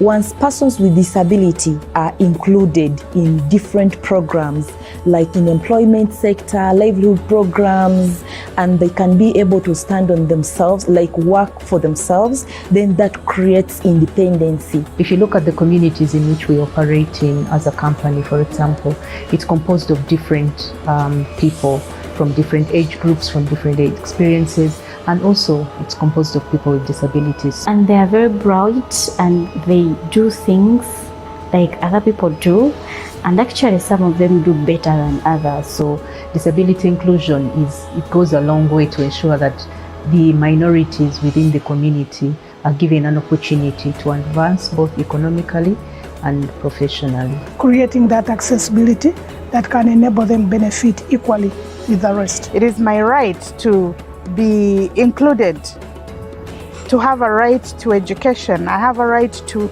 get a good job as long as I qualify for it. I have a right to enjoy the goodness just like everybody else. I'm happy that we are finally at a place where we are having and trying to find different ways to break down the barriers that limit people with disability from accessing certain opportunities.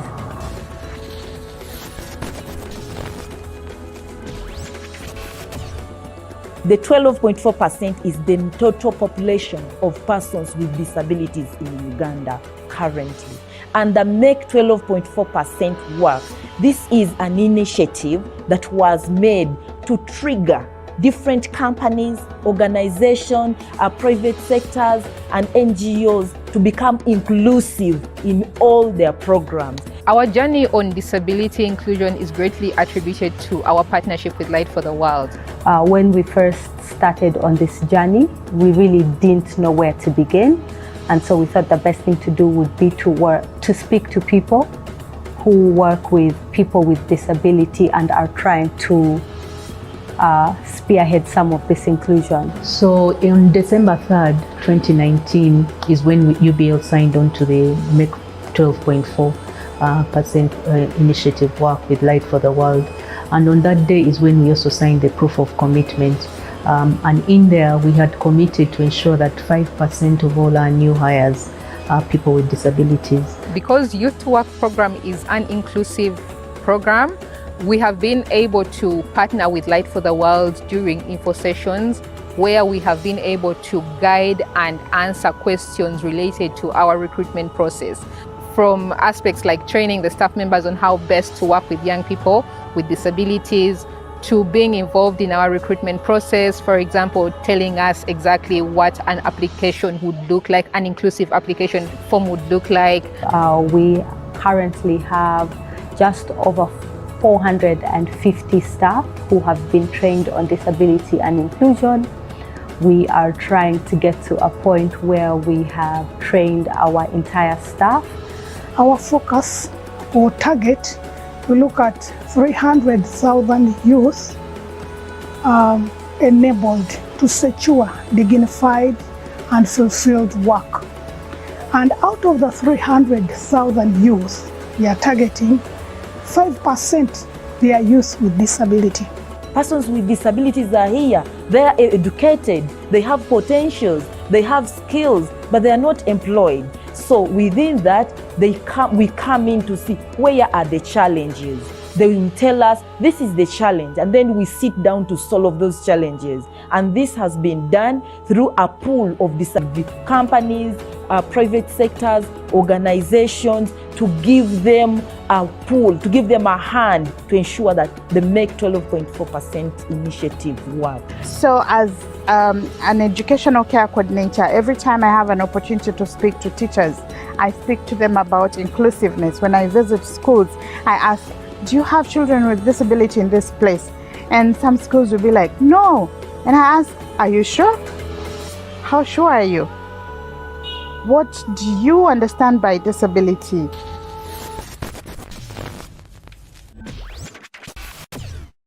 Massive impact actually, because we usually run an inclusion and diversity survey, and last year, that's 2021, our index was standing at 85%, but in this year, when we run just in April, our inclusion and diversity index is now at 88%. With the skills that they get from the program, with the skills that they have been able to get, And these are tangible skills that you can see because the person can do the program, create for your website and all of that. We've been able to see more opportunities for them to grow their careers, and the possibility of them getting into jobs that are better paying has also been, we are closer to achieving that now. So for me personally, it helped me first of all attain different skills such as ICT skills, and later it helped me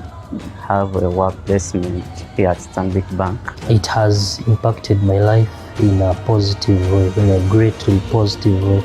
You know, we persons with disabilities find it very hard entering into job placements. I've learned how to manage people. I've learned how to work with people. I have learned how different departments coordinate with each other. They kind of connect for better deliveries. I have learned the HR record management, the confidentiality of all that. I've learned lots of things. I really didn't dream of such a great company working with it. It's only through Make the 12.4%. This is a great initiative. Personally, I have become more aware of my rights and my abilities more. Personally, it has encouraged me. You know, when I see what the Light for the World program is doing, I'm encouraged, you know, and it gives me strength to even also put in more effort, see what I can do. How can I be a part of that? And we have also gone ahead to take our partners in what we call gender and social inclusion responsive budgeting. If, for example, Okello is a youth with disability and he has been invited to participate in a meeting, that means he needs a supporter, a helper. Can we secure that Okello's helper in our budget? This is what we have taken our partners through, and it is successfully implemented. And now currently, we've seen a number of employers, private sectors, companies, around 200 plus, who have committed themselves to be inclusive in all their programs. There's been impact to employees because a lot of great conversations around inclusion, a lot of great conversations around employees themselves who might have undisclosed disabilities, bringing them to the forefront, realizing that the bank is more inclusive. Many of our young persons with disabilities have been employed. We have also had success hiring a few staff members with disability. All of this, I think, would not have been possible if that first step had not been taken to become part of the 12.4, as well as to engage Light for the World to understand how we do this right.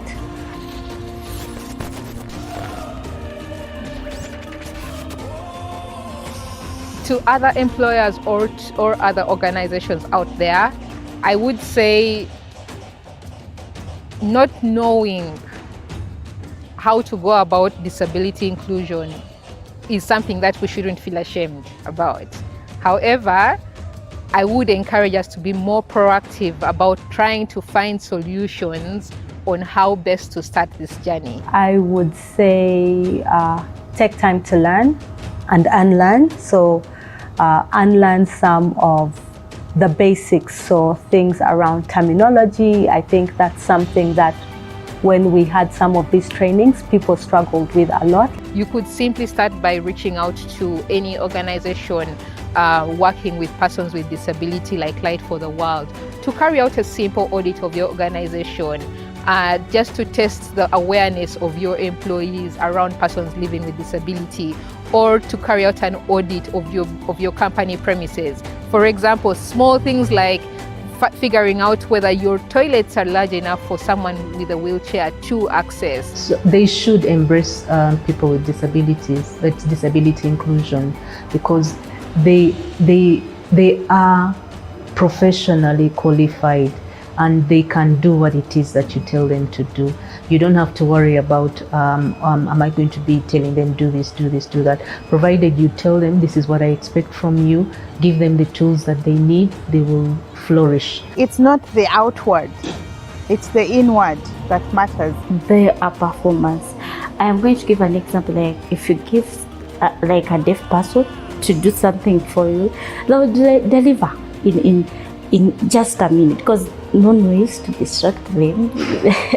They'll just perform. And some of us will be having physical disabilities on us, but our minds are good.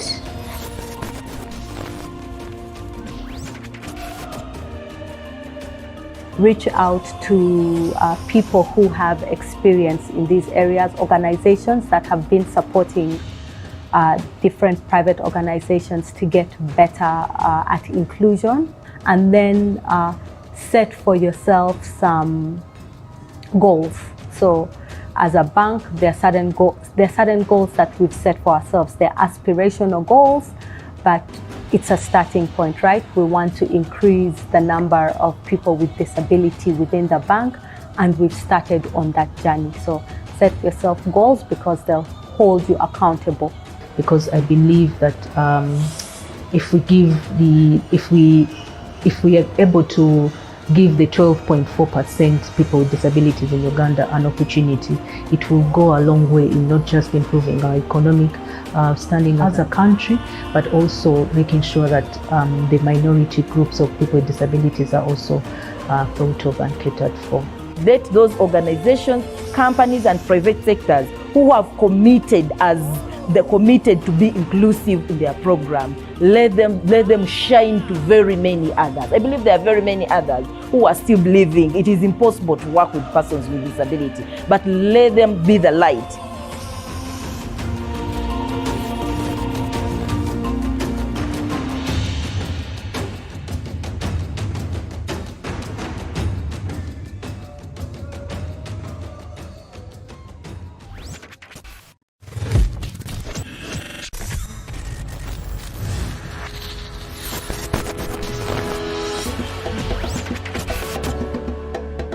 Disability inclusion is not just the right thing to do, but it's the moral thing to do.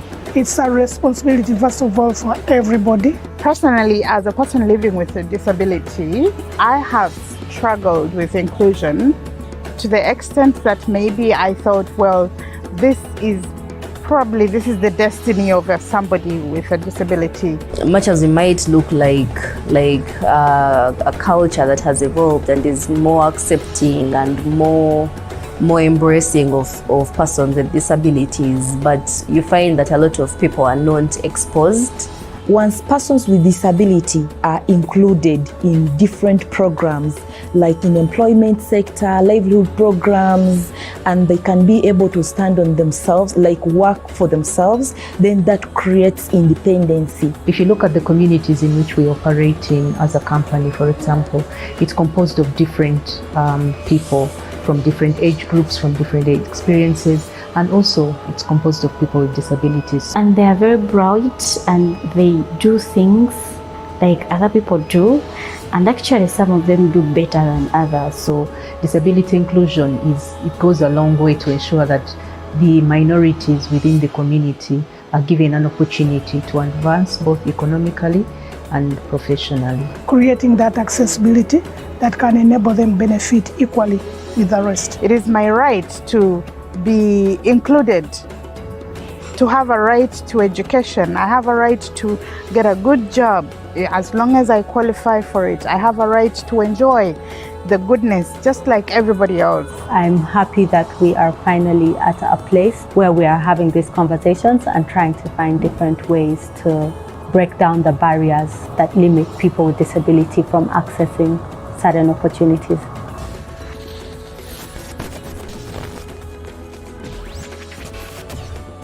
The 12.4. Stranded with an issue concerning your sexual and reproductive health? Worry no more, we've got you covered. Salty Plus is now available on *284*15#.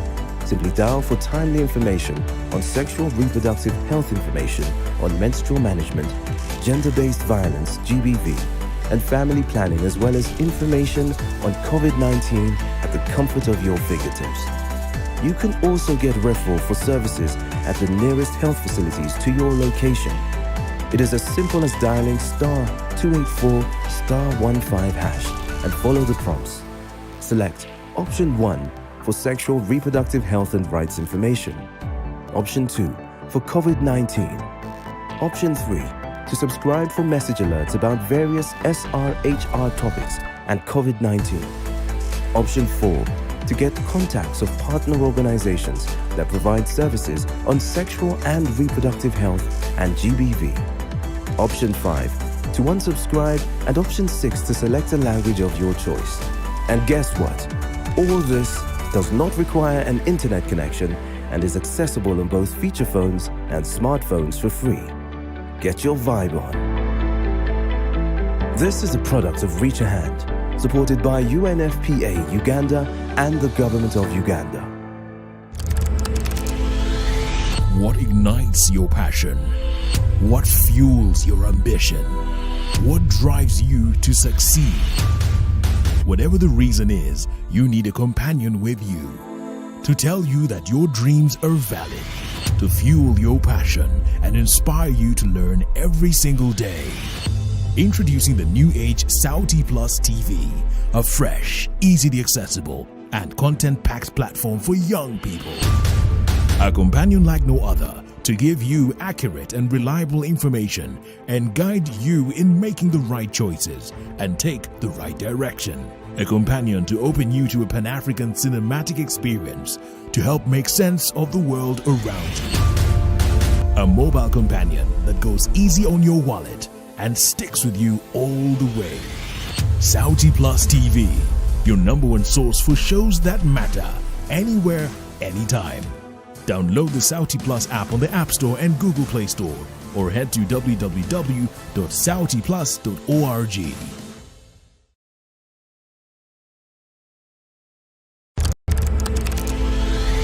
What ignites your passion?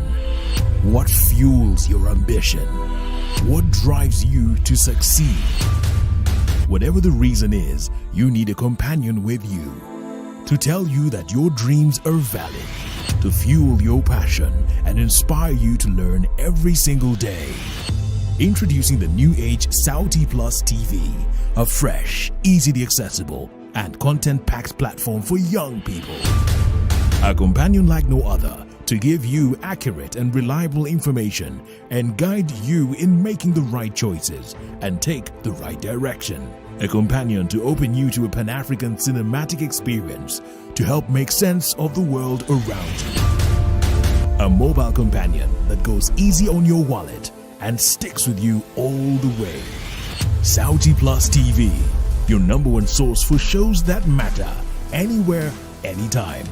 Download the Sauti Plus app on the App Store and Google Play Store, or head to www.sautiplus.org.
As we come to the end of another year, we wanted to take a moment to reflect on the projects we have been working on and the impact they have had on our communities. 2022 was a great year of experience, a great year of change that Richer Hand has created over the years. But also now looking at 2023 is so much that we do to evolve with the young people.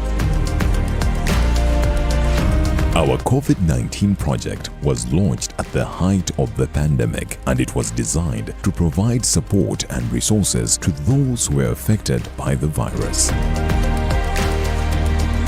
We implemented the EC COVID Response Project. Our main aim was to support young mothers whose vulnerability was exacerbated by the psychosocial, the economic and psychological effects of the COVID-19 pandemic. What stood out for me last year is our work on the Men Plus 2 project, where we advocate for men who are above 35 and have the desired number of children to go and get vasectomies.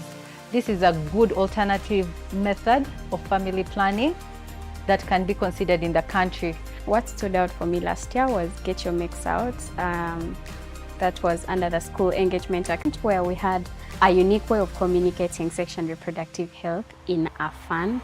The O3 Plus program. The program was designed to target students in higher institutions of learning, and the pilot was done in 3 key universities. Finally, our You Decide project. We believe that everyone has a right to have their voice heard, and we are committed to doing our part to make sure that happens. Overall, 2022 was a good year, and we hope that 2023 will even be better as we look forward to implementing our third year or second year of the strategic plan 2022-2026.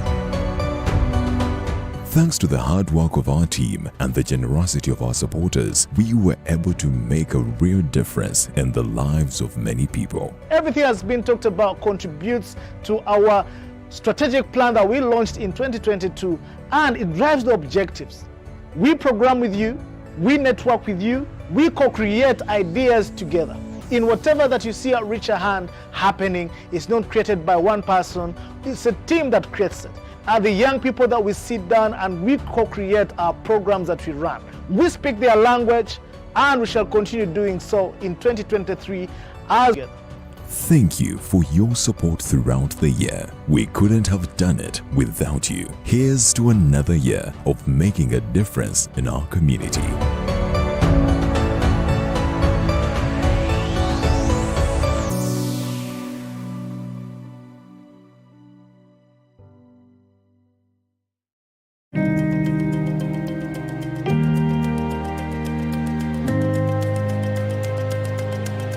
As we come to the end of another year, we wanted to take a moment to reflect on the projects we have been working on and the impact they have had on our communities. 2022 was a great year of experience, a great year of change that Richer Hand has created over the years. But also now looking at 2023 is so much that we do to evolve with the young people. Our COVID-19 project was launched at the height of the pandemic, and it was designed to provide support and resources to those who were affected by the virus. We implemented the EC COVID Response Project. Our main aim was to support young mothers whose vulnerability was exacerbated by the psychosocial, the economic and psychological effects of the COVID-19 pandemic. What stood out for me last year is our work on the Men Plus 2 project, where we activities. This was under the Brave Girls tournament, where we had a unique way of communicating sexual and reproductive health in a fun and educative way.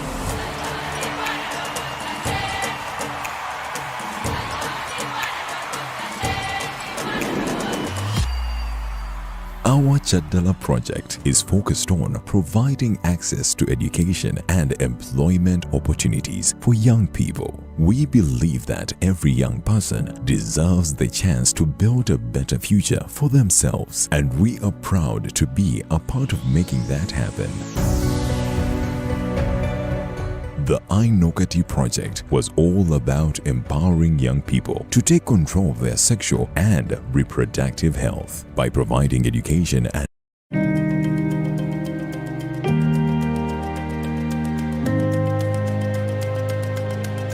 As we come to the end of another year, we wanted to take a moment to reflect on the projects we have been working on and the impact they have had on our communities. 2022 was a great year of experience, a great year of change that Richer Hand has created over the years. But also now looking at 2023 is so much that we do to evolve with the young people. Our COVID-19 project was launched at the height of the pandemic, and it was designed to provide support and resources to those who were affected by the virus. We implemented the EC COVID Response Project. Our main aim was to support young mothers whose vulnerability was exacerbated by the psychosocial, the economic and psychological effects of the COVID-19 pandemic.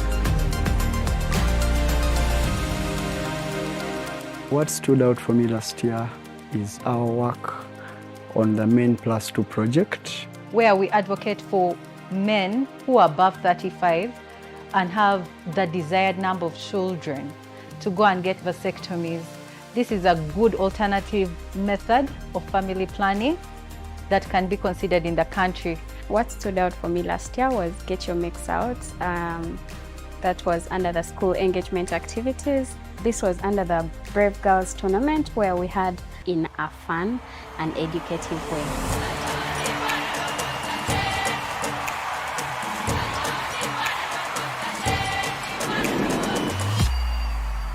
Our Chadala project is focused on providing access to education and employment opportunities for young people. We believe that every young person deserves the chance to build a better future for themselves, and we are proud to be a part of making that happen. The iNokati project was all about empowering young people to take control of their sexual and reproductive health. By providing education and resources, we hope to reduce the number of unintended pregnancy and STIs in our community.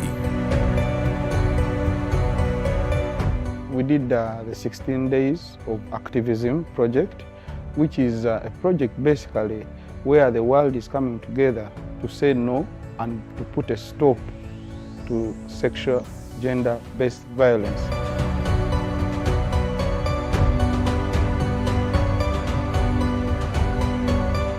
Last year, Richer Hand Uganda, in partnership with UNESCO, implemented a program which we referred to as the O3+ program. The program was designed to target students in higher institutions of learning, and the pilot was done in 3 key universities. Finally, our You Decide project. We believe that everyone has a right to have their voice heard, and we are committed to doing our part to make sure that happens. Overall, 2022 was a good year, and we hope that 2023 will even be better as we look forward to implementing our third year or second year of the strategic plan 2022-2026. Thanks to the hard work of our team and the generosity of our supporters, we were able to make a real difference in the lives of many people. Everything has been talked about contributes to our strategic plan that we launched in 2022, and it drives the objectives. We program with you, we network with you, we co-create ideas together. In whatever that you see at Richer Hand happening, it's not created by one person, it's a team that creates it. Are the young people that we sit down and we co-create our programs that we run. We speak their language, and we shall continue doing so in 2023 as we enjoy and be able to create the impact together. Thank you for your support throughout the year. We couldn't have done it without you. Here's to another year of making a difference in our community.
Disability inclusion is not just the right thing to do, but it's the moral thing to do.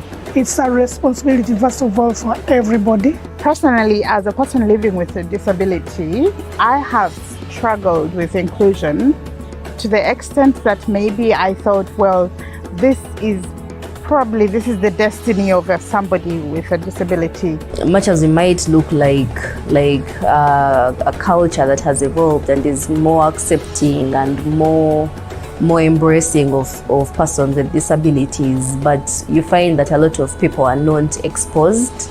Once persons with disability are included in different programs, like in employment sector, livelihood programs, and they can be able to stand on themselves, like work for themselves, then that creates independency. If you look at the communities in which we operate in as a company, for example, it's composed of different people from different age groups, from different age experiences, and also it's composed of people with disabilities. And they are very bright and they do things like other people do, and actually some of them do better than others. So disability inclusion it goes a long way to ensure that the minorities within the community are given an opportunity to advance both economically and professionally. Creating that accessibility that can enable them benefit equally with the rest. It is my right to be included, to have a right to education. I have a right to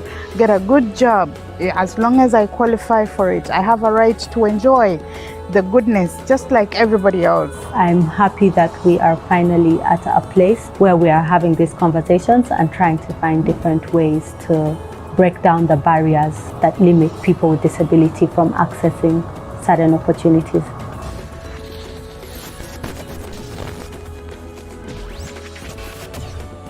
The 12.4% is the total population of persons with disabilities in Uganda currently.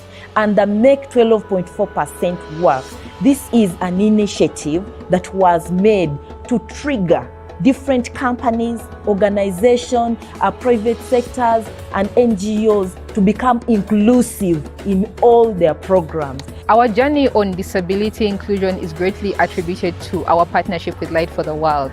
When we first started on this journey, we really didn't know where to begin.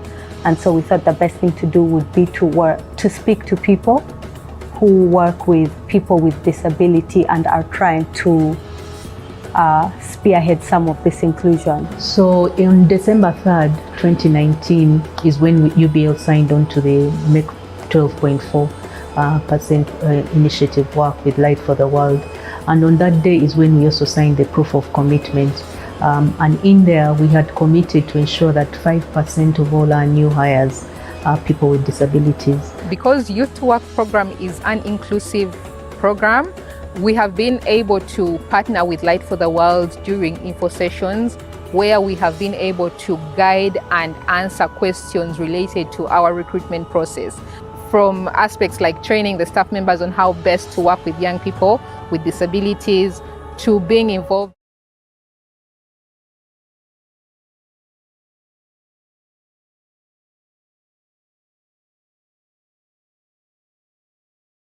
And we must say good afternoon. I believe it's still good afternoon in Ghana as well, just like it is in Kampala.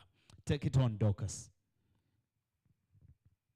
Thank you so much. Yes, it's early afternoon. I'm happy to join you virtually and so excited to talk about the Mastercard Foundation Associates Program. I believe the sections are going well so far. So just to start off, just to introduce myself. So my name is Dorcas Babette Kofi and currently joining you from Accra, Ghana. And I work within the transitions team at the Mastercard Foundation. That is a unit at where the associates program sits. So if you allow me, I'll just share my screen briefly. So two major parts of this section will be to quickly take you through the associates program. And after that, open the floor for questions and feedback, which I think is very much needed, and looking forward to hearing from you all in the room.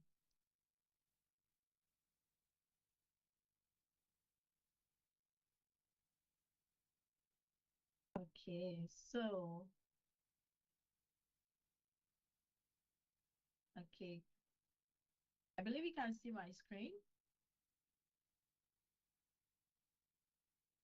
Okay, great. Okay, great. So yes, just for some context, the Mastercard Foundation was established in 2006, mainly with a mission to advance learning and promote financial inclusion for people in general. And so far, it's one of the largest of foundations in the world. For us, at the Mastercard Foundation, we seek a world where everyone can learn and prosper, irrespective of who, where, and what. We believe that people, no matter where they are in life, have the equal chance to succeed. No matter where they are, no matter their experiences, they have the equal opportunity to succeed in anything that they do. Sorry, were you saying something? Okay. Yeah, so we believe that access to education, financial access, and skills training, especially for young people, it's a key thing or part of the activities or core mission and vision. And we believe in five main core values which guides our work in with our partners in everything that we do. So just to quickly take you through, we believe in humility to be our source of strength. We really make sure that we listen. And that is why I said that after this presentation, I'm looking forward to your feedback and questions. And then we can take the conversations further with the help of Light of the World after today's section. So we listen because it's our source of insight, empathy, and innovation. And we are very kind and respectful. That's what we try for because we believe that when we treat each other with kindness and respect, a lot can happen in achieving the common vision that we have as a foundation. And co-creation is a key part of what we do. So I'm considering this section as more of a co-creation process to hear from you and your experiences working with young people and making sure that they all have inclusive and dignified and fulfilling work. So, and the last one is impact. So at the core of all that we do is impact. We are result oriented to ensure that we are achieving the impact or the expected impact that we set out to achieve. So now, so like I said, our mission basically is what drives us into the associate program. So the Mastercard Foundation has Young African Work Strategy. That basically the goal is to ensure that by 2030, young people, we have over 30 million young people in dignified and fulfilling work across Africa. This has started already, and there's been a lot of work around that in the foundation. But for the purpose of time and for the purpose of this presentation, I'll just focus on the associate program. So the associate program is relatively new under the transitions unit. It's part of the bigger transition strategy, under which we're ensuring that we are providing transitional support to young people from basic level till they reach a point in life where they feel like they are indeed in dignified and fulfilling work. So in all aspects of life, health, education, jobs, professional development in terms of jobs, yes, and any other thing that they need in life to ensure that they have a smooth transitioning or they are happy with life, basically. So it was out of this that the associate program was birthed. Basically, the goal is we realize that there's a gap when it comes to the skills that young people have and the demands of the workplace. So we through cooperation and listening to our partners, we started associate program designed to equip unemployed graduates so graduates could be post-secondary or post-tertiary with competencies and capabilities across thematic areas of workplace. So really to give them 12 months entry-level experience at various organizations. And in so doing, they can get to build on their leadership. And we're also hoping that we create transitional pathways in that 12 months program that they will be able to find their feet in entrepreneurship for those who are interested in exploring entrepreneurship, those who would be interested in furthering their school, and those who would also want to, continue working in or have a career working with organizations that we want to work with. So really, just to summarize, it's 12 months entry level roles, and we are looking at them learning with support or cooperation with the partners, employers like yourself in the room, that will give them the opportunity to learn and grow in their career space. We also believe that learning has to be fun. So as part of the associate program, there's a 1-year enrichment program where we take them along together with the employers. Most importantly for the associates, but because they'll be working with employers, we cannot deal without the employers. So we would be there's a 1-year enrichment program aspect of it where we carry them along as to how to explore things in the workplace, how to learn, how to improve, how to grow in their career, so that by the end of the 12 months, they would have transitioned into places that they will be interested in, like I mentioned, leadership, employment, entrepreneurship, and in some instances, even further their studies after that 1-year experience. So we really, that is the basic underlining or the main reasons why the associate program started. So before I even go to the employer expectation, just to also mention that the associate program is the stipends of the associate is being paid by the Mastercard Foundation. So for us, we are co-creating with employers and calling employers, especially to bring young people that have that somewhere living with any form of disability that also would want the opportunity to work. We have tailored and specific supports for them because we recognize that they come with extra support. It could be technological assessment, it could be workplace tools in order for them to function well with the various employers that they would be working with. So you may be asking, so what's the expectations from the employer that will be hosting the associate? So I'll quickly take you through that. Yes, so just like I said, so first of all, your first expectation is to ensure that you are giving them job learning and professional development while they are working with you for that 12 months. Really to bridge the gaps between mismatch between education, formal education and the world of work. And also to equip the associates with relevant work experiences required to land their first job. Like I said, the goal is to help them transition after that 12 months to full-time jobs, or whether in the organization they intend with or outside the organization. At the same time, exploring other pathways like entrepreneurship for those who be interested. Also because the transitions team has other transitional support that are not job employment directly, but are also giving like support like grants and other things through other programs that we have.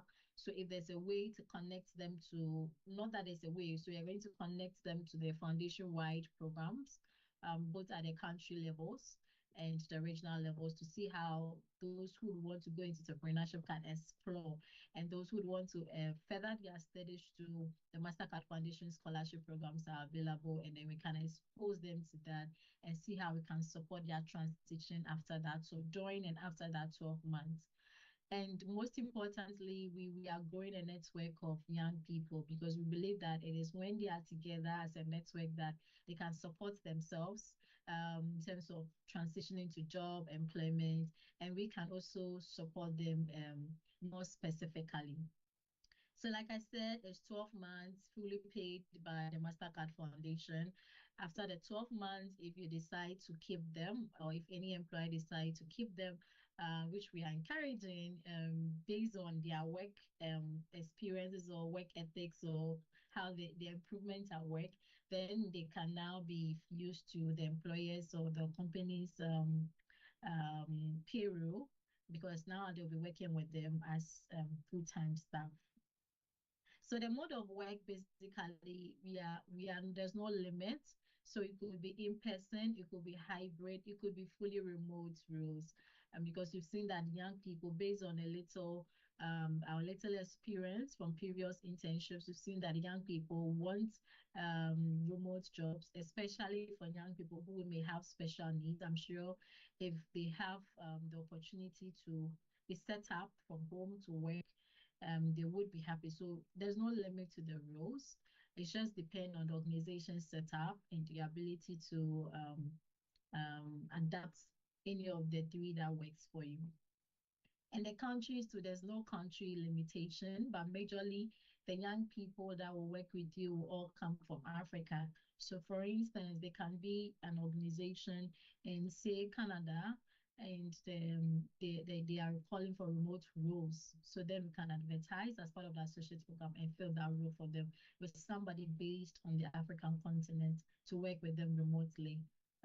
Yeah, I'll dive a bit more into what the foundation is providing, this kind of support the foundation is providing aside the stipend in the next slides.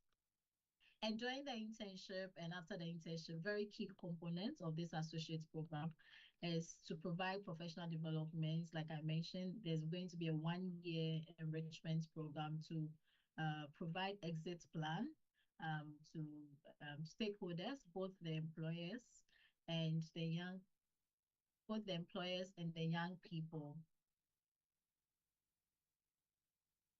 So yes, and then there was going to be alumni chapters where we would ensure that we are giving continuous support to the associates and connecting them to all the other foundations related programs for their growth.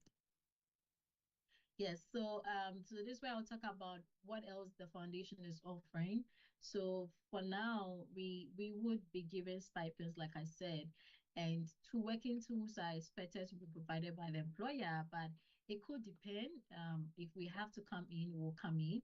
And especially for people living with disability and they will need extra support, we will be available to work with a disability and inclusion team to ensure that we give all the needed support in terms of tools or any other extra resources that will be needed to make their 12 months experience a wholesome one. So yes, so this is a very high level plan as to how we go about the associates program. So we first of all start with the onboarding, then we set goals, then there's a development path created for the associate through mentorships, through sections that will help them as well. And then through career growth, performance reviews, which is very critical as well. So yeah, I wouldn't dive much into this because this comes more with the 1 year program. I mean, when they have started itself. Yeah, so basically the curriculum that we'll develop for that 1 year program, the 1 year enrichment program includes managing themselves, managing others, and majorly their professional developments, which are very critical to workplace or to work now. So we find a need to ensure that that comes along with the program. I also wouldn't dive much here because I kind of have mentioned it or on the part in my previous slides. So yes, you may be wondering, so how do I express interest? Like I said, from here, I'm sure we'll be working with Light for the World to see how we can cooperate further and onboard you employers that are interested onto the program. But a very simple process. You basically have to fill a form, tell us you're interested, and if you have identified roles already, there's a very simple template that you use to populate the information about your roles. And then after that, so if you don't have roles identified already, our team will reach out to provide more information if there is. There could be special instances or an employer who may need more clarification, which we are also there to provide for you. So after we have done that and you've shared your roles, then we can co-create together again for the next steps on the recruitment for the associates for you and when they start, how they start, the 1 year enrichment program. But basically, one of the things I forgot to mention is we at the Mastercard Foundation Transitions team, specifically the associate program team, we are working with partners that would help us to facilitate and achieve the mission and vision of this program. So they would also work with the employers co-creatively for recruitment and the onboarding and the 1 year enrichment program of the associates that will be working with them. Yes, as usual, so if you want more information, you can contact us at associate program at mastercardfoundation.org, or you can, if you reach out to Light for the World, I'm sure we'll be able to connect and then see how we bring you on board onto the program. So yes, I hope I didn't rush through, but this is where I'll end the presentation. And I'm happy to take in feedback, questions, if we still have time for this section. Thank you so much, Dorcas, for that wonderful presentation. Is there anyone who would like to give Dorcas a question or two?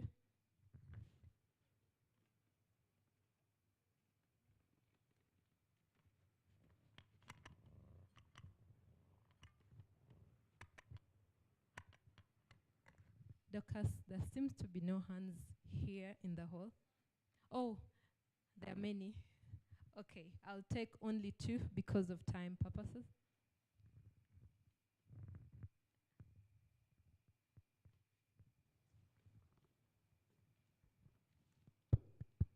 Okay, thank you very much. My name is Tumkogizelok. Madam Dorcas, what I wanted to ask is about Mastercard, how it is supporting students. I hear that Mastercard is only in Makerere University main campus. How would you make it to see that it reaches all campuses and other institutions to see that they support many people in the country? Thank you. Should we give you time to answer one question at a time, or we get all three and you answer at once? Sorry, I'm muted. Maybe we can take all three, then I answer all. All right, thank you. Can take three. I think I can do with three maximum. Okay, so we had two more hands up. Yes, there's a gentleman at the back.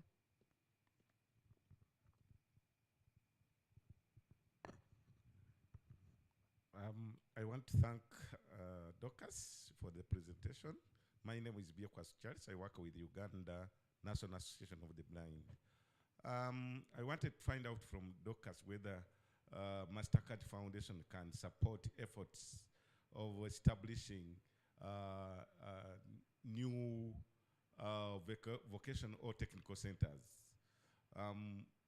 Saying that because we have an idea of starting a vocational training center for the blind somewhere to support efforts. We are seeing so many of youngsters getting out of schools stranded with no skills, much as they might have acquired the formal education, but when it becomes to practical skills, they are redundant and they become idle and just waste their shoes looking for jobs. So I want to find out from that. Thank you so much. Okay, let's take the third one, which is the last one.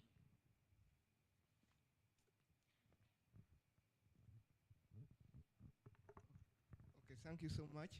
I'm called Enyang Churchill. Thank you so much, Madam Dorcas. My question is, the internship that you're talking of, does it basically work here in Uganda, or you can also have an internship across the world? Thank you so much. All right. Those are your three questions. You can answer. Okay, thank you so much, Charity. So the first question was around if MasterCard, how people can benefit from MasterCard Foundation Scholars Program or scholarships, if I'm correct. So yes, it's already in Makerere and also in other universities that also supports people with special needs. And so I don't know, but I could connect you to the so okay, let me just take it this way. So mostly how it happens is that the institutions that are having the partnership with the MasterCard Foundation will do a yearly call for applications for people to know about the program. And then they just like every scholarship application, people will apply. Of course, they give priority with people with special needs, people with disabilities, refugees. It just depends, but most times it's even stated in the requirements or the call for applications. So they apply, and that's how they get into the program. I was going to say that you can check the MasterCard Foundation Scholars Program on our website. I'm sure you get a lot of information. You also get to see all the partners that are part. Another thing which I will do, maybe I'll share with the Light of the World team, is the link to a community we are building for young people to access all MasterCard Foundation programs and how they can benefit, including the scholarship programs around the world. So I will share that so that you can share with your network or young people. But basically, if you go to LinkedIn, it's called the MasterCard Foundation Transitions Community. MasterCard Foundation Transitions Community on LinkedIn, and you can share that link or invite young people in your network to join. So where I'm there myself with my other team members, so we'll get to interact and answer and share information with them. Excuse me. There's also the MasterCard Foundation Uganda office that I'm sure you could also connect with if possible to understand more about the programs that they do for young people, not just the scholars program or the scholarship. There are a lot of other programs they are doing in the country that are targeting young people that they could support as well. And then I think that, so this my answer is even zooming into the second question about technical and vocational centers for the blind. I've forgotten the name of the one who shared that, but I think that's very thoughtful. And I must say that I believe it's something that our team in Uganda have started doing, because I know even in Ghana, the Ghana programs team have started doing something like that. But of course, there's more room for more impact. So maybe we can connect later on to see how, or hear your thoughts and ideas on some of these things and see how we can take this forward in the future. or connect you to the right teams or the right country team to see how we can take this forward in the future. But a lot of these works are already ongoing in the respective country and regional programs. And then the last question was about internships. Yes, so the associate program is open to all countries, all countries. So, but majorly Africa, because like I said, the young people are people from Africa. So there could be an organization based in the US with branches across Africa, and they want young people to work with them remotely in Africa. Then they can. The only thing we are not sponsoring for now is relocation expenses. For instance, you are based in Uganda, you apply for an associate program role in the US. The the MasterCard Foundation will not pay for your expenses or for you to relocate to the US. No, that's not part of the program for now. We are trying to create opportunities for young people because over the years, we've heard them say that create opportunities for us in our home countries so that we can stay there and we didn't have to travel. So that's why we are sourcing the roles majorly from Africa, but also any part of the world at all that any employer wants to be on the program can be on the program. We already started and we are making good headway. So we are hoping that by January going, which is the second phase, January next year, we would have more people joining, especially people with disability coming on board. Yes, so I think, Charity, I answered all the three questions, unless I missed out on any. No, you actually answered all questions. Thank you so much, Dorcas, for all your wonderful responses and what MasterCard Foundation is doing both in Ghana and Uganda. Thank you so much. Yes, we are coming back to our ground here. Ready? I think that calls for a big round of applause, ladies and gentlemen. Come on, let's appreciate Dorcas and the entire MasterCard Foundation. Thank you very much. And Dorcas, I must say, by the time we got into your session, we were already done having our lunch. I should also say we had some rice, but certainly it was not Ghanaian jollof rice. No, it wasn't. But we enjoyed what we had. But thank you very much. And maybe for the rest of the program, you can join us on the YouTube channel, Light for the World, as well as Saudi Plus TV, and you could as well catch up with us, the UNAPID Facebook page. In the meantime, for those of us that are watching, I did put to mention before, there's some sweet, lovely, awesome things right there at the back. I think this is one that has really caught my attention. If you wake up in the morning, especially if where you stay, there are lots of trees, you wake up to the sound of nature and the beauty it comes along with, the sweetness to the ears. It has been brought into a picture right here. If you're the kind that loves these kind of pieces to put in your home, or you could even gift it to someone, please feel free. We have quite a number right at the back. If you're the kind that goes for different crafts, I've seen bags, I've seen necklaces, I've seen other decorating things right behind there. We have them for sale.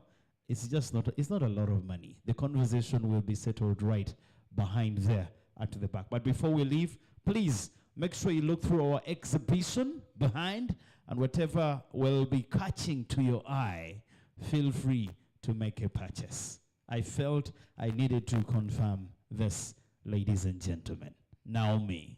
Yes, Ronnie, thanks. You're good at marketing. Thought you were only an MC, but you're diverse. Right.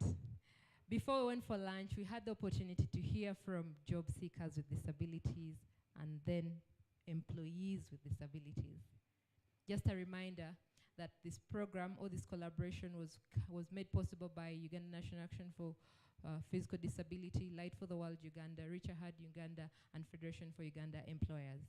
That being said, we're going to have a panel discussion, another one. And this one is going to be different because now we're going to be able to hear from the employers themselves. So I would like to invite Mr. Jonathan Nunda, who will be hosting or who will be moderating this panel discussion, and then he'll bring on board the panelists that will take on from here. Jonathan, you're welcome.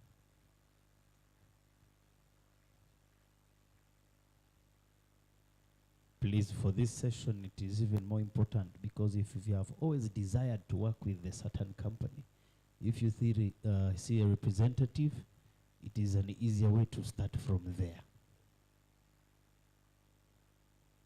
And of course, it will not only be the employers. As we have these conversations going, please, in case of any question midway the conversation, feel free. We have notebooks, we have the pens there. For those that can use them, please feel very, very free to note them down, and we shall be getting to those questions. You're most welcome, Mr. Jonathan. Thank you so much. Ladies and gentlemen, we have a panel of 5. My first panelist is Dorcas Kayaga from Uganda Breweries. Dorcas is the employee experience lead. People have overclapped there. UBL, hey.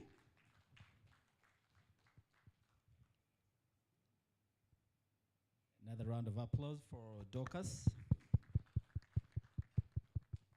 My next panelist is Trust Kemigisha. Trust is the Gender Equality and Social Inclusion Advisor working for Goal Global. Ladies and gentlemen, we shall clap, yeah? Okay, we have someone from the banking industry. We have David Kenneth Mutaka, who is the head of people and culture from Stanbic Bank.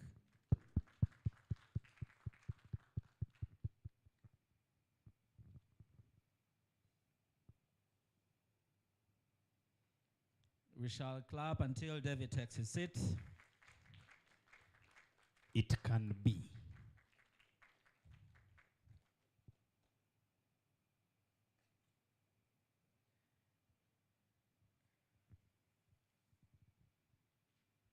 Okay, then we have Darius Kwasiwe, HR business partner from MTN Uganda.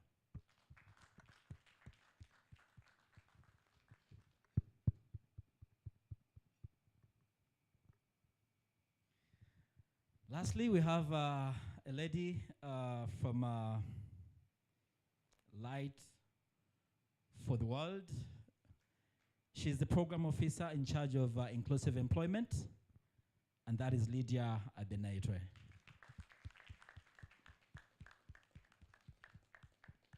Yeah, keep the hands until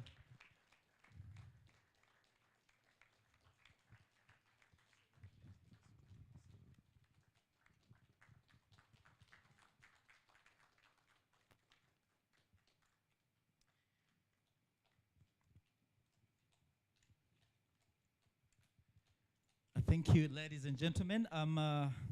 The theme of this discussion is recruitment and retention of people with disabilities.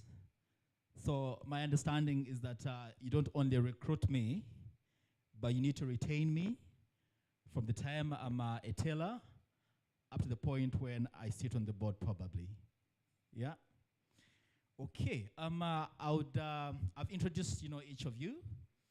So I will just start from the extreme, Madam Dorcas, and then we shall have a round, yeah? I would love us to let these beautiful ladies and gentlemen, appreciate why you thought of, making your organizations, inclusive.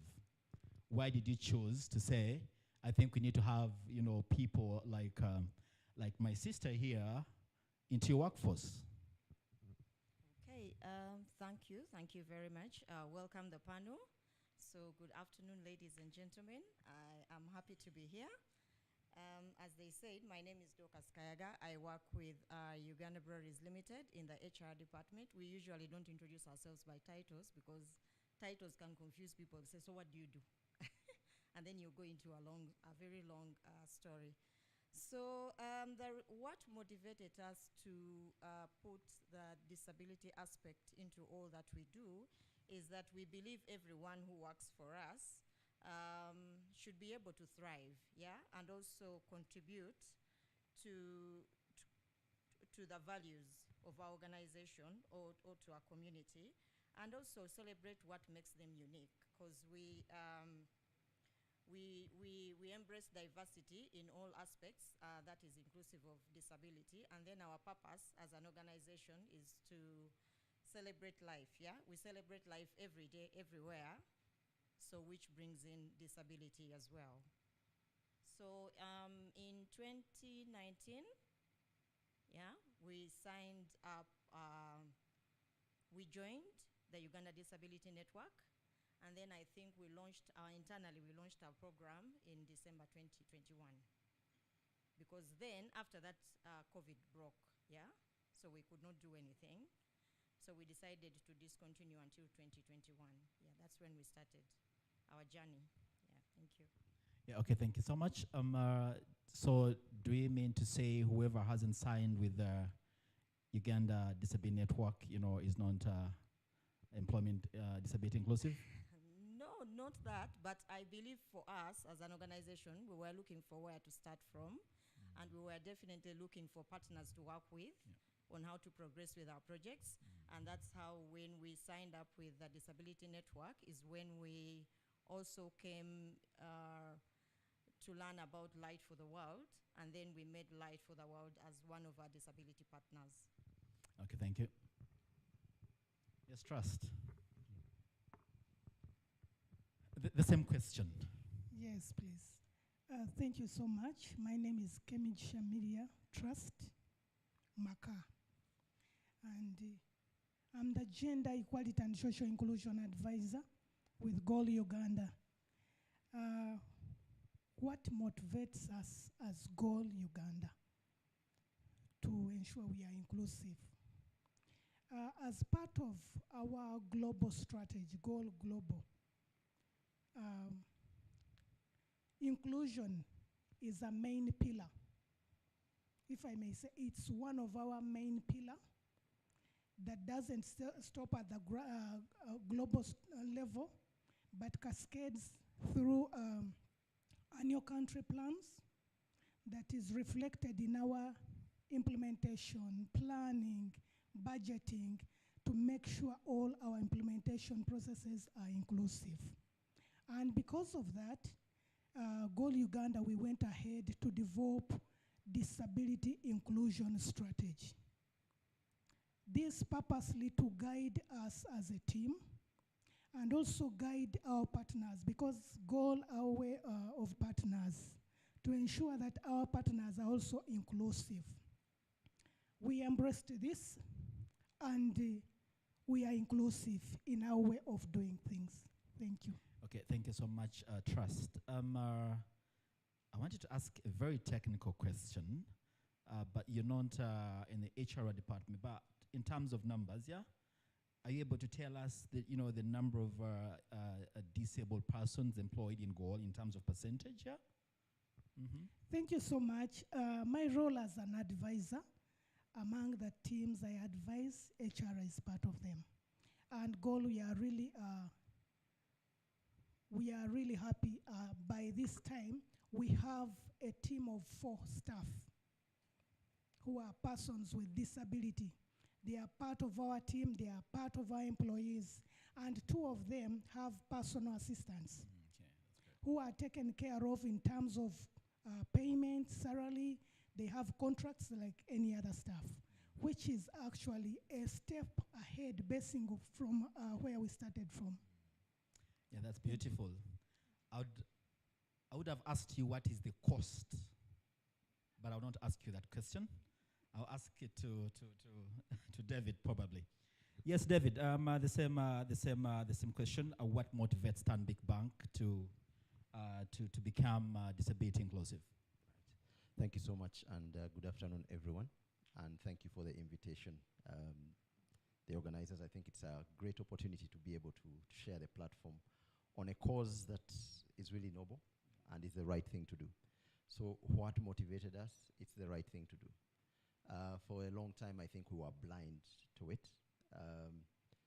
And if you think about, I'll start with our purpose. We say, right from the group, Africa, we're about Africa. Africa is our home, we drive her growth. In Uganda, Uganda is our home, we drive her growth. But that growth is not only meaning, if it is meaningful, right? it's sustainable, and it is inclusive. If it doesn't include, if it excludes anyone, then you're not driving sustainable growth. So we started with women. I think we've done women a long time, and we thought we were doing great. Then we looked around at each other, and we realized there was something missing. And said, my friend, all of us seem to be a certain way. There are some people we're leaving behind. And that's when we, like Dorcas said, the Uganda Disabled Business Network helps you to become competent at this. You have an intention, you try it, then realize you really don't know. You don't know the extent of the challenge ahead of you. And I think around the same time, 2021, we then embarked on that. First of all, surveys to see how ready we were. Got help from Light Up for the World to say, how do you write your adverts? What do you think about your policies? Are your people trained? Are they aware? And it's been a journey. Slower than we would have liked, but one that we are proudly learning and happy to say we don't know. Please help us. Yeah, that's beautiful. Thank you so much. Trust mentioned 4. So what is the percentage employment for Stanbic Bank? I want to say it's about 1%. We have 2,000 staff. I want to say the people who are visibly disabled is about 1%. That's about 12 people. But we want to get that number to 10%. That's the goal that the board has set. So you can imagine how big a challenge it is. And I think it is one that we're willingly carrying on and saying one day it will be something that we proudly say. Okay, thank you so much, David. Over to you, Darius. Thank you. So once again, good afternoon. My name is Darius Nkwasiwe from MTN Uganda. So what motivated us to be disability inclusive? There are lots of things, and I could list a whole lot of them, but I will quickly summarize for them. So as an organization, we believe strongly in disability, we believe in diversity, and we believe in inclusion. So all these things at the forefront of how we work and how we would like to work and how we would like our workplace to be known. As part of our strategy, which is the MTN Ambition 2025 for group, we have ESG at the core as one of the strategic initiatives that we are seeking to drive. And part of that, we are looking to make our workplace more inclusive, and that's where employing people with disability are. Also, as an organization, we strongly believe in the Sustainable Development Goals, and we believe that everyone deserves to work, have decent work, and that has led us to ensure that we have a policy that drives and guides us. And also, when we realized that there was need to deliberately employ people with disabilities, we engaged partners, particularly Light for the World has been very supportive to us in ensuring that our recruitment and the initiatives that we have along the way are well aligned to ensure that we don't just recruit. When these people come in, they feel inclusive and they feel that they are comfortably part of the place. It's a journey that we are moving. There's still a lot for us to learn, but the most important thing is that we've chosen to be intentional about it. For example, I think this year, that's when we were very deliberate. In some of our recruitments, we said that we must at least have someone living with disability part of our recruitment. Yes, thank you. Okay, the other question? Yes, so currently we have about 7 people who we've deliberately recruited for people living with disabilities. But again, the leadership of the organization is very much committed to increase it to at least 1% by 2025. We have about 1,300 staff. So if we make it 1%, it means that we are going to be growing that number, and it will be in double digits. Okay, thank you so much, Darius and David. I don't know. moving forward, do you think that's something that we can pick and follow up with you to see when will that increment happen, or? For us particularly, this is a target for 2025, which is when we are looking forward to closing Ambition 2025. So we believe by end of 2025, we shall have that number. And of course, that number is the minimum. Probably we will have even more. Okay, thank you. Absolutely. So every quarter when I talk to my board, it's one of the agenda items. And one of the things that we've embarked on, beyond hiring, even getting people to declare, because there are many disabilities that are not visible, that people are struggling with. It's just to say, is it a safe environment? So yes, the 10% is something we talk about, we learn about, we let it challenge us, we look at each other shamefully, because you're at 1 and you're supposed to be at 10. You know, if it was P7, you'd get an F9. So it's really something that please follow up with us. I think the ability to track and say what's the status quo, where are we moving, what policy do we need to change, what action do we need to take, is important. First of all, because we were going that way. So if someone tells you change direction, it is really, really not natural, let me say. Let me not say it's tough. It's not natural. So if you don't keep it conscious, it disappears.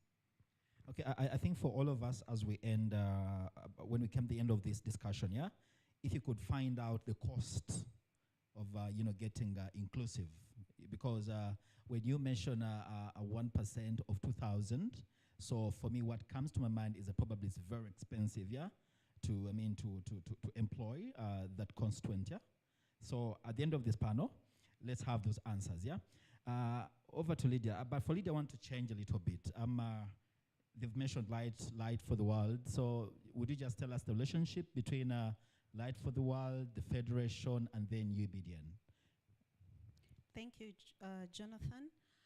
My name is Lydia Benaitwe, and I run the partnerships between Light for the World and civil society employers and also the private sector. And I also have a relationship with job seekers with disabilities as I prepare them for the world of work. So the relationship between Light for the World, Uganda Business and Disability Network, and also Federation of Uganda Employers is very, very elaborate, but I will sum it this way. So Light for the World spearheaded the establishment of the Uganda Business and Disability Network, which is a summation of private sector companies that are committed to providing disability inclusive workplaces. So Light for the World partnered with AD International and Site Savers and Nudipu, and we worked closely with Federation of Uganda Employers, which is a strategic partner, considering that you can't push for inclusive workplaces if you do not have employers. So Federation of Uganda Employers eventually became the secretariat of the Uganda Business and Disability Network, where all these private sector companies fall. Yes, so that's the relationship. So Light for the World provides disability inclusive technical advisory services to Uganda Business and Disability Network members. Yeah. So basically, if I'm to ask you the role you've played, is that the role is more of advisory? Absolutely. So Light for the World supports the Uganda Business and Disability Network to grow the membership of the UBDN and to also provide technical expertise to employers. For example, how to do workplace assessments, how to link them to job seekers with disabilities, because they need a united, like a common place where they can get all these job seekers with disabilities. And as Light for the World, we've invested in having that database and growing it every day so that employers will not have to scatter around looking to hit the targets that they just talked about. They need a place where they can get all these job seekers with disabilities. And then also they talked about how to make their places accessible. Sometimes we can't do it because we don't have the technical expertise. Darius here recently reached out to me wanting to train his staff about in sign language for their customer care staff. We don't have that resource at Light for the World. So we give referral services. I referred him to Uganda National Association of the Deaf, and the interaction was successful. When DOCAS was looking for someone to do an accessibility audit at UBL, we were happy to involve Uganda National Action on Physical Disability, and they did an excellent job there. So ours is more of referral and also providing technical advice on disability inclusion, tools, advice. Some of the answers we don't have, that's for sure. But then where there is a will, there is always a way. So we always co-create with our partners, and we have the solutions that we both so much need. Yeah. Okay, thank you so much. Dorcas, Lydia has just mentioned your name here. Would you just share with us, are there any strategies that have been deliberate to ensure equal opportunities, but more so career advancement, yeah, of persons with disabilities in your organization? Okay, thank you. So, what we did with our organization, disability was new. We tried to look within our processes and systems and whatever we're doing in our strategy. Yeah, because every year, every company, companies like us who are corporate, we have annual strategies. My colleagues here from MTN and Stambik will agree. So we looked for the simplest ways that will give us some quick wins. Yeah, for example, if you have annual contracts that you review or you renew every year with one of your service providers or our third-party contractors, because this year, in the new world, we no longer do all the things ourselves like how we used to do them, yeah? We give a lot of work, we subcontract most of our work. So we made sure now that in every service provider contract with all our vendors, there is a clause on diversity, equity, and inclusion, yeah? So that it also requires them to employ persons with disabilities. So that was one. Those were vendor contracts now, which are standard, and it also became a KPI. So when we are reviewing you quarterly on your performance, we ask you, where are you at this? What have you done to put it in place?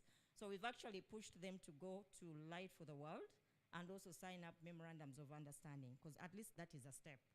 Yeah, and then we start pushing them to employ people with disabilities. So we've done that, and we've seen some real successes come through. Yeah. We actually started with contracts that fall within HR.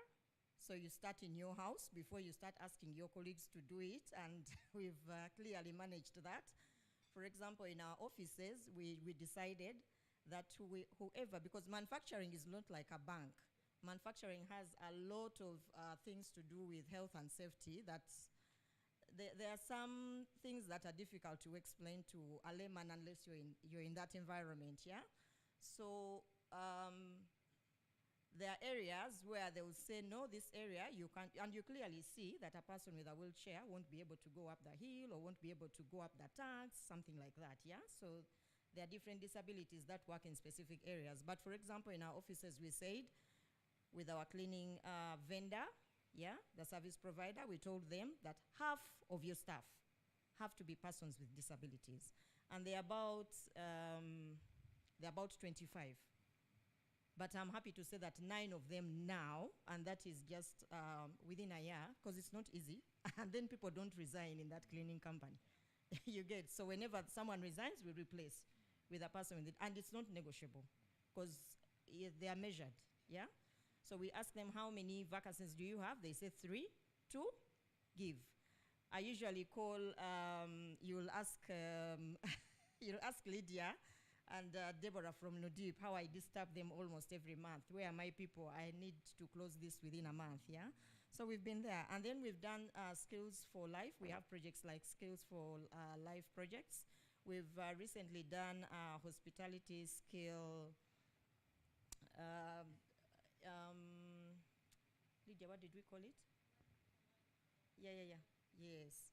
So we equipped, we trained some about, we are 50? 90, okay, yeah. But yeah, we equipped them with skills, and then we have inclusive events and adverts. If you look through our adverts now and our events, we have a sign language interpreter for every event. Yeah, if you go on TV and watch some of our big events, we now have sign language interpreters. That's how inclusive we are, because we understood you're also our consumers, yeah, for our products. And then we've also ensured that for all the entry roles, because we have recruitment agencies we work with, and then we have quite a couple of contracted members of staff that work on short projects, we've made sure that they bring in persons with disabilities as well as our entry level, yeah. And then we've done work placement programs. We initially had an internship program for, should I call them us, the normal people? And then you said, normal people have a lot of opportunities, a lot, yeah? If you draw a short list, Darius and my colleague David will allow that you'll never see someone who has marked on their whatever that I have a disability for applicants, yeah? So we said no, that we removed that, and we said we shall turn it into a work placement program for persons with disabilities. So it initially was for 3 months. We turned that into a year to equip them with employability skills. At least for a year, we believe that you're now ready. And then we'll put in a rotation schedule and also train you, yeah? Train you on hard and soft skills, on how to present yourself, how to make a presentation. There's so many things that come with it, and we've seen it being successful. For example, our first cohort had 10 people, yeah, last year. They are all employed now. We took on 3, those that we could with openings, and then the other 3, we kept on calling people from other organizations and those within that work with us, like our vendors, to take them on, which they did. So we are happy to say that we think it's a successful program, and I would request David and Darius to copy the same. Yeah, sure.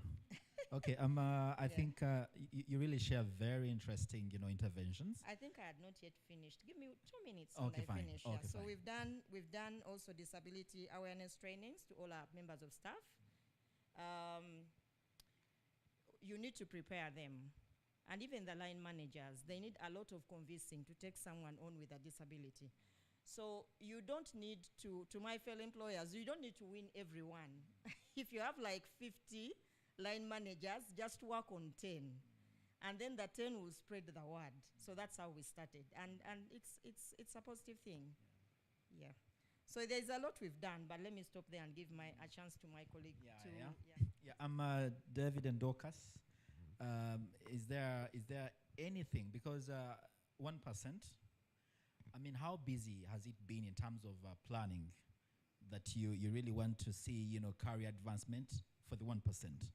But I want to see an example where you say we have Jonathan who came in, at this level. He or she has gone through, the levels, and right now we are sitting with him on this level, at this level, yeah? But we want to see that, I want to see that, that flow, that progression, yeah. Okay, so I'll keep it away from the rest, but to say, first and foremost, we recognize that we were not, I don't want to use the word, but disability competent as an organization. Our competence levels were quite low. So our first step on this is a second year, third year, Lydia? A lot of it was recruitment.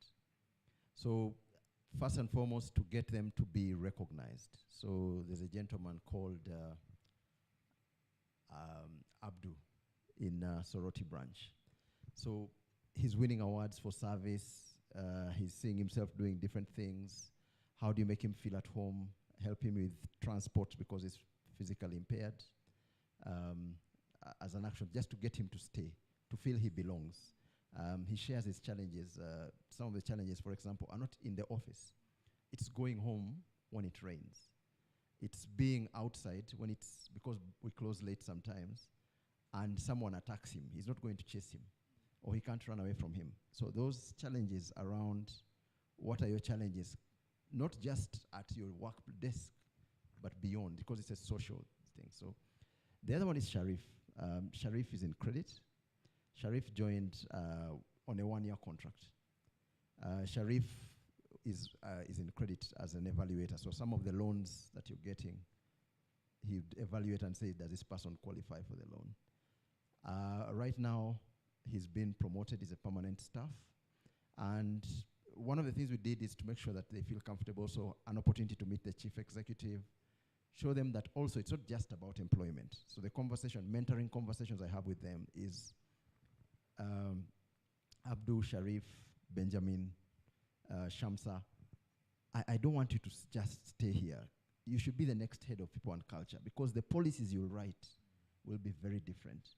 Where you influence will be very different. So we also need to change our policies as well in terms of how we provide these learning programs. Most of them are online. We do a lot of training, for everyone else. But to say to them, what do you want to do? So Benjamin, for example, is in our voice branch, but he wants to join technology, IT. So I had a mentoring conversation with him about 3 weeks ago, and today he sent me an email. I have applied for this job in data center. Wish me luck. And he sent me a Bible verse. I have not read it. It is Numbers something. I hope it is a good verse. But yeah, so I think it is those things. So, but and UBL does a good job. So UBL are people we look up to and say, how can we do more of? But reviewing our policies as soon as you see something that is defeating the process. So we've reviewed our recruitment policy twice this year, just on that, to say, this thing doesn't seem to work, change it.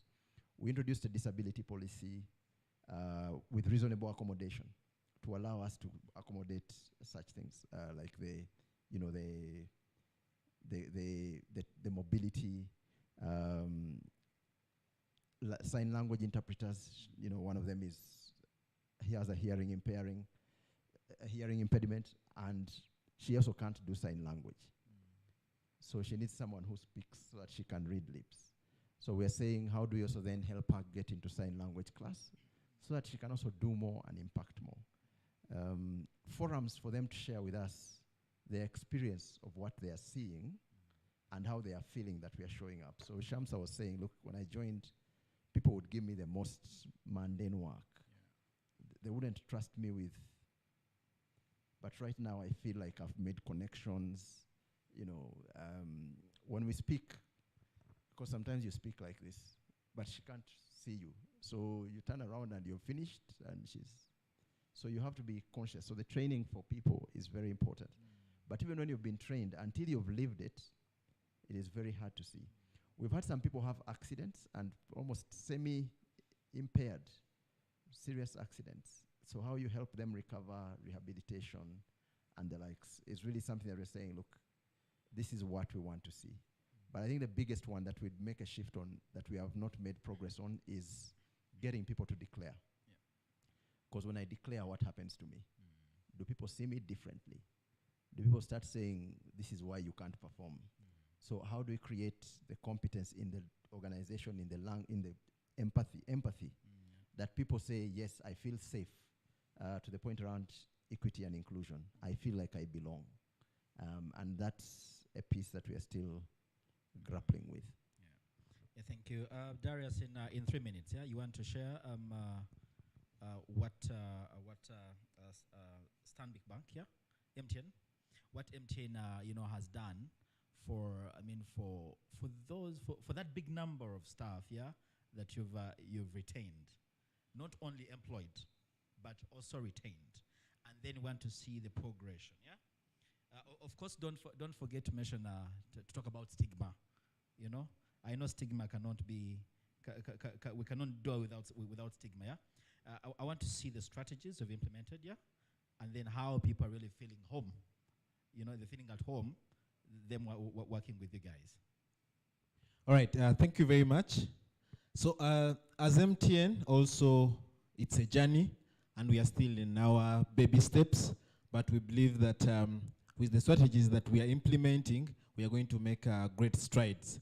So for some of the things that we've done, one is that we've made deliberate effort that when we are, like for example, this year, when we are recruiting, we said we must at least have 5 people living with disabilities come through to our customer experience division.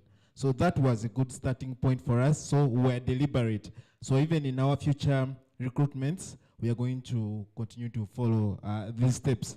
So we worked with Lydia to come up with a work plan and an action plan, and it's this action plan that is also continuing to continue drive us towards our efforts. I must thank UBL, one of our staff was part of your internship program. So yes, thank you for training them well, because they are with us. And then once we realized that we are being deliberate at being disability inclusive, we've had to do training for our staff. I think, like earlier mentioned, there's unconscious bias sometimes from us who think that we are more normal than the people living with disabilities. We think they can't handle certain tasks. We think maybe they may be less competent. But when we had this training, we realized that the perceptions of our staff also changed. That you can actually work with someone who is living with a disability and they will be working well. The other is that we provide access to e-learning courses, and this is for those outside the organization. So we have, through our MTN Foundation, we have what we call the MTN Skills Academy, which provides skills for young people. And also there has been deliberate effort. It's an online platform. There has been deliberate effort to ensure that even people, for example, who are blind are able to access that platform. So that is part of our effort to ensure that people who are living with disabilities are able to advance in their careers. We also have a graduate internship program called the MTNS program, which as part of this program, we also had slots which were specific for people living with disabilities. So for everything that we do, we are intentional. So they come into the organization, they do internship for 3 months, which is paid, and they get the opportunity to gain skills which they can then utilize to advance in their careers. But also, like I said, realizing that we are still in our baby steps, we had to identify our partners. And again, I think I'll keep mentioning Light for the World for having come in through, realizing that this is a journey that we must walk with someone who is competent in this field is also part of what is helping us. So they tell us, Darius, you could do this. This is something you could think about to ensure that even when you bring in people, they are not just coming in, but they are going to be retained and they are going to feel that they are included to even continue staying with the organization. We've not had that progressive journey, I think, because most of them have deliberately come through this year, but we do believe that with the programs and initiatives that we have to make them feel included, they are going to be on that trajectory to grow through the organization. For example, Evelyn has mentioned that she's very much interested to join our legal team. She's a lawyer, and then I've had mentorship sessions with her where I've told her we have a shadowing program whereby if you're ready, once you've mastered the job for which you came doing in, then you can start to shadow in the legal department, and then when an opportunity shows up, you can then utilize it. Yes, thank you. Yeah, okay, thank you so much. We shall, I'll now go to Trust and then Lydia here.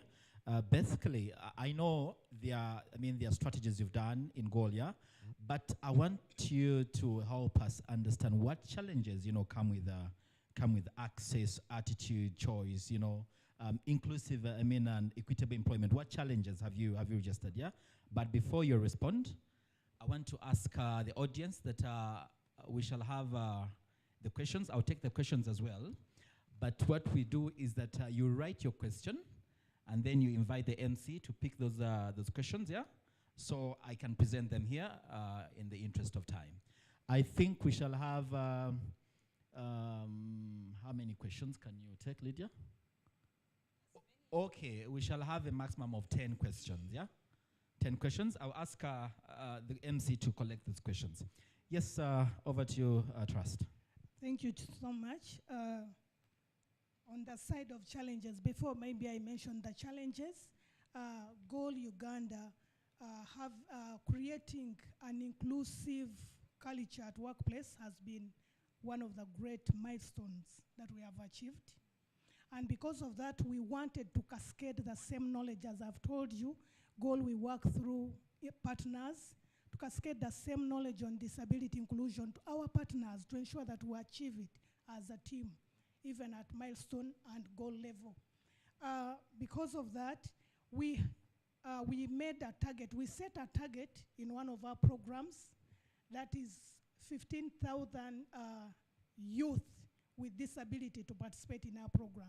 Out of 300,000 youth, 5% of it, which is 15,000, are youth with disability.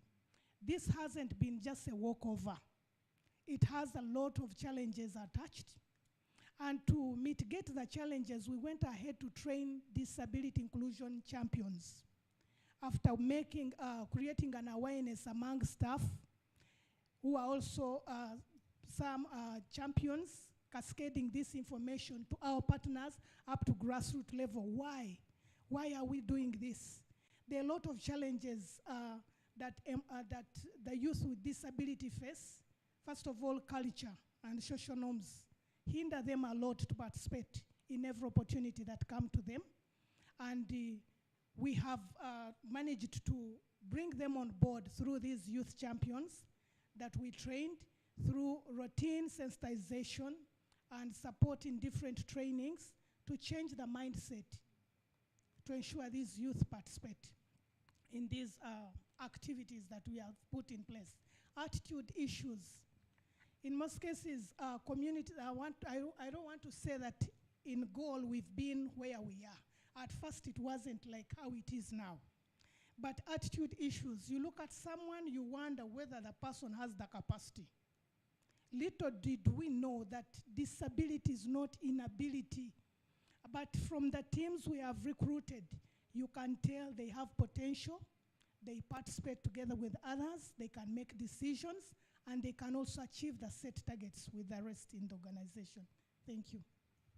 Thank you so much. I'll cross to Lydia.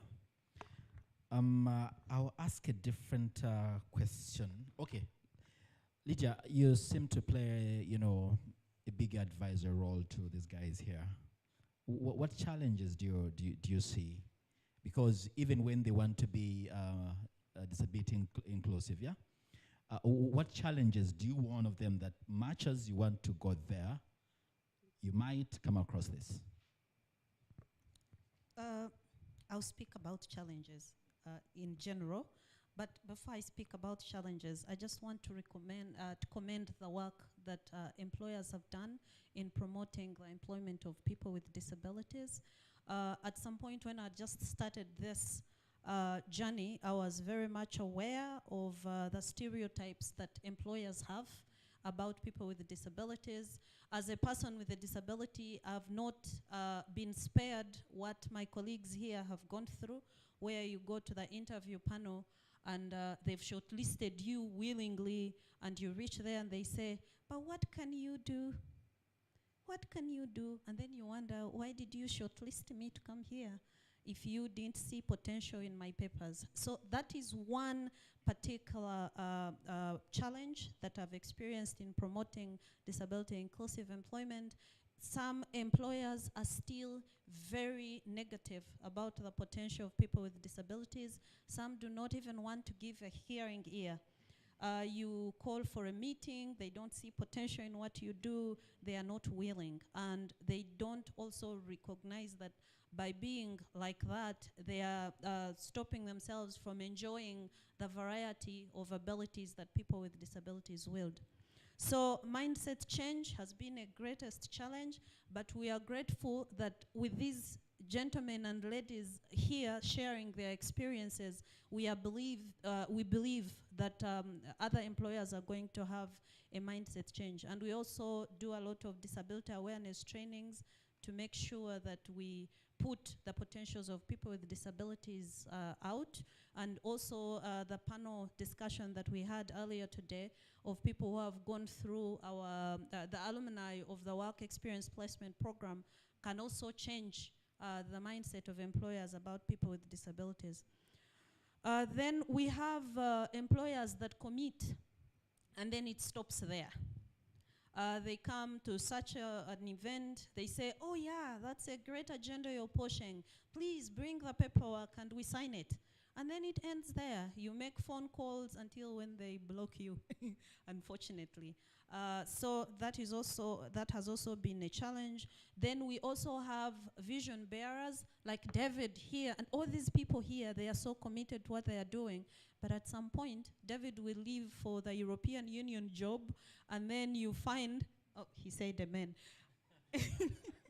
Yeah, and then you find he has carried the whole vision with him, and then the person who replaces him is not really interested, yet you had taken very good strides. So we always try to mitigate that by influencing policy before David leaves for the European Union. We influence policy so that if a person comes to replace him, they find a starting point which they can't contradict.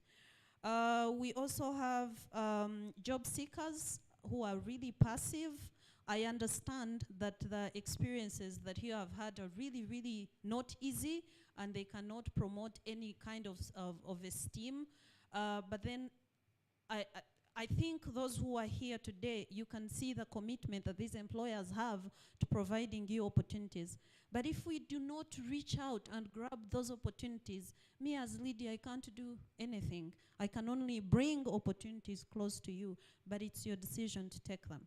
So sometimes you find they are really passive. You say this opportunity is specifically for a person with a disability, but then you look in the application and you don't see anyone, or just a few people who have expressed interest. And then maybe lastly, there are a lot of challenges, but I'll end with this one. Employers prefer easy disabilities. I can't fail to say that. When they look at people with physical disability, they say, ooh, this one is easy. She's just walking. She has a walking problem. We can fix that. When you say, oh, I have also job seekers with a visual impairment or multiple impairments, that is going to be very difficult. But then employment is employment. A job is a job. We all need it. Whether I have one or multiple impairments, I still need a livelihood. And I have potential. And if I have been able to go through university, it means, and graduate at that, it means I have something to show. Just give me a chance, give me the tools, and then there is probation. Allow me to see what I can do during probation, and if it doesn't work out, then we can also advise other means of enabling me to perform. Thank you. Yeah, thank you, Lydia. You mentioned mindset change, and then you also prophesied that David will be joining the European Union. David, before you go, when you share and when you speak, I see a lot of commitment in you, and actually I see a lot of vision, that you hold. Just in case you move on, in your department, is the mindset the same, or we need to do a lot of changing their mindsets again after you joining European Union? I wish they were here and we ask them. I hope that's the case. But one, our talent manager is on Lydia's speed dial, and Lydia is on her speed dial. So at least the person who's recruiting understands that. The business partners who are in HR, we also give them targets to say, if you recruit in your area, there's something there, you're driving this agenda. The policies we've started to change, so the disability policy is there.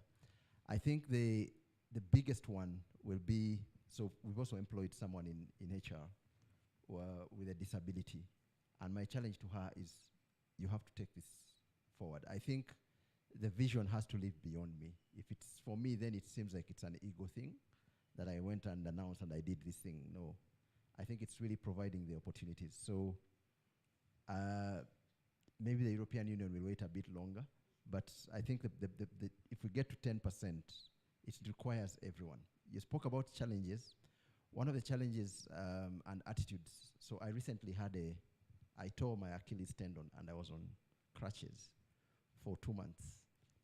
And it was hard for me to accept help because I felt like I was appropriating. I'm not really, but in the moment, I was. I couldn't use my hands. I couldn't climb stairs. Ramps were difficult. And you realize that, but even though you need help and people are really willing to help you, you resist help.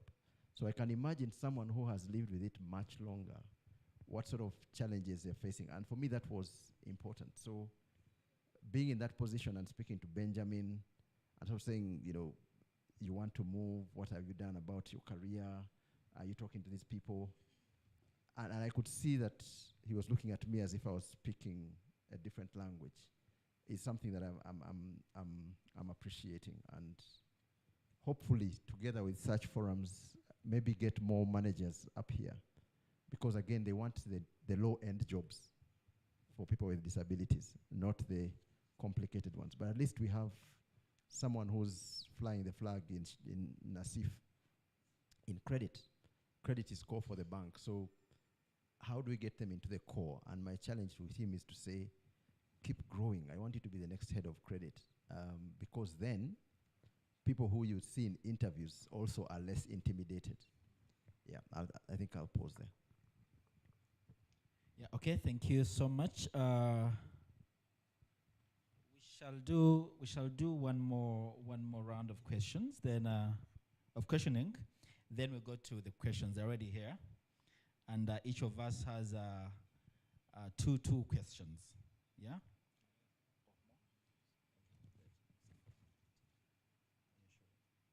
Okay. The other question I want to pose to this panel. It goes to trust. How do you measure success of disability inclusion? Thank you so much. How we measure success, you have to have a set target. Disability inclusion is a commitment when it comes to planning and budgeting. As you plan for the rest, the same applies to youth or persons with disability. In this program, you have a set target that has measurable indicators that at the end of the day, either quarterly or annually, you have to measure yourself as an organization. How many have we been able to reach out? How have they benefited? It goes beyond, having them as a number, but also looking at the impact. How have their lives been impacted? And I think that way we can measure disability inclusion in our programs. Thank you. Okay, thank you so much. Trust. I don't know if Lydia must be having something to say about the same. How do you measure success? I think measuring the success of disability inclusion is having evidence that it has happened. And I agree with trust. It has to start somewhere. You set a target, you work towards it. And for companies like UBL, MTN, and Stanbic, it always starts with annual work plan. So if you have an annual work plan, specifically aspects of disability inclusion, then you should be able to say, oh, we had targeted to recruit these people. How many have we recruited so far? We said we'd do an accessibility audit on all our branches. How many have we done so far? Have you added disability inclusion as an audit query on your annual auditing or something? So once you can answer those questions, then yeah, you're taking the right strides into the right direction. So I just hope the partners here have got that yardstick already. Yeah? Yes, I can attest to the fact that we have we set targets with DOCAS. We do an annual disability work plan with DOCAS and team. We have had a work plan with David and also Darius. His is recent, and we actually signed an MOU with MTN to provide them with technical support on disability inclusion for the next 2 years. Yes, for 2 years. For Trust, their targets are really everywhere. They have a whole new program, Young African Works. Sorry, I am bragging on your behalf. They have staff, they go through us, we support them to get the stuff. So by the time I decided on who was to sit on this panel, I was very confident that they had items to brag about. Thank you. Okay, I really copy well, but I want to ask Dorcas. I mean, for me, Dorcas really shares very, very interesting, interventions that they're doing at, UBL. Dorcas, what are the insights you'd like to share with the many employers who are here if they want to become disability inclusive? I think one is that being disability inclusive is good for your employer brand, yeah? And it also creates trust in your future talent prospects and also creates trust in your customers, yeah? Or your external environment out there. And then the other insight is that every organization should have a DEI policy, that is the diversity, equity, and inclusion policy in place, because that is the starting point. It should be non-negotiable as part of your policies, yeah? Because then that will be the only instrument to make you accountable before getting light for the world as your disability partner. And then probably also devise means of having your exco team buying. If there are 10, make sure the 5 are on your side and they have bought in, sell in, do some stakeholder management, and then the rest will be history. And then look for quick wins within your ways of working. There are so many things you can change. Yeah, you don't need to work a lot at it or think that big things will win it. No. First of all, look at your cleaning team. Why aren't you using disabled people to just do the simplest of work? Yeah, because they are there. We have a lot of them that are in the that are not educated but can do that work. Or we also have those who are educated, like up to senior 4, senior 6, and they have not gone back to school, that can do that work. So we have a lot of opportunities within us if you look within the environment of your office. And then start small, but start from somewhere. So don't delay. You can even start tomorrow. Start with one person, yeah? And then the rest will be history.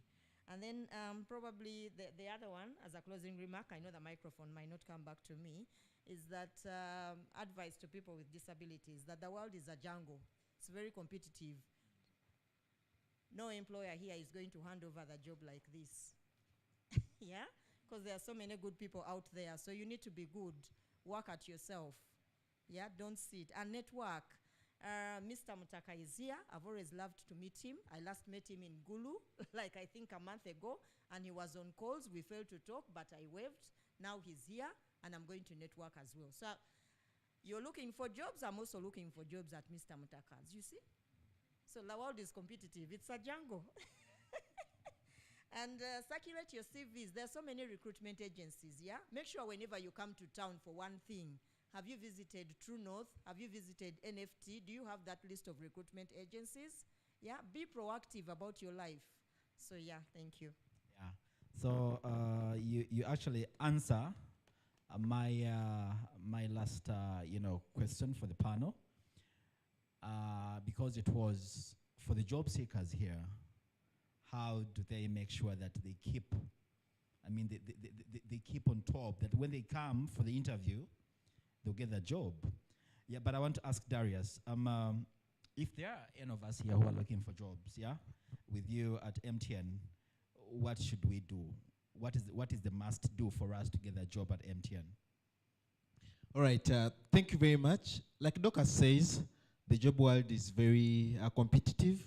So I think the first thing that you need to do is to make sure that you work on yourself and you're ready. There are different initiatives that different organizations like MTN have put in place. For example, I talked about the MTN Skills Academy earlier, which equips young people with skills that are needed in today's workplace, as well as the workplace of the future. So for example, could you take the opportunity and go and learn and equip yourself with these skills? It's free of charge. If you search on Google MTN Skills Academy, it should come on top. The only requirement that you need is an MTN number and be able to access hundreds of courses from Coursera, one of the top learning platforms across the world. So you utilize that. Also, the other opportunities that we give to ensure that young people, including people living with disabilities, can equip themselves with necessary skills. We have the MTNS program, which is a program to skill young people. I think it would also be good to take an opportunity and utilize it. For example, I know early next year, we'll be taking on our next cohort. We had a cohort earlier this year, which was very successful. I was personally working with a person living with disability, and he showed us that there's a lot that they can do because he had prepared himself. Then I think, like Doka says, also be intentional. Sometimes we have programs as employers to say that we want to be disability inclusive, then we find that, okay, we can't find you. For example, this year when we said that at least 5 of our staff must be people living with disabilities. In the first of recruitment, when looking for staff, we failed to get. We were working through a recruitment agency that they were ready for this opportunity. So you must believe in yourself and then go for these opportunities. Even as MTN says that we are choosing to be disability inclusive, when we come for you, out of all of you and those that are out there, what makes you competitive? Because even when we are choosing to be disability inclusive, we are not going to just take on anyone. Even among you, we are going to look for who is going to add value to our organization when you come through. Thank you. Okay, thank you, Darius. So now we go to the questions from the audience. This particular one comes from Fiona. She says to all panelists, but I would direct this to David. What is the job security like at Stanbic Bank? Because there are times when employees get crises like accidents or illnesses and they are laid off from work. I think one of the things that we do is make it as open as possible. I know we may have been in the papers recently that now employers are allowed to fire without a reason, and we won a case. But it is not that now we are going to use that to just fire people. Our attrition rate is below 8%, so people stay with us, they like it. And I think what we want to do is what we say we want to make, to let people bring their best selves to work every day. And that means that they can achieve their dreams. So we'll enable you to work, so there's induction. We'll provide tools, whether it's a laptop, whether it is an iPad, whether it is even airtime, transport. So we make it easy for people to do the jobs that they need to do. We equip our managers with skills, because managers are the ones who make decisions in those areas. I would say that is the biggest one. The other, of course, is as you stay longer, you have to equip the individual to grow.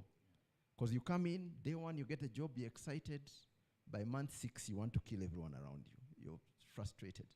So 2 years in, what should be your next role? What's your next challenge? What are you contributing? What are you, so that you're growing. We don't want people to just come in and sit. We want them to grow and do other things. So I think for me, keeping the growth curve going is what allows people to stay. Do we have cases where we do get rid of people? Yes. Ethics is a big issue. We're keeping people's money. We're a very big brand, visible organization. People judge our every action.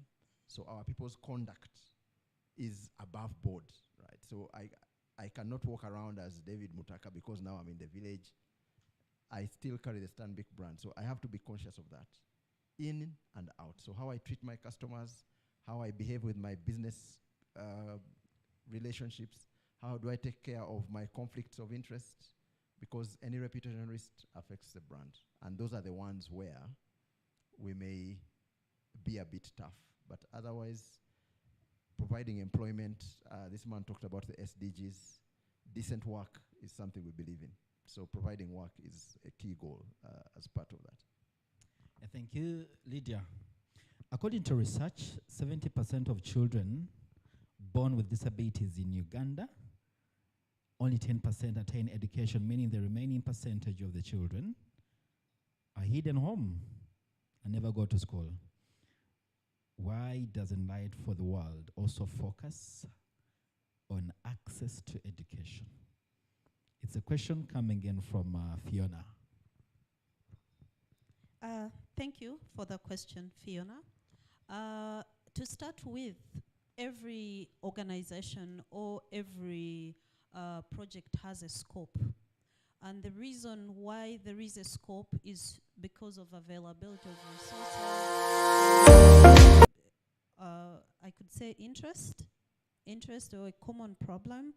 Light for the World supports education to a certain extent, but the Ugandan program is mainly about economic empowerment of people with disabilities, because we believe there are other stakeholders in the space of education who can promote that. But nonetheless, we still are greatly supportive of skilling programs, digital skilling. We partner with organizations like Campabits, with Outbox, to help people with disabilities to become digitally, what's the word? Savvy, or the word has failed. Yes, we support them to get digital skills. We promote, we encourage them to get other vocational training skills, not just a formal degree from Makerere University, but also anything that can bring in an income. We support entrepreneurship. So we believe there are very many stakeholders, even in this room, who are very, very passionate about promoting disability inclusive education. But we are there, and I believe in the future we will have any such programs. Thanks. Yeah, thank you so much. Biekwaso from UNAB says, MTN, we had a person who became blind while working in the call center. We trained that person to access to technology. We tried to ask for retention, but things were hard. Can we present the case again? Yeah, I think it would be good to get the details of that, because for the years I've been at MTN, I'm not aware of such, but I think it is something that we can discuss. Okay, Dorcas, someone says that you have very good inclusive policies. Are you able to share these with the other corporate worlds, or it's only UBL, shining here? Are you sharing those policies with the other? The man has used very tough language here, but I've tried to soften it a little bit. I would like to say we are very competitive, but yes, on request, yes, we do share the policies. Thank you. And they're even open. Just go to www.diageo, Diageo is diageo.com. The policies are readily available. Okay, this one will go to Lydia. I would love to know if there is any resource link where employees like you publish articles about the productivity of people with disabilities. Yeah. I don't know if I understood that one. Or maybe he meant if we are promoting the abilities of people with disabilities. I think Sauti Plus is capturing all this, and it's streaming live. People have seen other people with disabilities share their testimonies of how they went through the work experience placement and go to the jobs. We have a very vibrant communications team. They capture these stories of the likes of Centenary Bank. We intend to do that. Sorry, I share it here. They have taken recruitment of people with disabilities very seriously. So along the way, we get our communications team to capture those stories and share them widely so that other people can see and be convinced that people with disabilities have potential. I hope I have answered the question, and in case I haven't, I'll still be at the desk there. You can come and I elaborate. Lydia, has there been a tracer study to know where the beneficiaries making 12.4 work, where they are right now? The 12.4, do we know where they are right now? I don't know if the person meant the beneficiaries of our Make 12.4% work initiative. Some are in this room, scattered in different opportunities. Sharon is our recent recruitment at Light for the World as a disability inclusion advisor. He from the Make 12.4% work, he became a disability inclusion facilitator. Now he's a disability inclusion advisor, a member of staff. Noeline over there has went through all most of the programs that Light for the World implemented under the Make 12.4% work initiative, including Naomi, who was here, the co-MC. Robert is right there. He's doing great things for people in the deaf community. Many of these guys who are here have gone through the soft skills training. Others are Jacqueline Chibuka is now the people manager at Restless Development, having gone through the work experience placement program. I think they are scattered everywhere, except that maybe sometimes you miss out on the stories that we share on our social media platforms. I also encourage you to go there. We Can Work, www.wecanwork.uj, yes, so that you can see all the stories there. Lydia, some of us persons living with disabilities would like the opportunity to participate in internship or apprenticeship programs, yeah? I believe these programs will allow us to be active and enhance our skills. How do we access such opportunities? Okay, so we are very vibrant on our social media platforms, on Twitter, on Facebook, on WhatsApp. We have a very good website. So we post all these opportunities. Whenever David reaches out to me or Dorcas, and they say we are looking for this category of people, we always make a summary and we share it. And then our offices are always open. If you are looking for an opportunity and you bring your CV, we can always reach out to you. We have a database and we have a link that we share every day so that people can register, and whenever there are opportunities, we can share them. The microphone has revolted. Yeah, earlier today you learned how Dorcas from MasterCard Foundation was talking about the Graduate Associate Program. Fortunately, Light for the World has been chosen to in Uganda and also in Kenya and other African countries to push the agenda, especially for people with disabilities. So I'm going to be hounding companies who are in this room, employers, to support me to achieve results under that program. And young people with disabilities, this is a great opportunity. Over 100 people with disabilities are being targeted for this program. So there is plenty of opportunities. Sometimes I get envious that when I graduated, there was nothing like this to push the agenda. And I just marvel at how fortunate you people are. And I encourage you not to sit back and relax, but to take advantage of these opportunities that have opened for you. Thank you. This is your last question. I know very well, most of us come from the villages, and most of these companies and trainings happen only in Kampala. How can we help our colleagues living in the villages to know about this? Okay. I think technology does not only stop in Kampala, does it? So we do some of our interactions with young people with disabilities. We do them on the phone, also on online platforms like Zoom. Then we have a program, an 8-year program called We Can Work, supported by MasterCard Foundation. We are starting in Kampala, 4 districts in Uganda, 3 urban and 1 in Gulu, but over the span of 8 years, we'll be scaling up to other districts. So that can be one of the strategies that we intend to employ. But again, under the Uganda Business and Disability Network, our employers are not limited to Kampala only. And Federation of Uganda Employers has a lot of partners, members all over the country. So yeah, we can still go down and reach such people, because if someone is asking me for an admin assistant in Imbarara, I will not come and scout out someone in Kampala. I'll reach out to our partners up country and get the people that we want. And we also work very well with Nodipu and Nodipu structures. And we've worked very well with Esther, the CEO of Nodipu. Whenever she goes out looking for opportunities for people with disabilities, she links them up to me, and then we see how best we can support them.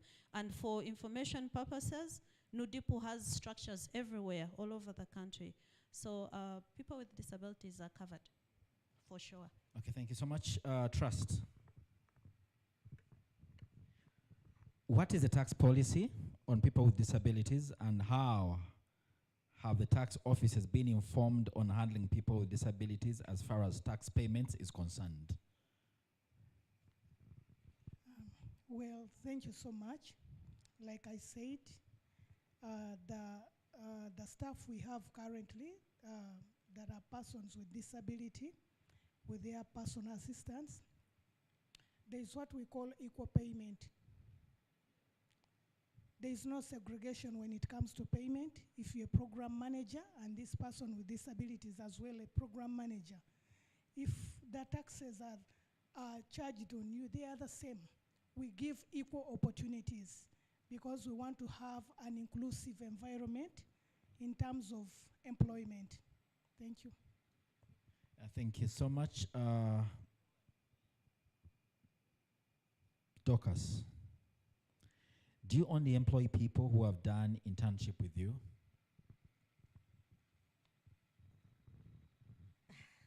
Not necessarily, but I think we're at the initial stages, like my colleagues in MTN and Stambik, we're at the initial stages of the program. So what we were doing initially is to look within and also give them an opportunity, because they have been working with us for like 1 year or 9 months or 6 months.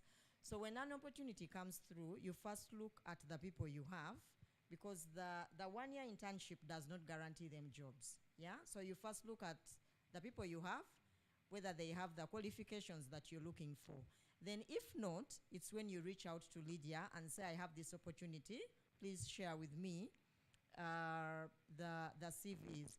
But I think the challenges we've faced with most of you who come for interviews, you just walk in without making any preparation. Yeah, that is the biggest challenges we've faced. People don't come prepared. And then you find other people who are able-bodied, they are prepared for the interview. So at times we are not sitting on those panels to make decisions. There are some decisions that are made by the panelists in the room, and they will tell you, yes, we understand your needs, but your people were not ready. Yeah? So there is that bit that you need to work on. Yes, we want to chance on you, we want to take risks on you, but how much will the risk be? You also need to be prepared, yeah, and be competitive as well. And then when you're given a chance or shortlisted, that is the first win. For you to be shortlisted is a big thing. Prepare yourself, prepare. Do a demo outside the actual interview. Ask around people, call. Yeah, study, Google. What questions do they ask? What will be the expectations? Look at the role profile, what they shared, the needs for that job. Prepare. Yeah. So we don't necessarily look at the people that we have internally, but we also externally, in most cases, share it with Life for the World, and they provide the shortlist. Thank you. Yeah, thank you so much. And the last question will go to David. How are you managing employers and employees whose attitude towards disability is not adaptive?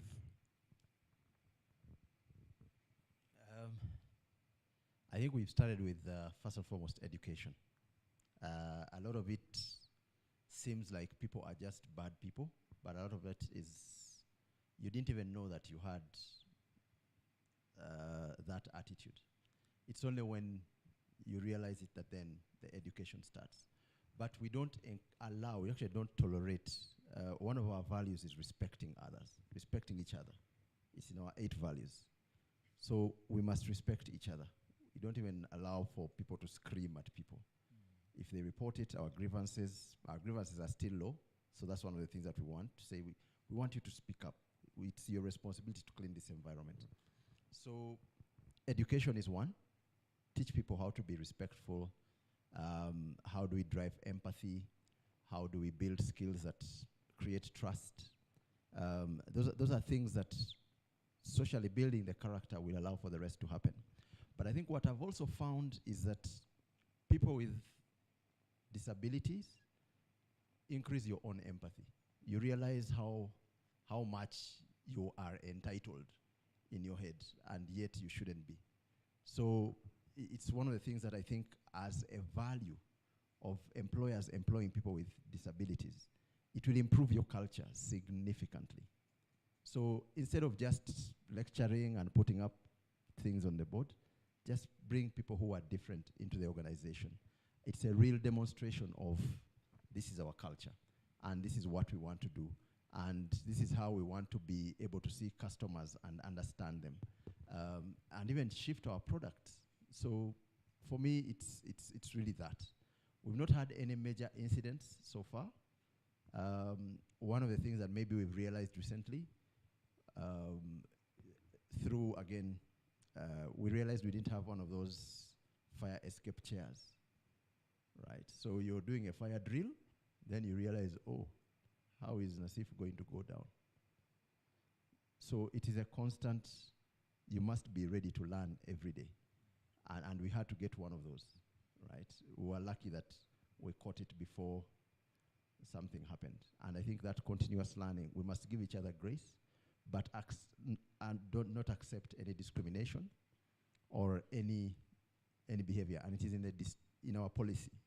Our DEI policy says zero discrimination, zero rudeness. So as part of the disciplinary policy, it would be something that's terminable. Yeah. Okay, thank you so much. Lydia, you gave us the closing statement, and it has to be around, out of the very many employers in the country, from the count of 1 to 200, how many have subscribed to be disability inclusive? Because we have only 1, 2, 3, 4. From the previous project of Make 12.4% work, over 160 companies and organizations had committed, but since the cessation of the program last year, 30 more have committed to becoming disability inclusive. Thank you so much. Ladies and gentlemen, we come to the end of this panel discussion. Hopefully it has been very interesting. I want to hand over the mic to my bosses.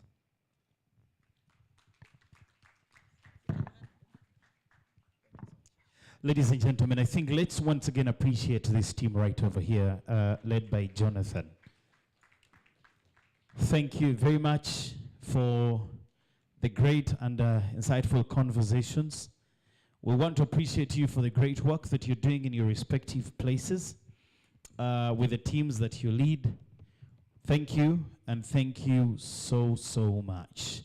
We are yet to see if we have any other new employers. Please, if you're there, you let us know. And if you have finally come to that point of, signing up with us, making our commitments that we shall make, we shall be able to involve ourselves in inclusiveness, especially for persons with disabilities. Naomi? Yes, thank you. I've loved the feedback from the panelists, by the way. Thank you so much, employers. You are doing an amazing work, and let others learn from you. Find places to let your light shine so that others can tap onto that. I think in Christianity it's called anointing. Yes. So we have Henry from Federation for Uganda Employers, of which I think if you are a new employer, you will walk to Henry's table and he will be the one to guide you on how you can become a disability inclusive employer. Yes, Ren. Thank you very much. And I must also let you know, ladies and gentlemen, we are much humbled to be in company of the CEO of Nodipu. She's here with us. And as we almost get to the closure of the same, once again, I need to remind you, right at the back, there's a lot of very good things right there. Please do not leave and get home before you pick on any of those.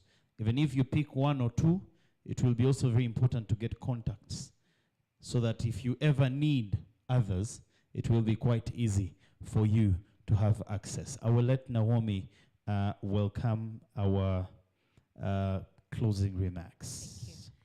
Wow. Today I've been inviting women only. Women are taking up spaces, and I love that.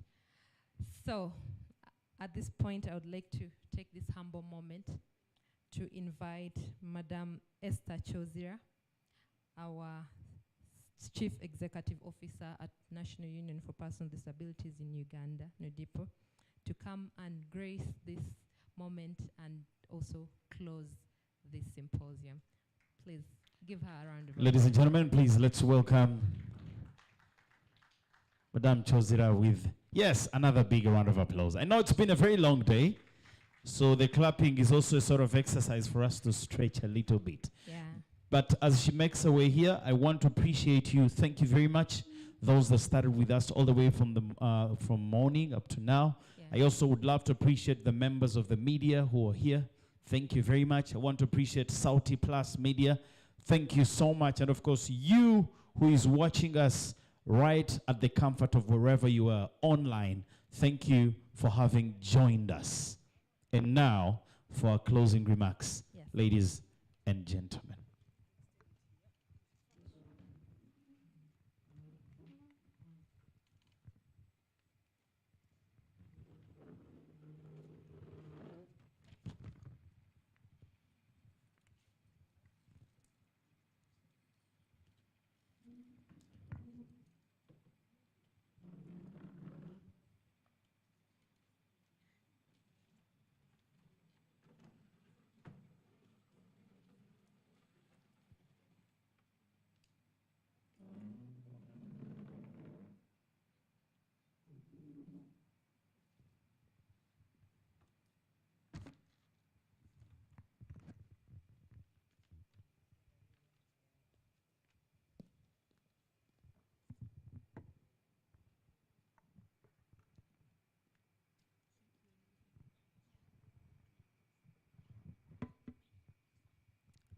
Thank you. Thank you, MC. Good afternoon, ladies and gentlemen. Hey, people are tired, eh? No worries, I'm the last speaker. Light for the World and organizers of this symposium, including FUE, UNAPID, and the Business Disability Network, our employers in the room, the civil society organizations, individual persons with disabilities, organizations of persons with disabilities, and your representatives, all protocols observed. Ladies and gentlemen, my name is Esther Chozira, and I'm the Chief Executive Officer of Nodipu. I'm glad to be part of this symposium today, and I want to appreciate you for all the deliberations you have had. We came in the afternoon, but I was enjoying every bit of the discussion, especially on some of those things we need to do together to continue increasing employability of persons with disabilities. Just last week, Nodipu was celebrating 36 years of existence, and actually the theme of employment is what we chose. And when I see the symposium reflecting on some of the issues that we're advocating for during the celebrations, I get excited because it means employment is a big thing in the disability sector, and we need to see how we continue this dialogue, not only in these conferences like this, but even in the institutions where we are. NODIP is an umbrella organization of persons with disabilities, especially for those who could be new and they are hearing it for the first time. We were formed in 1987, and we work to advocate for a just and fair society where persons with disabilities live in dignity and prosperity. Our beneficiaries are persons with disabilities, and we network with different institutions, including Light for the World and other stakeholders and government. And the purpose is to see that we continue improving the livelihoods of people with disabilities in Uganda. This is a big thing that we are doing, and we think it's not achievable when we don't join hands with the rest of you, stakeholders, especially you who are in this room. I would like to appreciate many companies, corporate companies, that have chosen to be part of the disability journey. And when I hear the different areas and interventions that companies have taken on to mainstream or to ensure disability inclusion at the workplace, it means that we are not wasting time when we are advocating. NUDIP is a membership organization. Currently, we look at about 8 disability categories, and these categories are unique in their own way. We talk about people with physical disabilities, we talk about people with short stature, talk about people with albinism, persons with cerebral palsy, mental disability, epilepsy, deafblind, among others. I know the sessions could have already taken you through this, but many times for purposes of emphasis, we continue highlighting these. When we talk about disability inclusion, we all know that the legal framework is now friendly. Government has done its part. They've come up with different laws and policies to ensure that persons with disabilities are employed. Now, where is the issue? The issue is around enforcement of the laws. And the reason why we have symposiums like this one, dialogues, media campaigns around employment, is because we want the laws to be enforced, which is still our biggest challenge. And enforcement means that we should be committed, whether we are civil society, whether we are corporate companies or government. Commitment means that we should be able to work on our institutional policies. It means that we should be able to allocate resources. It means we should change the organizational culture, the culture of accepting everyone. And I was happy that some of the institutions that have done good work so far, they have adhered to this, and we see positivity in what they are doing. So what else do we need to do? Now, the task also comes to us as persons with disabilities.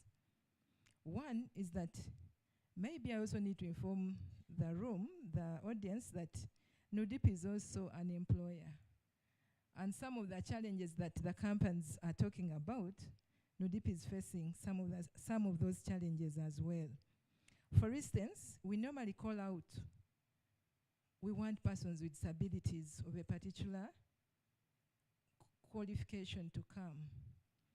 You may not see. Even sometimes I reach out to Lydia and say, Lydia, I'm stuck. I need these people. But you don't get them. Or when you get them, someone did telecommunications, but they want to do a social sciences job. And this is not sometimes what you exactly want. So that in itself is a challenge, and we need to see how we continue improving in this. Then we should also try as much as possible to fit into the vision and mission of the institution. This is something to us as persons with disabilities. Then we should try as much as possible to prepare for interviews. I keep telling people, I've been to many campaigning platforms, and my message is disability alone is not a qualification. Some of us, after all, I'm visually impaired. Who doesn't see that I don't see? So even when they go before the panel, you ask someone something, and the way they answer, where you're expecting a paragraph, they give you one word. So you're like, now, what do I do? But anyway, these are all capacity areas that we are already working on to together with Light for the World, and we believe that as employers continue engaging us, we are going to see some of these things change. And please, employers, don't hesitate. People with disabilities are 6.5 million in Uganda. I think that's a big number that you may not easily consume when it comes to employment. So on our side, we are building capacities, we are creating awareness, we are mobilizing persons with disabilities to take up the opportunities. So don't stop coming to us, because we know that many more people are graduating from universities, from different institutions. So the market is still full. Some of you have said you're already taking on those that are doing internship with you. But how about those others that you have not taken up? It means that they are still capable of working, but the spaces are few. So as I try to wind up, to us as NODIPO, we are advocating for employment quotas. We are engaging government on this because we believe that employment quotas will be one way of ensuring that everyone appreciates employability of persons with disabilities. Today, we have few members that have subscribed to the Business Disability Network. But how about those that don't even want to hear the word? How do we enforce and ensure that they appreciate what we are talking about? So we think that if we come up with employment quotas, this would be one way where everyone will think and realize that they actually want to bring persons with disabilities on board. So far, government is positive to this. They are promising us that is something they will attend to. So sooner than later, we believe we shall get something out of this. And I want to call upon all of us in this room to pass on the message, to advocate with us. Employment quotas. I tell people we are not so many. If we decided that 5% of the workforce are persons with disabilities, I think that is easy to accommodate. Anyway, that's what we are planning. So once again, I want to appreciate all of us for being part of this symposium. I believe the actions and deliberations we have made today have been very useful, and they are going to help us move forward in as far as employability of persons with disabilities is concerned. I want to promise that with our engagement with Light for the World and other actors, FUE, UNAPID, and we are going to increase in the number of persons with disabilities in the country. I want to wish you a very good evening, and I say all this for God and my country. Thank you so much, Madam CEO. Thank you. Please, let's give a round of applause for the CEO. And with that being said, I would like to kindly request you to stay where you are so that we can have a group photo with everyone.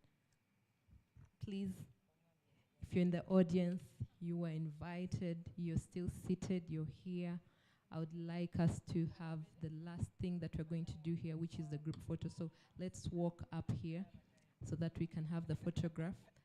And then AOB, you can grab a cup of tea and walk home, go home, have AOB, catch up with a friend, and so on. Please, let's rise up and come for the photo shoot.